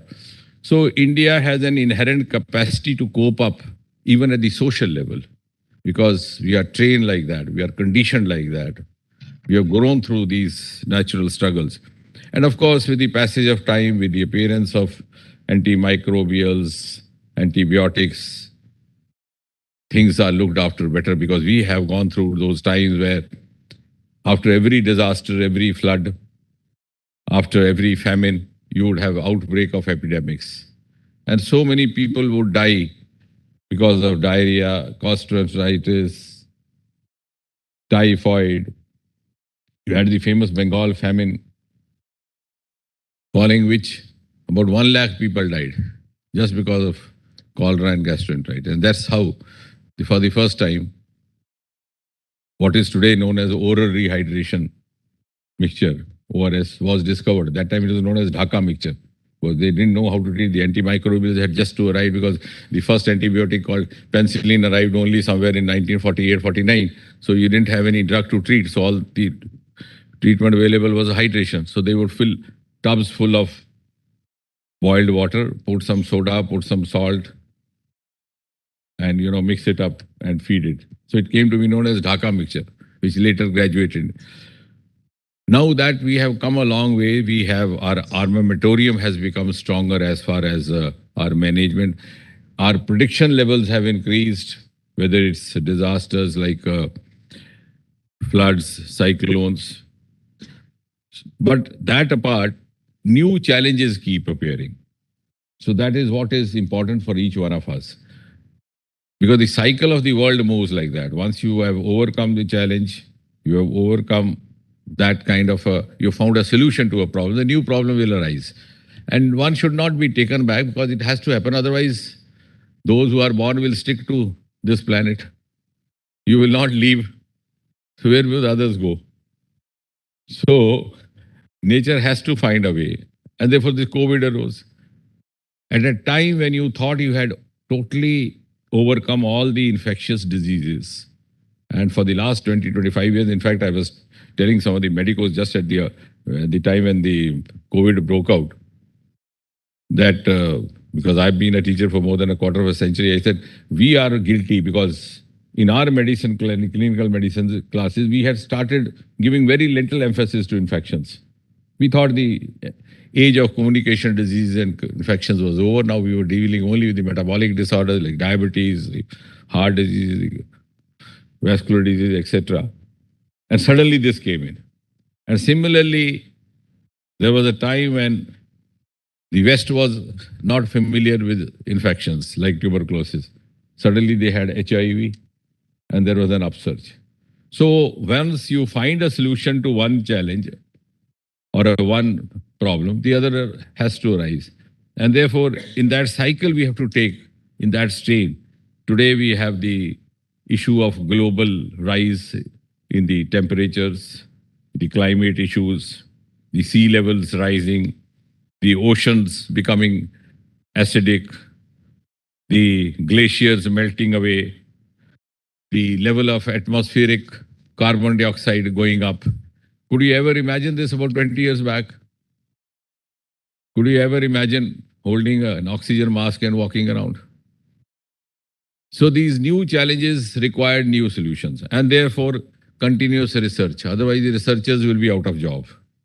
So you have to keep them busy. So now the new issues. And luckily today, under Prime Minister Narendra Modi, we have one of the most compatible times for research, innovation, experimentation, and also for out-of-box scientific thinking, experimenting. Because he himself has a very strong scientific temper. The manner in which the vaccination happened, the large vaccination drive, wouldn't have been possible if it was not the support of the head of the state. And it is primarily because of Prime Minister's personal indulgence. And repeatedly on every world forum, he has been talking about the climate concerns. He's virtually become a leader. And therefore, to that extent, I think we have of late also sat down to formulate a definite roadmap for the climate concerns as far as India is concerned. It is India which has declared its commitment to make the country carbon neutral by 2070, to reduce the aggregate greenhouse gas emissions by 1 million tons, and to reduce the dependency on fossil fuels by 50% of the total consumption by year 2030. So we are laying down before ourselves, with the patronage of the Prime Minister, definite targets, time-bound targets, as good scientists should do, because we are expected to talk without ambiguity and with timelines. And therefore, I feel, as we are moving through this 75th year of independence, we are virtually now part of the global scientific community, more than ever before. We are also much more integrated. It's not that we were dissociated from the rest of the scientific community. For example, as I said, I don't talk in ambiguity. Just recall, when we started off with our space program, Vikram Sarabhai and Satish Dhawan, the then Soviet Union and USA were already on the verge of landing a human being on the surface of Earth, and we were singing nursery rhymes, Chanda Mama Dur Ke. So there was a disconnect between India and the rest of the world. But this has been a quantum jump now. We are virtually at the same level, on the same page. And that has also made us realize the importance of integration. Because I think there is no option now. It's no longer by choice that you have to integrate with Australia or integrate with somebody. All of us, the larger the integration, the more is the benefit, because the problems being faced now are the global problems, the problems of humanity rather than a nation. And as he was saying that COVID knows no gender, it also knows no political boundaries. So it would not spare India and affect Pakistan or vice versa. But that has also led to the era of silos having been over. In India, we have already started that. I've always been insisting if we have scientific projects, we should have theme-based projects rather than department-based. So the theme should determine who all have to integrate. Now, for example, if it's a medical-related project, it can't be left to the medicos alone. So much of technology has overtaken it. Not only the biotechnology, but even the engineering technology. Similarly, if it is an earth sciences project, you can't be left to only the earth sciences or ocean scientists. Even the coastal guards, the naval officials will have to come in. So wider the integration. And that's why we have of late also started having joint meetings with the principal scientific advisor presence in our midst to integrate. We have all the 6, 7, 8 ministries or the departments in Government of India which sit together once in a month and take decisions about the further course of action as far as our theme projects is concerned. We are also in the process of converging to the slight discomfiture of Mr. Dr. Srivastava. I would say that even TIFAC is in the process of getting disengaged in this process of wider disintegration by 2024, but not that he will be out of job. He might be getting a bigger job, but that's in the larger interest. So this, I think, as you mentioned very rightly in your theme, the word integrated is something which requires to be highlighted the most. And one of the greatest lessons that we have learned from COVID is the integrated approach, not only in research, but also in management. And for the first time, for example, you found even the most, many of us who were quite prejudiced about the indigenous or oriental, in desperation started looking for anything that would rightly or wrongly hold the promise of enhancing their immunity. So you had another class of hyped products called immunity boosters. Nobody knows what it was. You could sell anything in the name of immunity booster, which also is a part of integration. So market also has to get integrated into it, because finally, if the economic support is not there, we are not able to sustain. So sustainable goals also mean sustainable research, sustainable startups. That's going to be the never. So that's why I have been insisting we should also integrate industry right from the beginning. So whatever product or remedy or solution that we develop is carried forward with all the means that it requires. So I'm glad. I hope at the end of the 3 days, Dr. Srivastava will benefit us with all the inferences and outcomes that have come so that we can use it for our own education as well. Thank you very much. All the best. I hope he is looking after you well.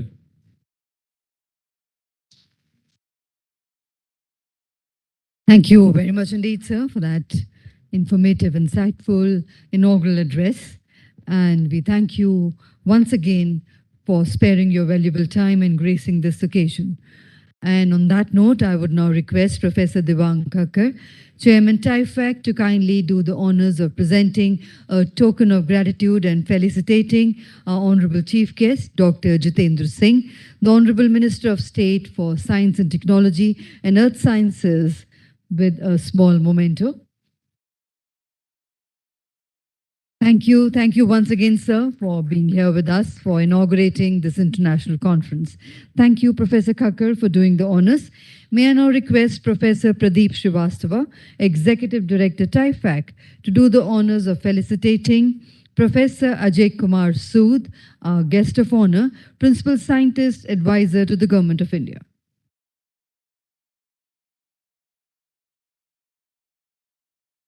Thank you, sir, for being here with us today.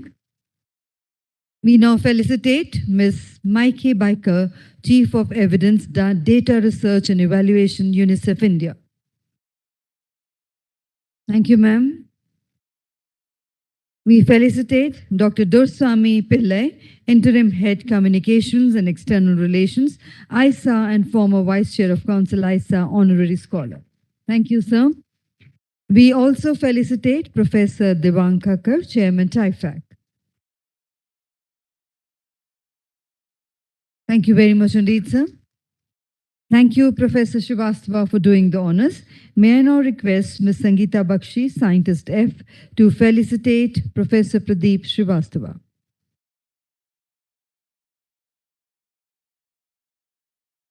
Thank you. Thank you very much indeed, ma'am. And now, ladies and gentlemen, before we close the inaugural session, I would like to invite Sri Mukesh Mathur, Scientist F TIFAC, to kindly propose the vote of thanks.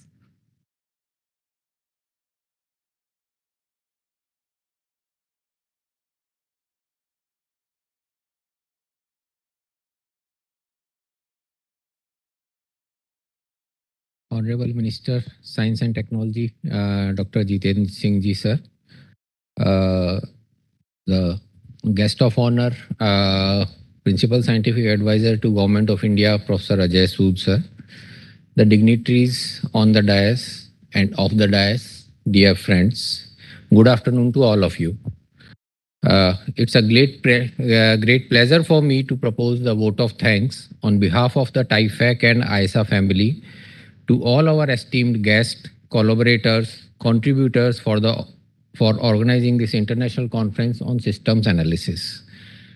First of all, I would like to express my heartfelt thanks to our chief guest for the inaugural program, Honorable Ministers for Science and Technology, Earth Sciences, PMO, Personal and Public Grievances and Pension, Department of Atomic Energy, Department of Space, Dr. Jitendra Singh Ji, who in spite of his busy schedule, especially during this parliament session, graced this occasion and blessed us with his best wishes.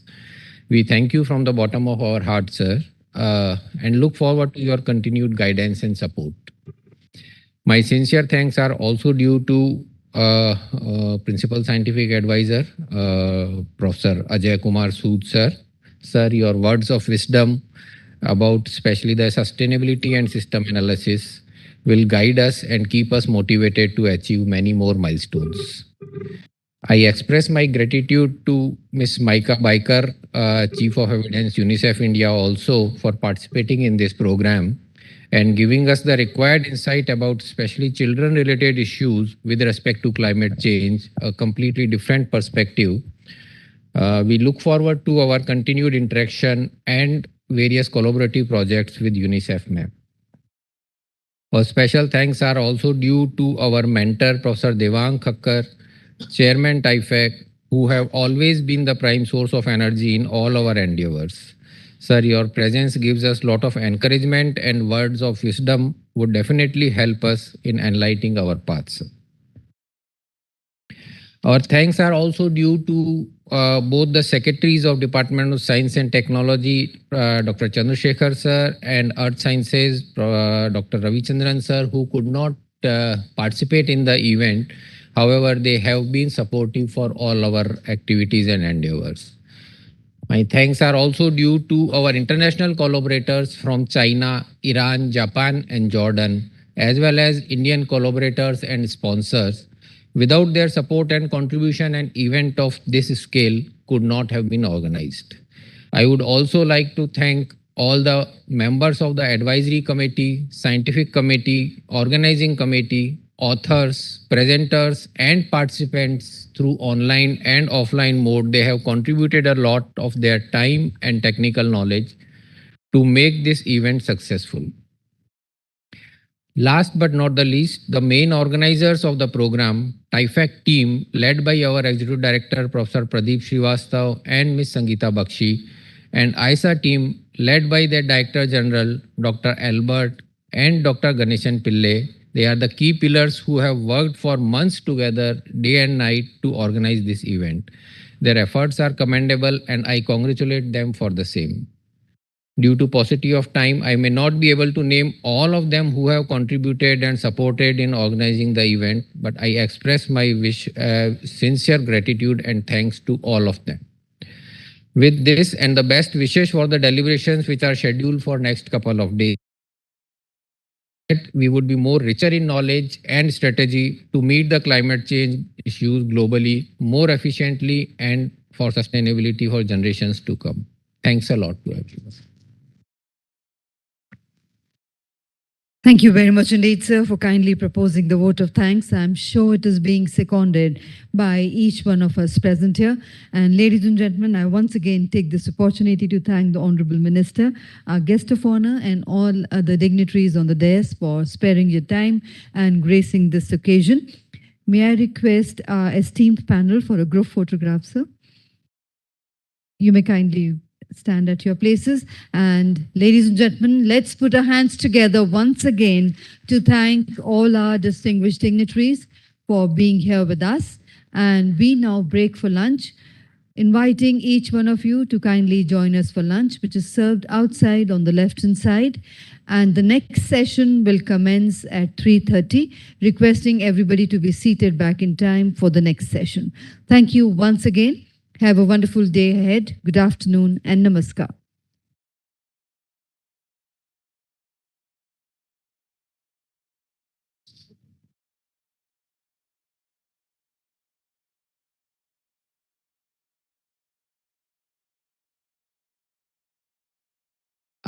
Just a small change. We are not going to start at 3:30 because we are already running late for our lunch. So we'll probably start at 4-ish.